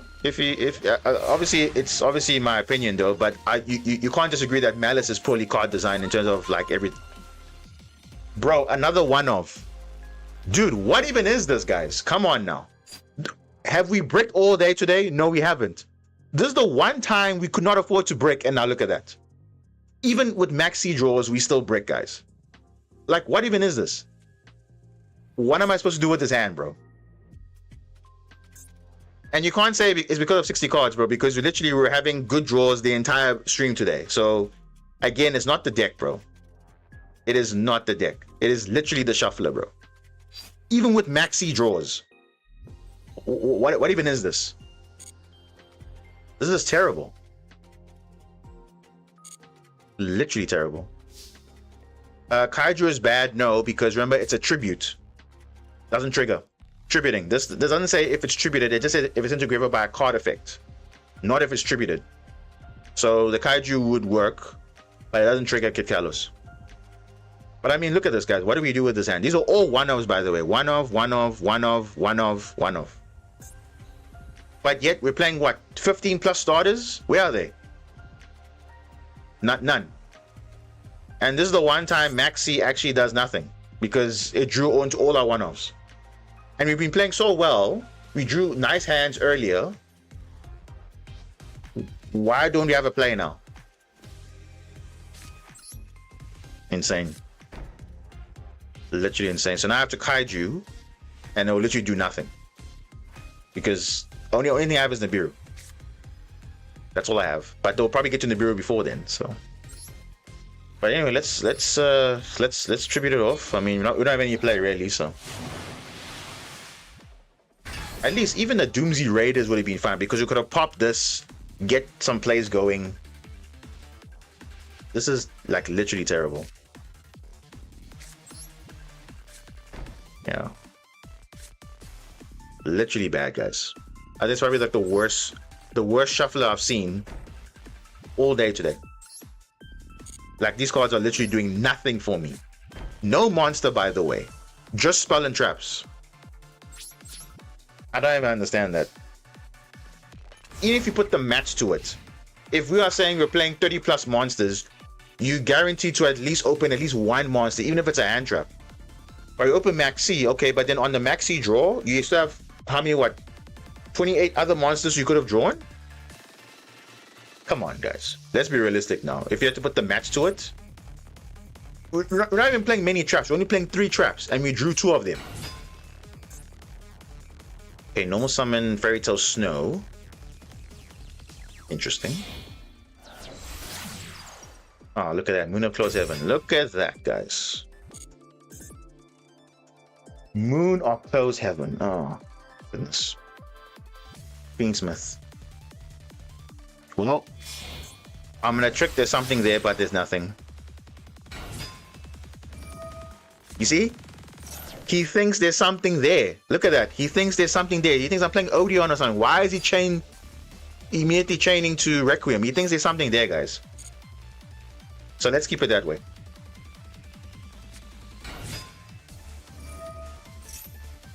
Because he doesn't know what I'm playing. All he just saw was a Maxi and a Kaiju. He doesn't know what I'm playing.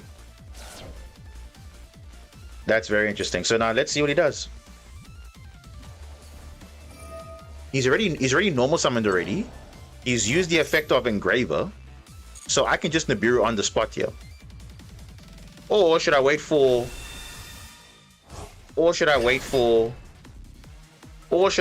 the sequence and then Nibiru there? Because he doesn't know he doesn't even know what I'm doing. He has no clue. That's what I'm saying. He thinks I'm playing Odeon. I'm not playing Odeon, but I can make him believe I'm playing Odeon.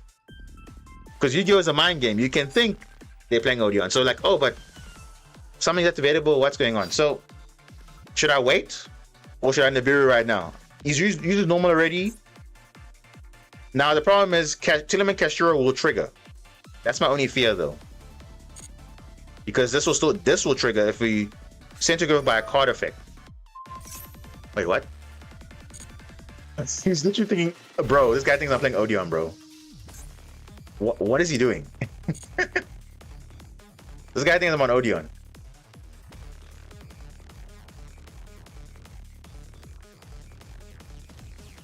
This guy literally thinks I'm Odeon. Are you kidding me? This guy thinks I'm on Odeon, guys. Oh my goodness. That is so funny. Wow. Okay. I didn't expect that though. So he's probably gonna go burn. No, he's not gonna burn now because he would have summoned the Fiendsmith Lacrima first, but he didn't do that. Yeah, this guy thinks I'm on Odeon, literally. Because that's what Odeon does. It bases the solemn cards and all those continuous traps. So I don't blame him though. Because again, he hasn't seen my deck what it actually is.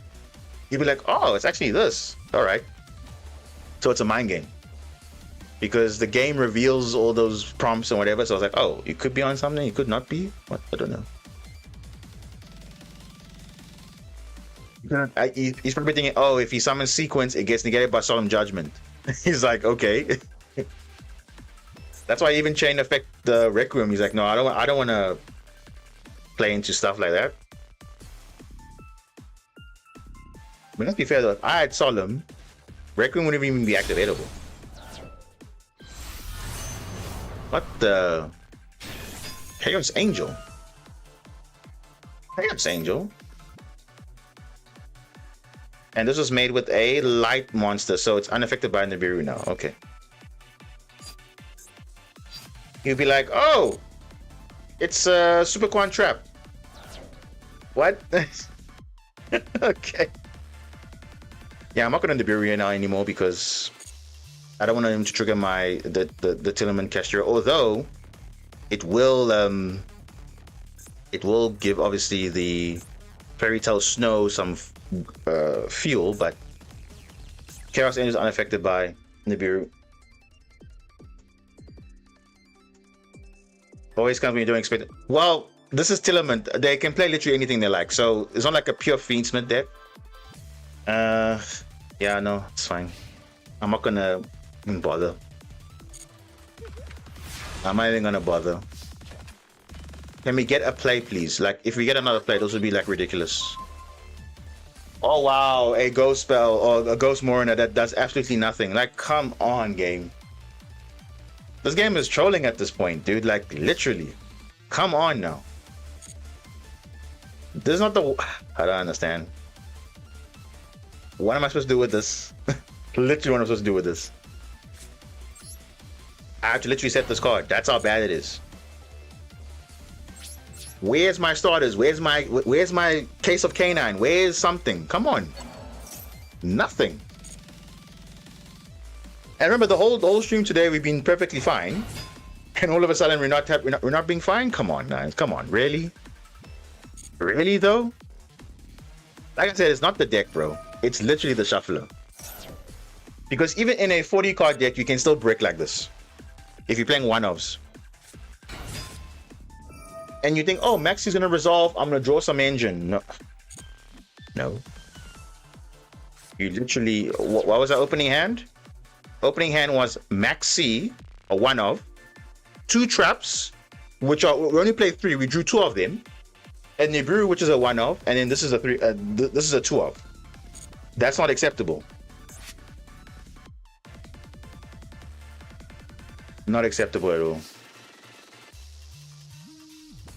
Should play 58. No MST trap. No. There's no MST in this version. This is Doom Z version. There's no MST trap here. Remember, we're playing 2 different variants. We're playing the K9 Radiant variant and the Doom Z variant. So there's 2 different variants we're playing. There's a world where we could slot them both. That'll be quite interesting, but actually, hold on. Let me see if I can cook a list that we can play both. Let me just see. But then obviously we're gonna cut out all the nonsense basically. We're just gonna use it for what it's intended for, and that's it. So we can actually fix that. Let me see if I can get a list that we can work on that can play both. Because obviously if you're gonna play both, you have to kill all the nonsense. That's the only way. Because like I said, there's a simplified Doom Z version. There's also a simplified Radiant version. So, yeah. Yeah, this is... I mean, I'm just going to toggle off, guys. We're literally losing regardless. We are literally losing. We are literally losing. Yeah, it's fine. I mean, yeah, we can do that. But when I say cut the bricks, we're not cutting the super con traps though. You have to play those. But the Doom Z bricks, the Radiant bricks, you can remove them. It's totally fine. It's totally fine. We're only going to use it for like... Let me see, where are we at? Oh, no way, bro. Are we going to D-rank now because you lost 3 in a row?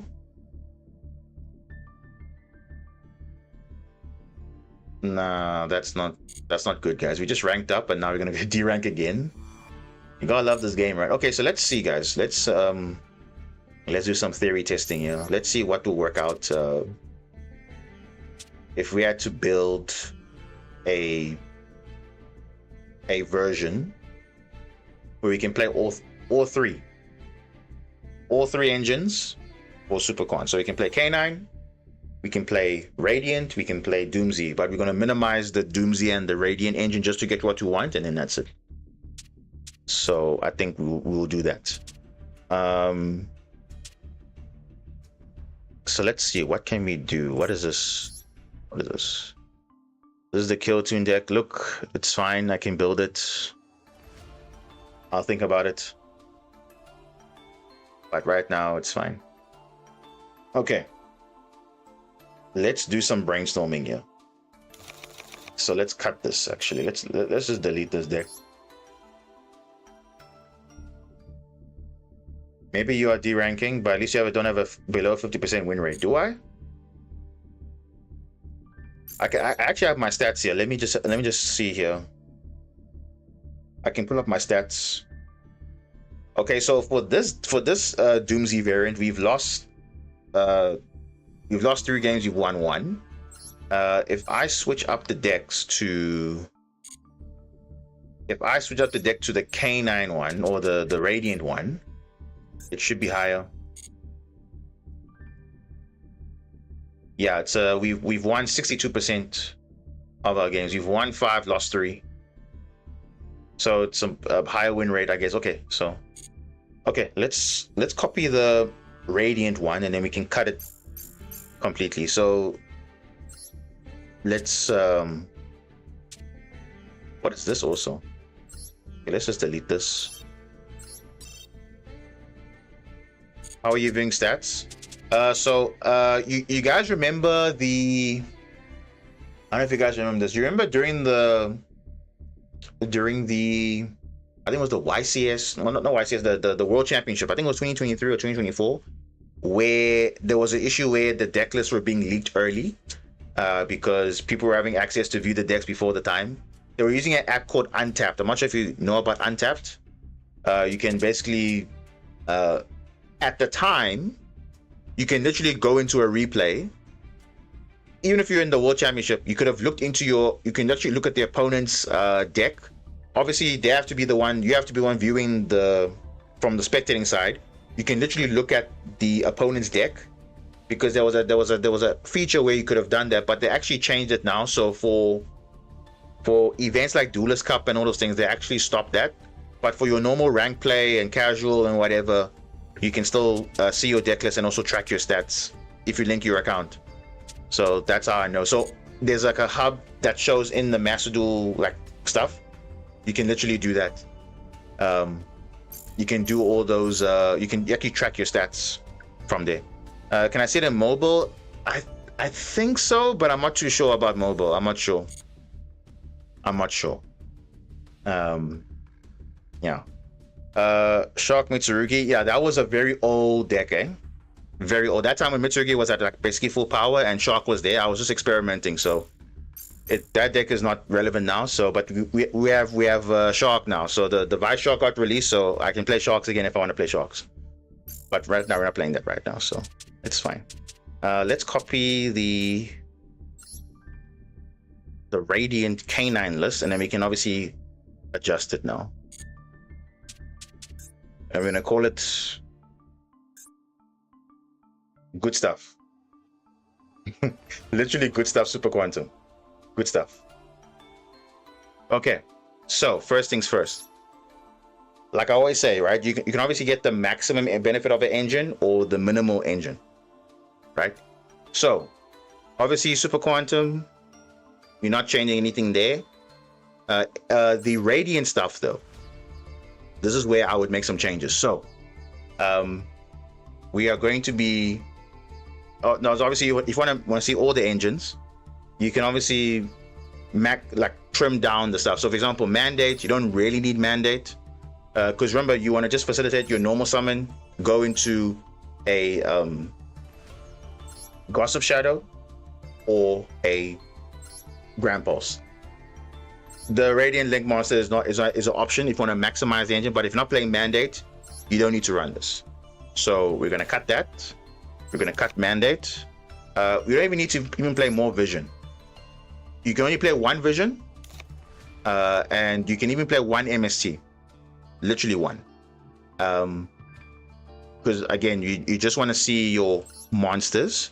So, and obviously quick play, we have enough quick plays in the deck, so we can literally play one MST. And then obviously the Radiant engine, you can literally play 1 and 1. Literally 1 and 1.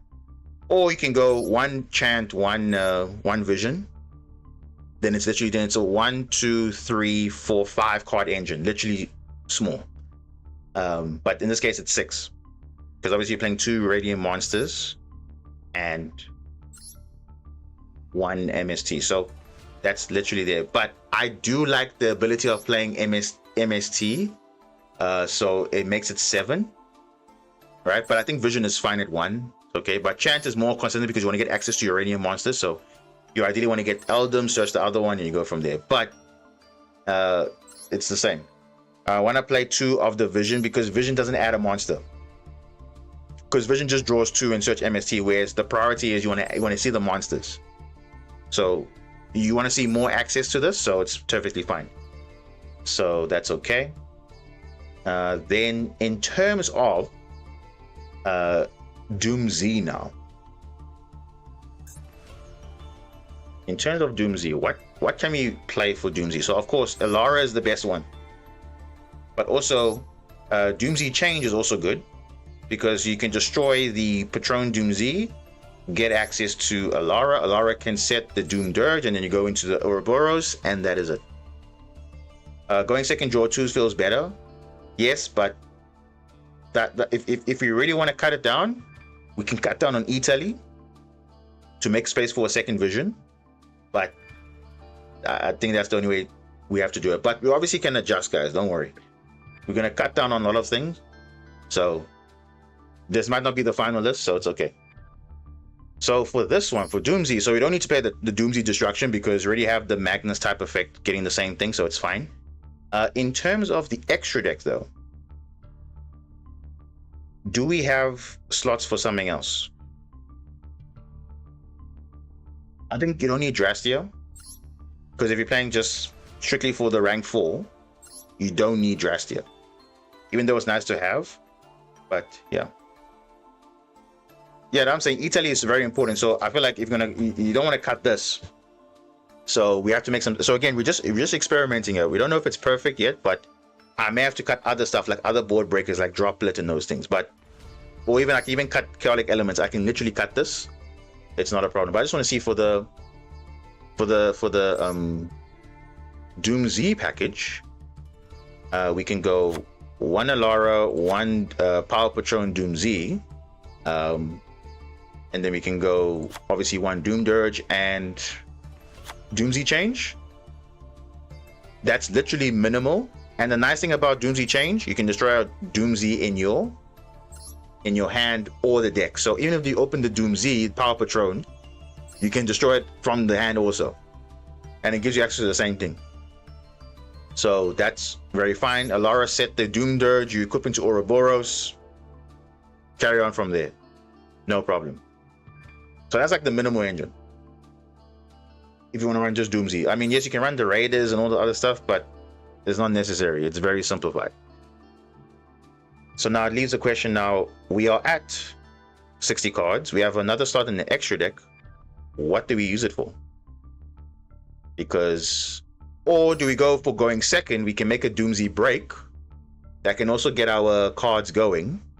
If you want other options for breaking the board, because if you're not worried about, obviously going first is to make Ouroboros, but for going second, you can make the Deactorus, which is going to obviously destroy a Doomsday card, which can destroy itself, and you can destroy a monster on the field. So it can be a board breaker in a way. So that also is an option too. So I'm just trying to think, what can we add that in? Yeah, I think we can. 2 Magnus might be good today because everyone will be playing Kill Tune. Okay. That's also an option too. So I currently have 1. And I've only been having 1 since the game started. So I never saw a reason to have 2. But if there's a world where Kill Tune is relevant in the meta, and it will be, then maybe running 2. But in my experience playing it, I'm not even feel bad if Magnus is gone because I do have other XCs though. But okay. So the 14 slot is kind of open. So we can either throw in the Doomsday Break, Deactorus, and that's good enough. Or I don't know. We can just leave it like this and then go from there. So we are playing 1, 2, Swen. MST can literally be at 1. But it's so good as a board breaker going second that you want to have access to search it if you need to, because all these cards can search MSC from the grave. So worst case, I mean, in hindsight, if you're playing these multiple times, you can technically search MST 3 times. Technically. Better to have it than not have it than have it and need it. No, but that's the thing. I never needed a second Magnus. Even against Kill Tune, even against Castira, I never needed a second Magnus, because what they were doing, Castira was snapping out Zeus. Even against Hecker hands, guys, if they snap my Magnus, it's fine. I don't really care. So it's like, even though it's Master Duel, I've played so many simulators, so many games. I'd never seen it. Oh, I wish I had a second Magnus. I really don't care. If Magnus goes, I play something else. It's cool. There's other Xyz monsters in here, so it's fine. But again, I haven't seen the case where it comes up, so it is there. So let's just put this as a placeholder. If you want to play a second Magnus, but I think it's overkill. I really do think so. Because remember, what if they banish it twice? You also don't know that too, because remember, the Crackle can look at your opponent's extra deck and banish it till end phase. So even if you are going second, they can just banish it in there. So it's like, it's there. There's many other ways to play. It's not just Magnus only. It's not like, okay, if you don't have Magnus, we can't play the game, because Magnus is more of a going first thing. Obviously, going second, if you make a Magnus, that's cool, but we have many other lines of play. So, rank 7 that steals. Okay. Now we're talking a bit of different things, because in case our level get modulated, you could also have that option. Xyz. What are good Xyz monsters that we can run? That's not Doomsday, of course. There's actually a lot of good targets. Yeah, Big Eye is a good one. Dracosack is also good, eh? That takes up too many slots. Okay, this is not gonna work. Ooh, Red Eyes Flare Metal Dragon could be a thing. Dark Armed is only good if you have dark monsters. Oh, no, actually no, it doesn't work like that. The rank 3 adds itself to a number monster. Keep that in mind. Which rank 3? This one? If you can target one number exceeds multi control, attach this card to it. Yeah, but is that's if it's on the field though, isn't it? Number exceeds. Okay, number 11 Big Eye. Yeah, Dark Arm can banish anything. Okay, yeah, that's fine. I was looking at the first effect.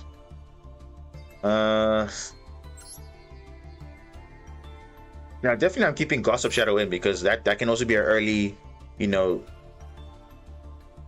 hand trap resilience, so that's fine. Okay, we can also go with this, eh? I mean, this doesn't do much, but I mean, if you destroy a card by battle, just suck up a card that you're dealing with it. But I think Big Eye is fine. We can try Big Eye. And then yeah, we'll keep everything as is. I think we'll keep everything as is. I think for now we have flexibility, so I guess it's fine. Yeah, okay. Good stuff. Let's see if it'll work out. So at least we're seeing everything. If we see something, we play. If you don't see something, it's fine. We'll see. If we rank down, it's okay. We'll pick it up on the next game. It's fine. Or later on Optimeta Weekly, obviously. So let's change the deck with good stuff. Yeah. Let's try it out. So we're playing all the things that we want access to our Xyz monsters, and we go from there. Maybe more links. Kewl Toon changes levels. Yeah. That's. Oh, you're on the D rank again. Oh, okay. If we can save this one, then it's fine. Yes. This might be our Meta Weekly deck list. We'll see how it plays. Oh wow. You know what? This is actually pretty good. Pretty good, actually.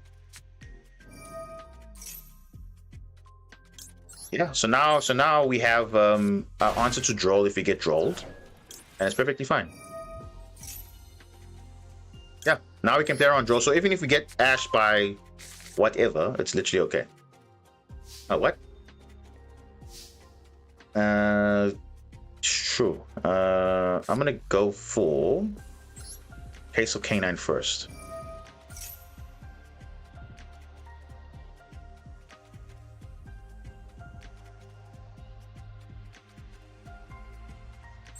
He may not act because he didn't chain it, probably. But the thing is, he could have Droll. So again, to make it more, I'm gonna search for Noroi, because Noroi also plays around Droll, and also Joku plays around Droll. But if he has it, it's fine. Kewl Toon Clip. Okay, he has Clip. Okay. Let's see what he goes into. Oh, what is this? Trackmaker. Okay, talking about monster your opponent controls. Okay, that's literally fine. Blue layer is okay. We still have like, yeah, this is not even gonna do anything. Okay, this might do something. Let's see. Banish a random card face down. Let's see what he does. Jax is fine. Jax is fine. It could have been Ripper, but Jax is fine. It's literally fine. This adds a Kill Tune card, but they're not going to synchro again. So, good thing Links and Pendulums are banned. In Genesis, Lunalight was about to abuse those 2 pendulums exactly. But even then, Liger Dance is technically at 1 in Genesis because they got points to it. What did he search for? Rico. Yeah, I think I'm gonna play around again. Okay, I won't say Imperm, but playing around a Veiler. That's what I want to play around. Play around a Veiler. Yeah, we're literally fine. We're gonna go Lantern. Okay, let's actually just do this now.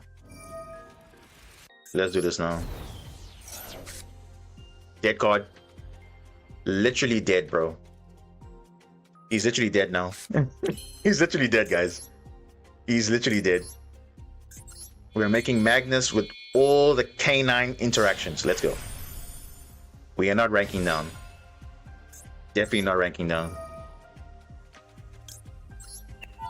We're gonna realize very quick, like, oh, he's got 0 players here.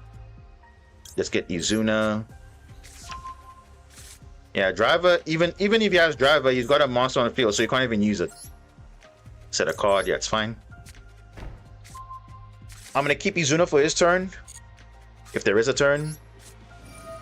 Lantern. Kewl. Yeah, we're good now. We're literally good. You will think, oh, that the combo's over. Not really. And I make Magna Liger.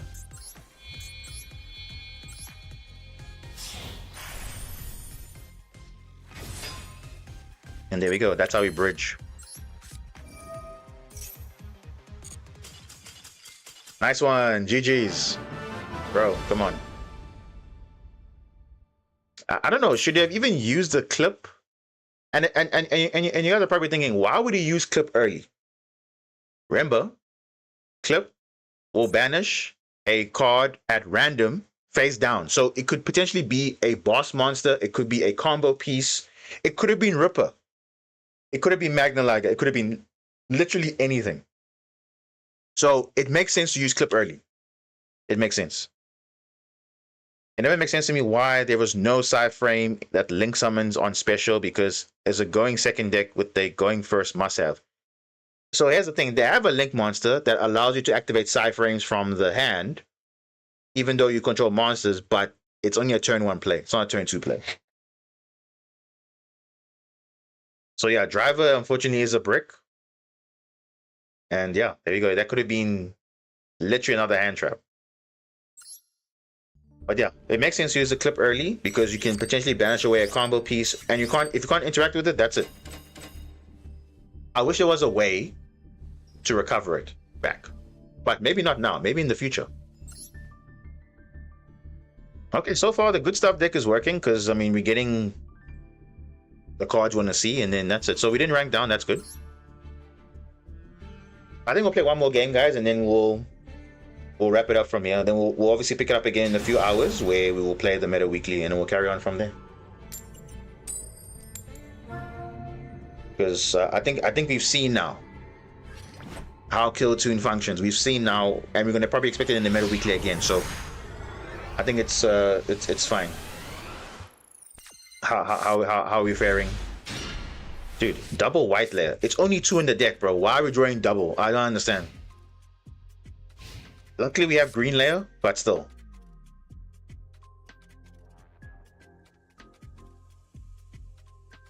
What if at any time you brick, you remove one of the brick, lowering the chance of brick in other game? No.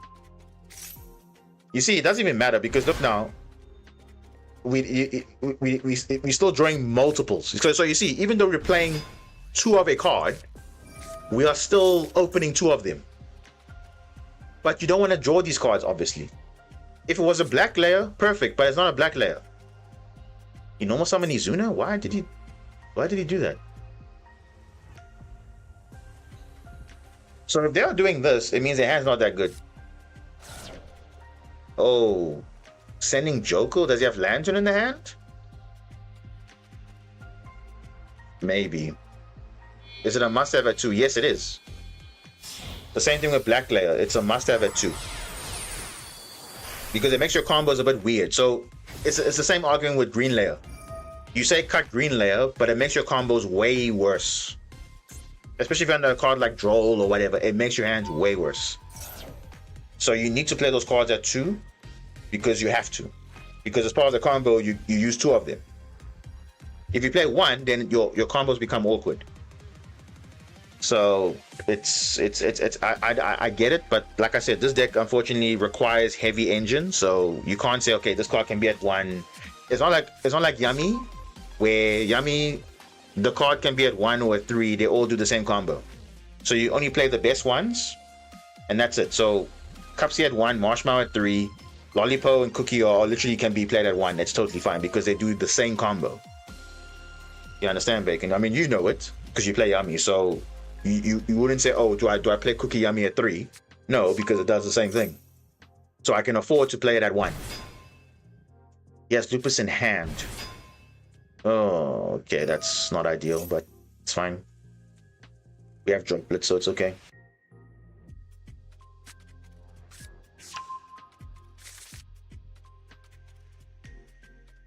Oh, gee, welcome. You just woke up. Well, good morning then. Kewl arrived complete. Yeah, that is the shocker of today. Kewl is at full power, minus for Jawless Ammonia, but you don't need for Jawless Ammonia. It obviously will become a little bit better, but the fact that you get all the Kewl cards is crazy. And remember, it's not the first time, guys. We've seen this with Rocket. Rocket got everything full power. So you play Yummy names at 2, but then again, they all do the same combo. You understand? Because they're normal summons and they're extended, so they all do the same thing. Obviously, Cupsy, Yummy, and Marshmallow is slightly better, but Lollipop and Cookie Yummy can literally be played at 1. It doesn't do anything. It still does full combo regardless.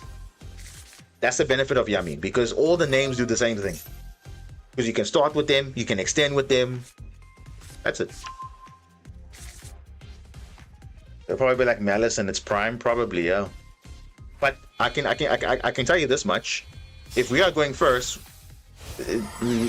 whatever, we actually have a higher chance of winning if we can get to a Magnus, because they don't have anything for that.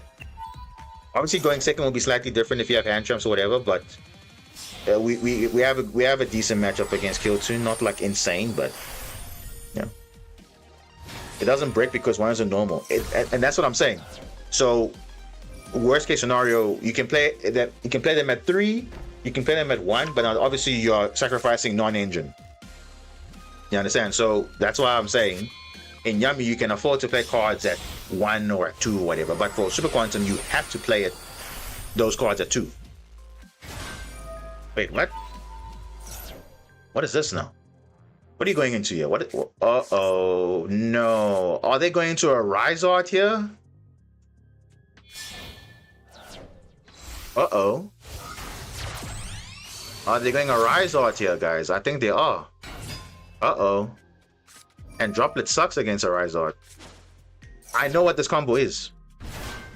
I know exactly what this combo is. But the question is, does he have a machine, though? Why did he banish the guy? Okay. You kind of need that for a Rise Art to be prevented from being destroyed, but that's still fine. Yeah, this combo is disgusting. Oh, he makes another Goliath? He plays 2? Yeah, this is legal in Master Duel, though. Even though it's banned in TCG, it's legal in Master Duel. And I've done it actually 1 or 2 times. Because in my Discord, I actually showed the combo what it is. In the, I think the K9 channel that we have. So if you submit a deck list, you get a separate thread in Discord where you can talk about all the deck ideas and stuff. So, but there we go, a Rise Art, guys. Oh my goodness. And it has a answer for my Droplet sucks. Droplet's not good enough. Now Ash Blossom, bro. Yeah, Droplet is useless, yo. And White Layer, you see, so you see, here's the issue now. You see, you drew these cards. Now you can't even use it. Can't even use it. Can't even use it because it's literally dead against Ariza. So now there's 3 dead cards, and you obviously negate the first thing I do, and it's like GG. Okay. Look here, I might normal summon Ash here because I'd rather keep these cards in hand.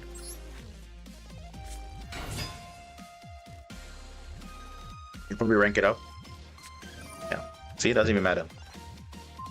Doesn't even matter, guys, because he has the answer. Dead card, dead card, dead card. No. So obviously he knows what he wants to do. Wants to go into Typhon, and that's it. Kind of crazy though. Oh. Okay, you can do that also, but then why did you make the other Goliath? Then he could have just done that.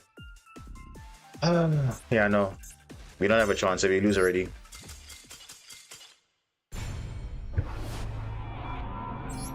It's fine though, but look, it's fine. I mean, it is what it is. But again, unfortunately, we had 3 dead cards in hand. Couldn't think about that. That's fine. I've seen that combo before, so that's kind of disgusting. If you don't have any hand traps, then that's what could happen there. So, yeah.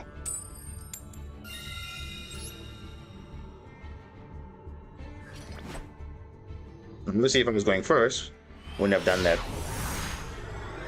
So you see, that's what I'm saying. I actually had outs for it, but I didn't draw the engine to do it though. Oh, okay. So you see, this is what I'm talking about. At least we see a Swain, so we can at least play into Imperm bait stuff, so it's fine. You play Kaiju in this deck? Yeah, I do. Because I don't think Kaijus are... I think it's least expected. Hand traps, I mean, you saw now, especially against K9, doesn't really do anything. Nice Imperm. Nice one. Nice one. The question is, do you have another one? Play right through it. Alright, let's go. Yeah, Kaiju, no one really expects it, so it's fine. Do you have Ash? Oh, of course, bro. Yeah, it's fine. And like I said, I don't know. 2 cards that you shouldn't want to see. You're seeing them. That's the very big risk of playing minimal stuff, because now you see, now look at that again. Because one player could have been something else, but it's not. It's Kewl Toon again, bro. Like, yeah. You see again, the non-engine is, and you notice, guys, in all the games that I play, most of the time, what do I lose to? What's the common theme? Non-engine.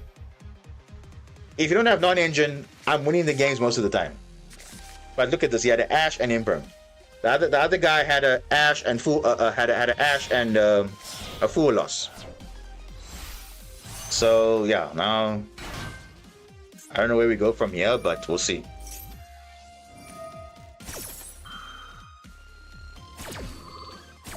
It's a new tier 0. Yeah, it makes sense. I mean, but obviously you see, he has to hard draw the Imperm. Hard draw the Ash, which to be fair though, I'm expecting more Ash Blossoms nowadays, because of course Kewl Toon can just play it, but Synchro Overtake is a pretty good card also, because it literally was made for Kewl Toon, because all of them have Synchro Monsters that mention their names in the Synchro Monster, so it's like the perfect extender for them. So yeah.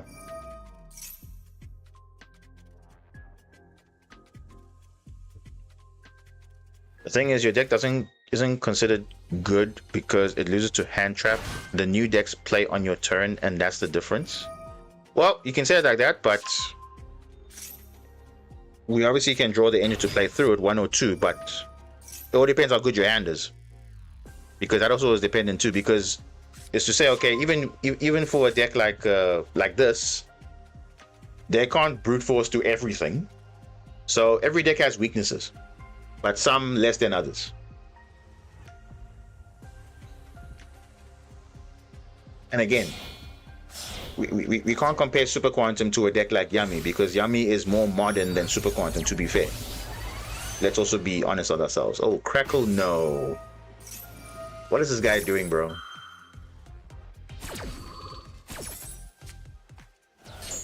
Oh, jeez, what? Oh, wow. So there goes our Doomsday line. They've just sniped the Ouroboros now. What the? Oh, this is 4,400 now. So like I said, they can steal a High Towers monster. This comes back. But, I mean, this is permanent, by the way. This is permanent. The Crackle. No, so he randomly sniped the Ouroboros, but this comes back in the end phase. And no, Yummy can dodge Bestial. Again, you have any engine cards that can play around Bestials. So, again, your deck is more modern. So Yummy, again, it's always good to compare, but that's just how it is. You have synchros to chain reborn. You have surprise. Wait, what? Are they gonna OTK now? I think they are.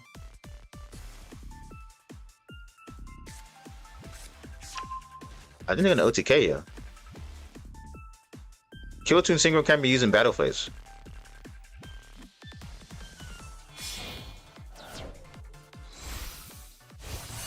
Oh, back to back. Okay, there we go. And again, he's just further. Oh, can reborn. Wow, that's actually cool.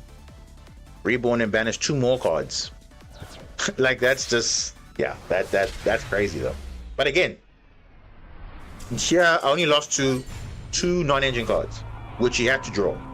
To be fair, so if you don't draw it, we have made this board. Not really.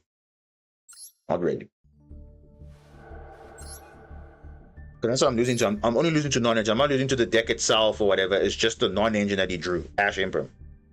And we didn't have the hand to play through it. So, because if you don't draw the hand to play through hand traps, then of course your single play loses to an Ash, your single play loses to an Imperm. That's normal. So, yeah, that's okay. It's fine. Like you see, look at this hand though. This hand is different because look at that. Now I have a way to play around Ash and Imperm because obviously they don't make any plays in that. But look at this now. What is my only play here? My only play is E-Tally. If it gets Ash here, I have to call by this. But then you might have full loss. You might have a max C. So it's like a choice. But now I have a layer 19. So even if I do get Ash, I don't care. Because it's fine. If I get Imperm, yeah, it's fine. I've got another extender. So in this case, I can play through 1 or 2 hand traps here. Even under draw, I can play through it. But obviously, I'm playing around it because why not? And again, here, I can literally play around Imperm. But I know that if he has an Ash or whatever, that's fine. So I can literally play around Imperm right now. But it just depends if you're playing it. But I actually can play around it. So we'll just see. Actually, no, let's do it right now. Actually, because it's the same thing, really. It's just the same. If he has it or not, but I don't think he has it.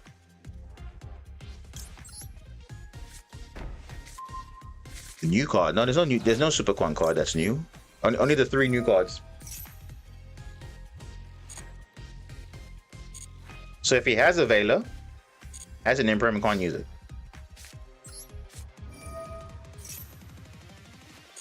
Okay. So far, so good.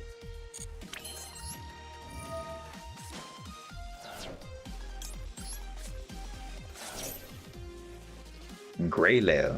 I don't think it does it synergize with us? I don't think so, eh? Because if it's not a Super Quan card or something that can be used, I don't think it will benefit us in the long run. What's it called? What's it called, Bacon? What's it called?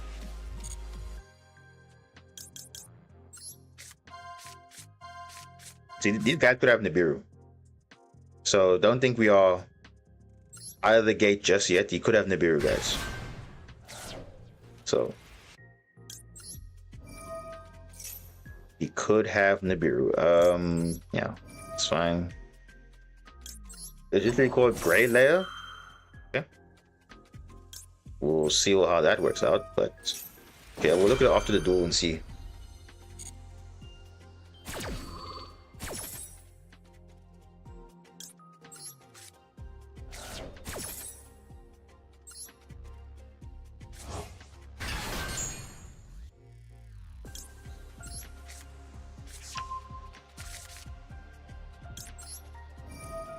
Let's see, does he have draw? He does. Oh, Nibiru. You see, this is 5 summons. Nibiru is live. It's literally live. Yeah, it's Nibiru. Yeah, another one we can't play around, unfortunately, but it's okay. But we still have a normal summon, so it's not the end of the world.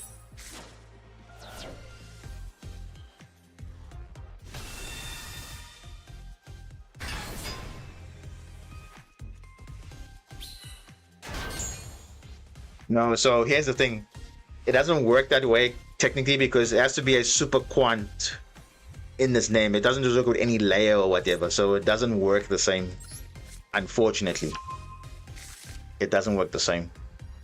Oh no, put back. Yeah, sure. Let's put back some cards. Sure. Let's put back these.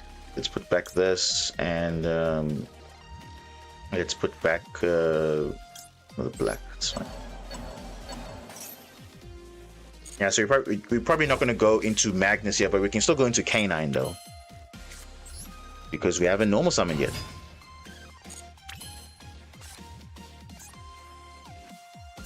Yeah, this is we can still recover. We can make Canine plays, so it's fine. It's not the worst thing, but this is fine as well. We can add back something for follow up, like a Zayton or a blue layer. I think we can add blue layer for follow up.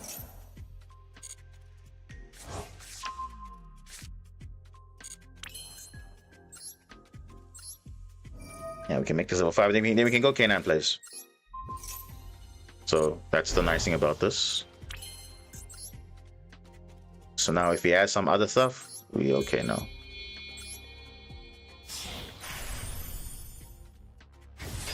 Okay.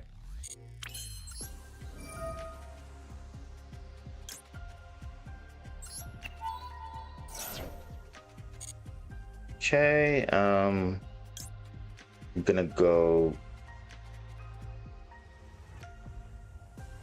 I get case. I'm gonna set the force release.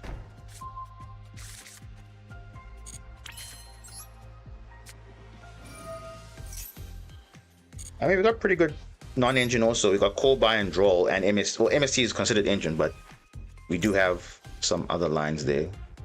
Don't have a Canine yet, no, so it's fine. I think we'll keep everything on field for now. But I don't know if he has even hand traps to even play, but I think we are just summoning it now while we have a chance.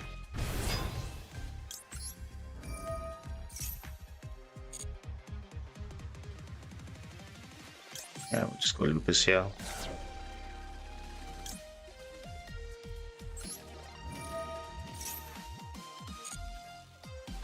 Yeah, so it's not that bad actually.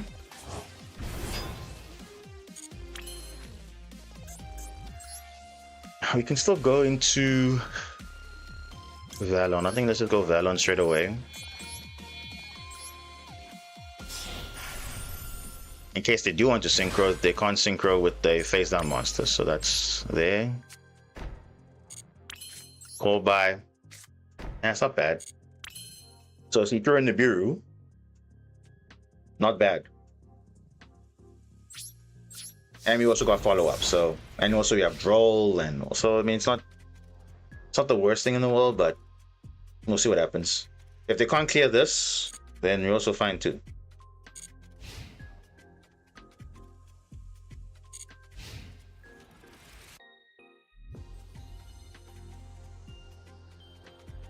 Lava Golem, Kaiju, anything. Droplet. Beansmith. Beansmith. Okay, that's fine. Droplet's cool. Droplet is cool.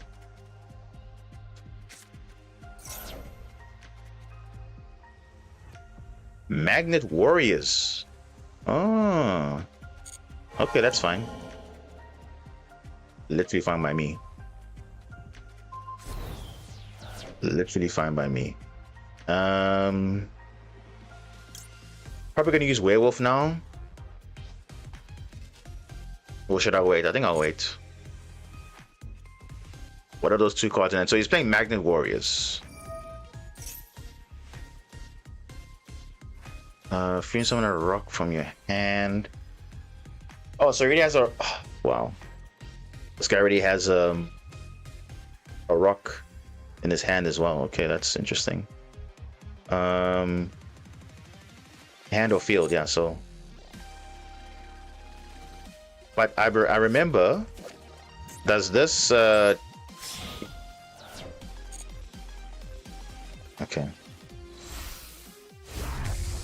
Yeah, so he already had the magnet. Yeah, he already had a magnet in hand.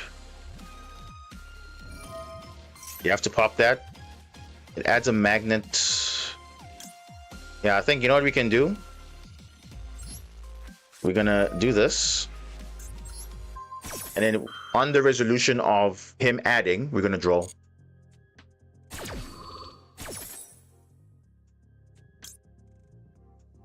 I think, yeah, we have to do that.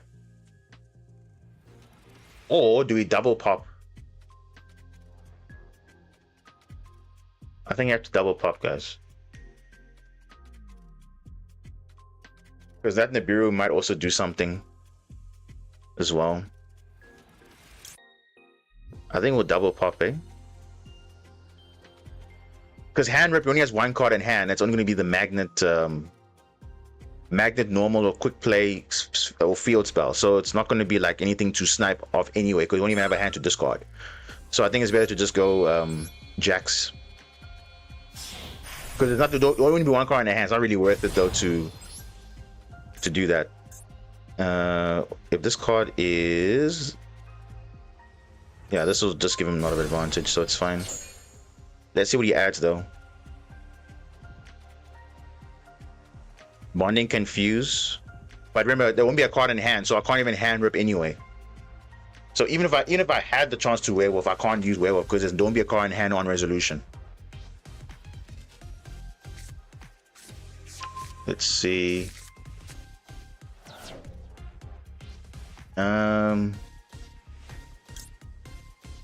Yeah, I think I'm just gonna pop everything. We'll see what happens. I'll get bodies on field, it's fine.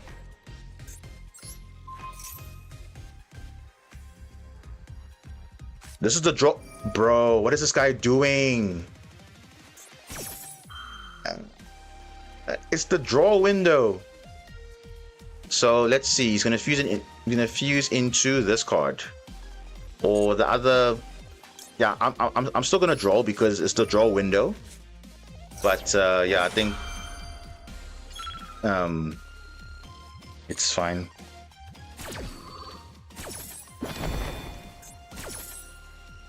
That's nothing. I don't know. Let's see. So Werewolf here doesn't make sense here because he just doesn't have. Oh, he's fusing with the Nibiru. It's a rock though. Yeah, what is this doing? You can summon a rock from your hand or grave. Oh, summon a rock. Oh, okay. Which one gives you the follow-up? Yeah, I think I'm gonna just get this. Which one gives him a benefit here? Which one is it? The Epsilon or the Magnet? This one, I think I'm gonna shotgun this, eh? The Epsilon. Because I don't know. And you can still go Fiendsmith combo. Yeah, GG. Yeah, it's fine. You can still go. You can still technically go Fiendsmith combo, technically, but I mean, I don't know. It's like whatever. And I think you saw what I was targeting the right card, because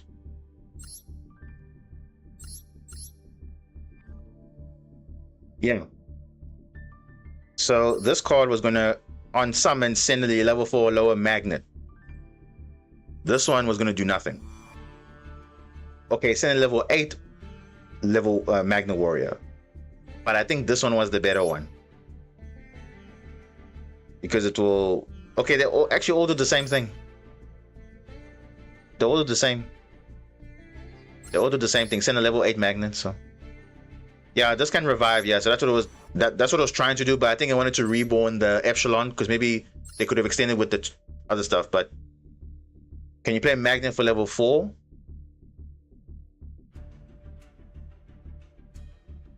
Magnets for level 4. So I'll definitely be playing this card. The Conduction Linear Magnet Prime Minus. Dump 2 level 4s, which is probably going to be the Sigma Plus and also the Epsilon. And then this will reborn. Or even the Omega Plus, actually. Destroy a rock in the hand or face of field. Look, the thing is, I can see it, but I don't know. And level 7 fusion. This one. Conduction warrior or face of monsters become earth. Okay. But do note, it does mess up my combo though. Because remember, I need different attributes. I don't need the same attribute. So do note that. So maybe not running this card is ideal. Because, yeah. But okay, nonetheless, it's fine. I mean, we here now, so. Double circular is so broken. Yeah, it is. I don't know. There's a world where you could play it, but I don't know if it makes our deck better though. I mean, it does play around normal summon, I get it, but we have to play magnet bonding, and yeah, how many slots you have to play to make it more consistent? Wow. What is his hand? And no, we're not drawing 2 here because we don't have the luxury of doing that. Okay, let's go. We have to small world. We have to small world. Yeah, if he ashes this, it's whatever. It's our only play. Ooh, a loss. You got elements to add a joker, but okay. Let's just get to where we want. Oh, we can actually bridge into Doom Z actually, but not necessarily. Wait, where's Droll? Wait a second. Yeah, Droll's in the deck. Why can't we bridge into Droll? Is not a wind? Okay. This is the wind, so we can bridge into. Yeah, no, let's just go into this. Oh, we can go straight into Super Quants. But I think with the draw, because you know what I'm thinking about, we go draw 2, and then we take it from there. So we go Aldum, and then we play from there. I think let's do that. We could have gone level 1 also. We could have gone Alpha and all that other stuff, but if he has draw, then it's whatever. So let's go Aldum. So we had options there. Gambling or no, we're not necessarily gambling because we're gonna search MST draw 2, and then we'll decide what we do from there. So we'll decide after the draw 2 what's gonna happen, because we don't really need any. Yeah, either way we have a play, but is that we have options. So I think we could even search for this chant. We can keep MSTs in grave. Yeah, because actually chant's gonna be dead, so let's rather get rid of champ, because we only play 2 radiant cards and monsters now. So now we can literally just use vision for drawing 2. We don't need chant anymore, so that's not ideal to draw. Perfect. Okay,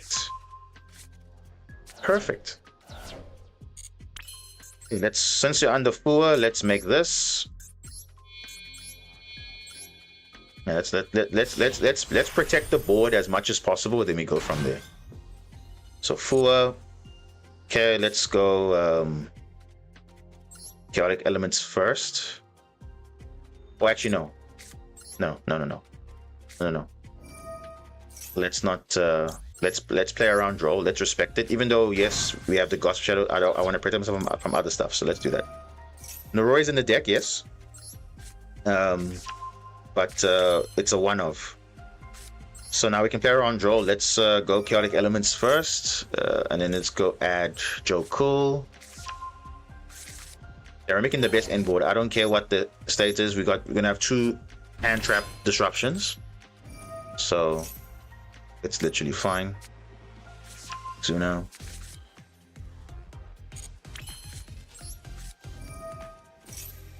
I just remember that rank 3 is requiring 2+ level 3s. Yeah, it's a nice Zeus if you have the extenders for it. Noroi. Oh, do you see? So there's Noroi. I'm gonna send Lupus. Well, actually, does it really matter? Actually, you know what? I'm gonna send Noroi here. I wanna look at the hand,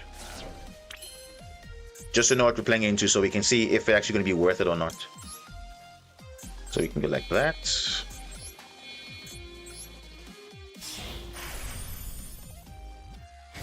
Okay. There we go. There's a lineup there. There's something there. There's something. There is something. Let's go detach that.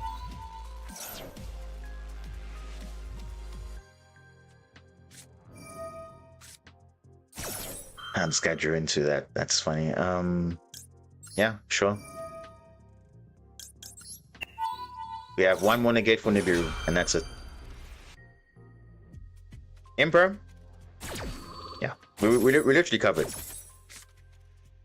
Oh, beautiful.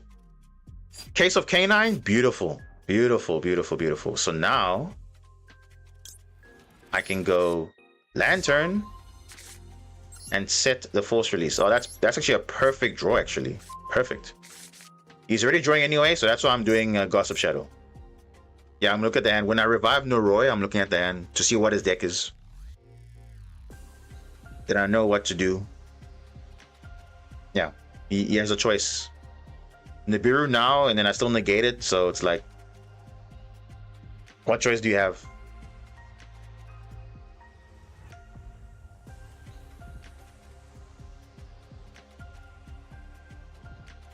He's thinking now. Does he have Imperm? Maybe he has it. Maybe. I don't know.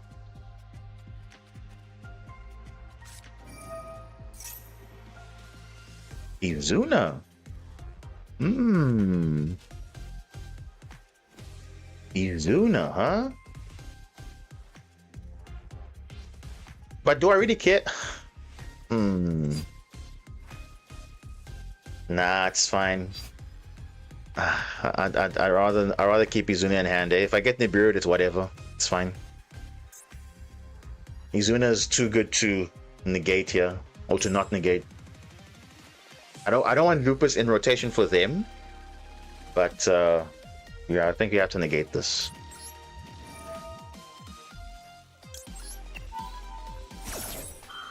And yes, Illusion Gate is there. I understand it, but it's fine. Maybe he has Nibiru. We'll see. We still got Lantern. We still got Lantern to extend, so I'm not really worried.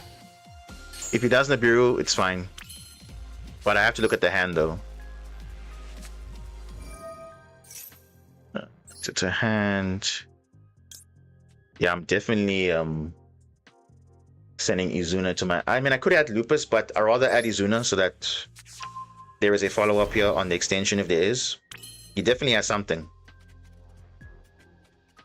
He definitely has something, guys.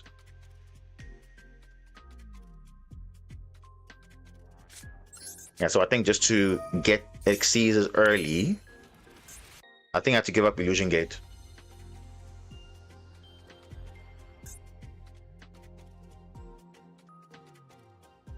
If I go Illusion Gate early, it's fine. But yeah, I think I'll sacrifice it, because if I can get a play, then it's okay. Should I keep Illusion Gate? No, I won't keep it. It's fine. Let's just do what we can do, guys. It's fine. Let's just play the game out as we should. More forward draws is whatever, but You could have Holly Sue and all that other stuff. So I think we can still extend regardless. I think it's fine. Let's just play it out. Let's look at the hand to see if there's anything other surprises. If there isn't the Bureau there, it is what it is. It is what it is.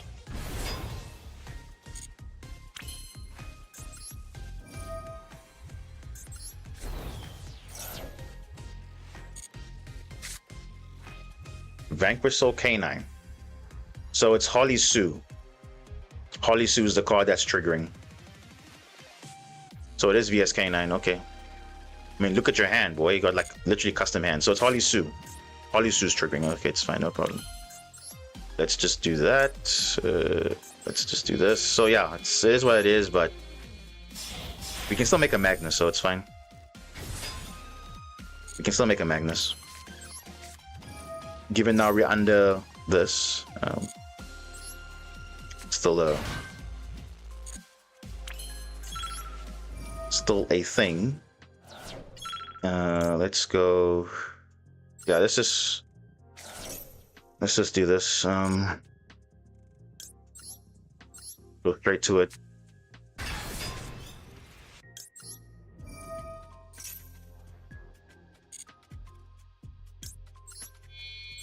Yeah, let's just go straight to Magnus. If he doesn't stop this, it's fine. It's literally fine. I don't know why he's allowing it. You should have Holly Sued earlier. You should have Holly Sued. Red Layer on the wrong team. Yeah, look, it's an honorary fire monster for Vanquish Soul because you can summon it for free, but now you can't draw anymore, so it's fine. Yeah, I think we're good now. Holly Sue does nothing for him because he should have Holly Sued earlier. Should have Holly Sued earlier because he could have taken control of one of the Xyz monsters, then I can't Xyz. But he doesn't have a dark monster, so that probably that's why. I think he's missing a dark monster, guys. What he's doing in the Mortal Kombat roster, I don't know. Red Layer is a very good free special summon, not once per turn, by the way, so it makes sense. All right, VSK9, there we go. Oh, look at that. Red Layer. Bacon was talking about, you know, Super Quanto plays. And there we go. Beware of Arc Rebellion. Of course, I know exactly what needs to be done. We also have Werewolf as well. He's literally playing into the column, bro. Like, what is he doing? We can literally get rid of that. Literally get rid of it. And note, if he makes, huh? What the? Reveal an attribute dark. Oh, what is that? Shifter. Okay. All right. Yeah, I'm chilling. Mad Love can't add anything. Brother, what are you doing? Mad Love can't add anything. What are you doing? Mad Love cannot add anything. Okay, cool. And again, I'm not worried about Arc Rebellion because he can activate the effect. I'm spinning it back.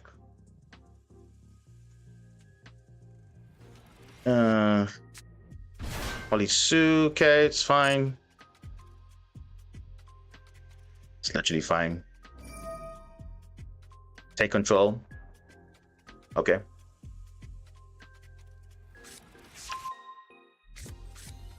All right.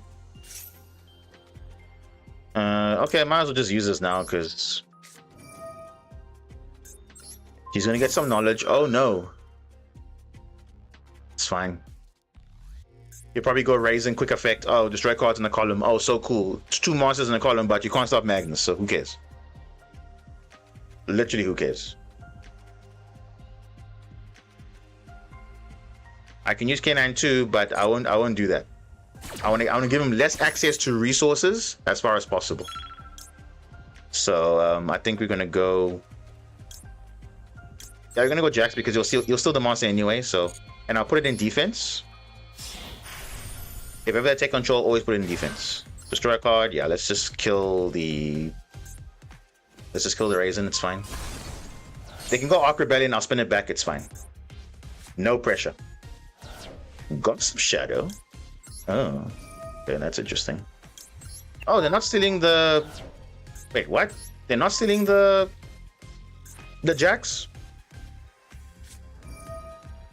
Okay, bro, it's fine. Do you have an Alpha Magnus? I'm saving my timer so that in case he summons Arc Rebellion, I can go into it. I can deal with it. Because that's the only play he has. There's no other play he has.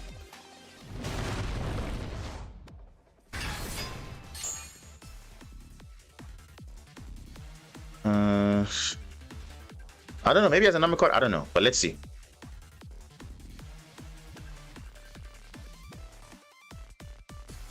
Oh, it can only steal, that's right, yeah, low attack. That's right. That's right, low attack, you're right. Low attack. Low attack.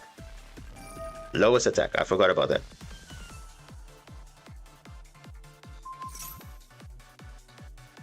Okay, now you can't attack anymore, so even if you make Arc Rebellion, you can't attack.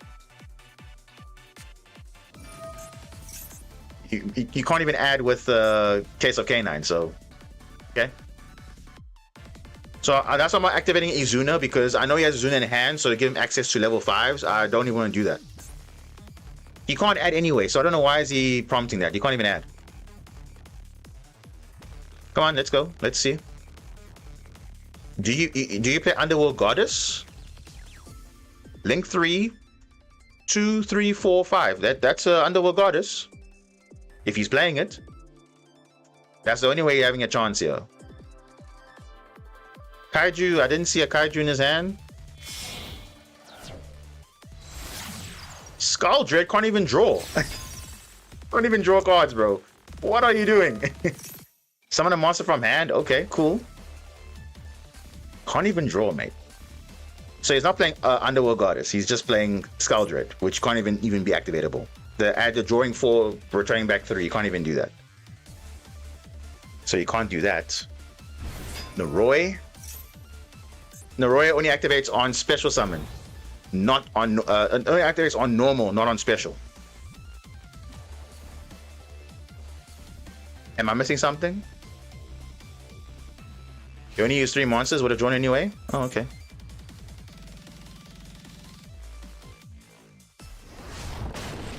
Okay. Yeah, sure. Doesn't trigger your K9, so it's fine.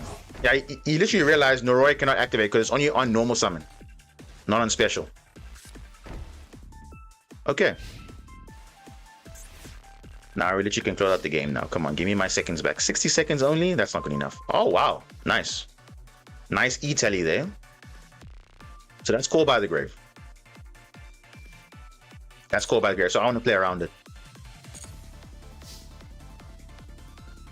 That is Call by the Grave. That's literally Call by the Grave. And just to make sure, because I would have sent Black Layer, but there isn't, so it's fine. Let's just get rid of a K9 card.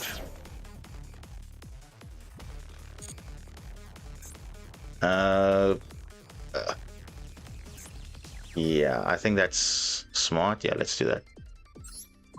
Let's just spin back Noroi, it's fine. It's actually fine. And then we still have normal summon Izuna, which you can obviously call by that, but why would you do that?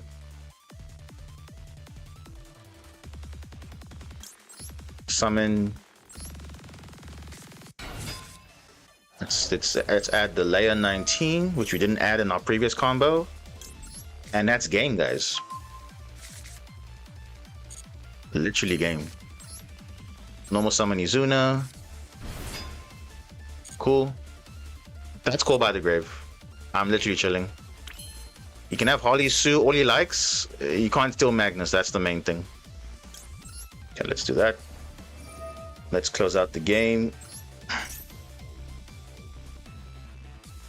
Doesn't know what his cards do. Well, there we go. He's getting excited that, oh, I can normal summon Noroi or special summon Noroi, but come on.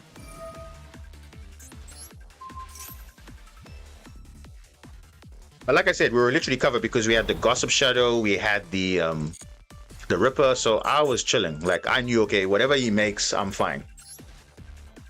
It's all good. We had 2 lines of disruption, so... And we did play around quite nicely getting into the Magnus early, so that's fine. Yeah, this is double attack on the spot, so let's just do that.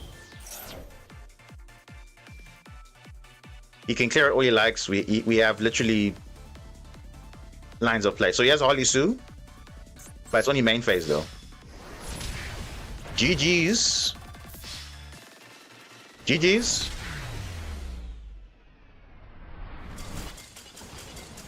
But the only deck I like that I can play on the Fool Loss, knowing that, okay, my end board is going to be crazy, you can't deal with it. One of the very few decks I can do that. Unless you deck them out, of course, but... Second time today where the guy had Fool Loss, Maxine, whatever, ended up not playing his cards right. Okay.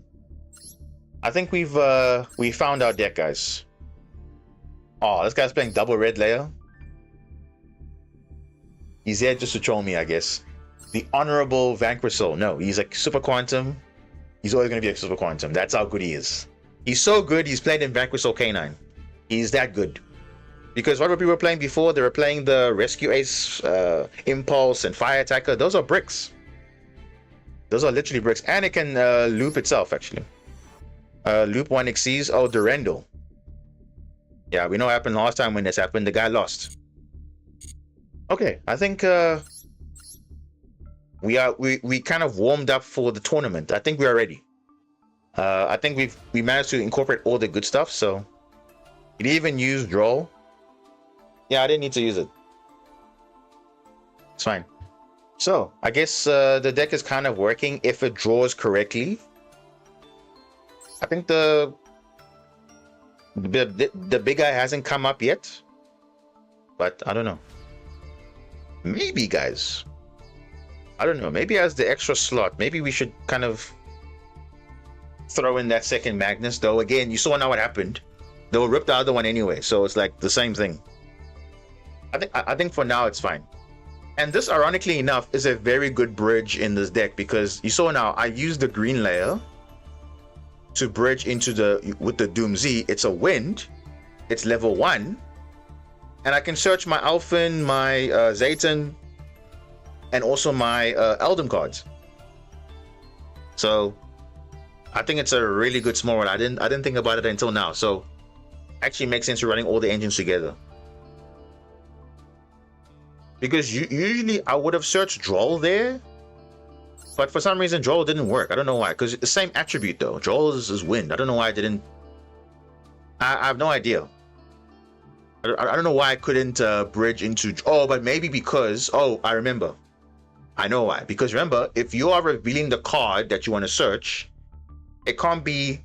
it must be the different level, though. I remember that very well. So if you bridge into level 1, you can't search a level 1. Or a level 1 with the same attribute, that is. So I couldn't use Droll there because... the bridge will not be a level 1, it will be something else. I don't know. Small mode is weird, but it's okay. I don't know why Fool Loss was not activatable as well. Because wind gets you a wind. I don't know. But I think the levels matter. I think the levels make a difference because you can't search level 4, level 4, level 4. No, it's there. Let's just have a look at this again. Choose a monster that has exactly one of the same type: attribute, level, attack, or defense. So I don't understand. Why can't we reveal Fool Loss? Why can't we reveal the draw? Because it says same, one of the same type. So wind, Doom Z, right? Power Patron. That's what was the reveal there. Then at the same time, you can also add a same card that is sharing the same attribute. So sharing a wind, level 1, 300 attack, or 200 defense. So obviously wind, I can search on my wind cards. But anyway, it's weird. But anyway, I think we'll stick with this. This is the good stuff deck. So I think we get to have a balance of all 3. And I'm pretty happy with it. So if it comes up, it comes up. If it doesn't come up, it's all good. That's why the cards are in there for us to have options. So I guess so. All right. Well, this was a very fun stream. We are gonna have another one later on, so it's like literally a break in between, like literally like 5 hours from now. We're gonna stream again, so you can't reveal Joe because Green Layer and Droll are. Ah, yes, there we go. Got it. You literally called it. So you're actually better than us because we don't understand how small world works. So it makes sense. Makes sense. Because Spellcaster and Wind is the same, so you can't reveal Droll. Yeah, okay, makes sense. Makes sense now. Makes sense. So you actually better at understanding small world than I do. So it's fine. But nonetheless, we still had a good bridge in the Power Patrol and Doomsday, so it's okay. If it was full loss, we could have definitely bridged withdrawal, but yeah, it's fine. I'm just stupid, not a bad duelist. Oh, okay, if you can put it that way. But yeah, definitely you can figure like how I forgot now. Holly Sue steals the lowest attack. I keep forgetting it because it's so broken. The effect, even if it's the highest, it's still broken. But okay. So literally in a few hours, guys. Like maybe just before we will hop on stream again, and then obviously Meta Weekly will start. So Kill Tune Pack officially out. I think we are 2-2. No, we are 3-2 against Kill Tune. So I mean, it's not bad, but obviously if they're going first, they obviously could do stuff, but we can also do things as well. But I think it was still good. And yeah, this was Diamond Boss, and yeah, thanks so much for watching the stream. Thanks so much for asking questions and asking stuff. Thanks for the chat as well. Always appreciated. And yeah, we will see you in a few hours, literally in a few hours from now. So it's as if we never stop streaming, but literally is in a few hours. So take a rest, and yeah, we'll pick it up. Hopefully we do well in the Meta Weekly today. I don't know, but I can definitely see Kill Tune being the most represented top cut, probably. We'll see. At least we found our deck list that we can take. So we're playing all of them: Doomsday, Radiant, K9, and Super Quantum. And it doesn't feel like a POW deck, because what's the main goal? We're still making Magnus. So before someone says, oh, but it's not basically a combo slop deck. No, it's not. It's still making Magnus. So obviously if we don't see all the engines, we just play what we have, and that's it. All good. Okay. So I'll see you guys in a few hours. Cheers.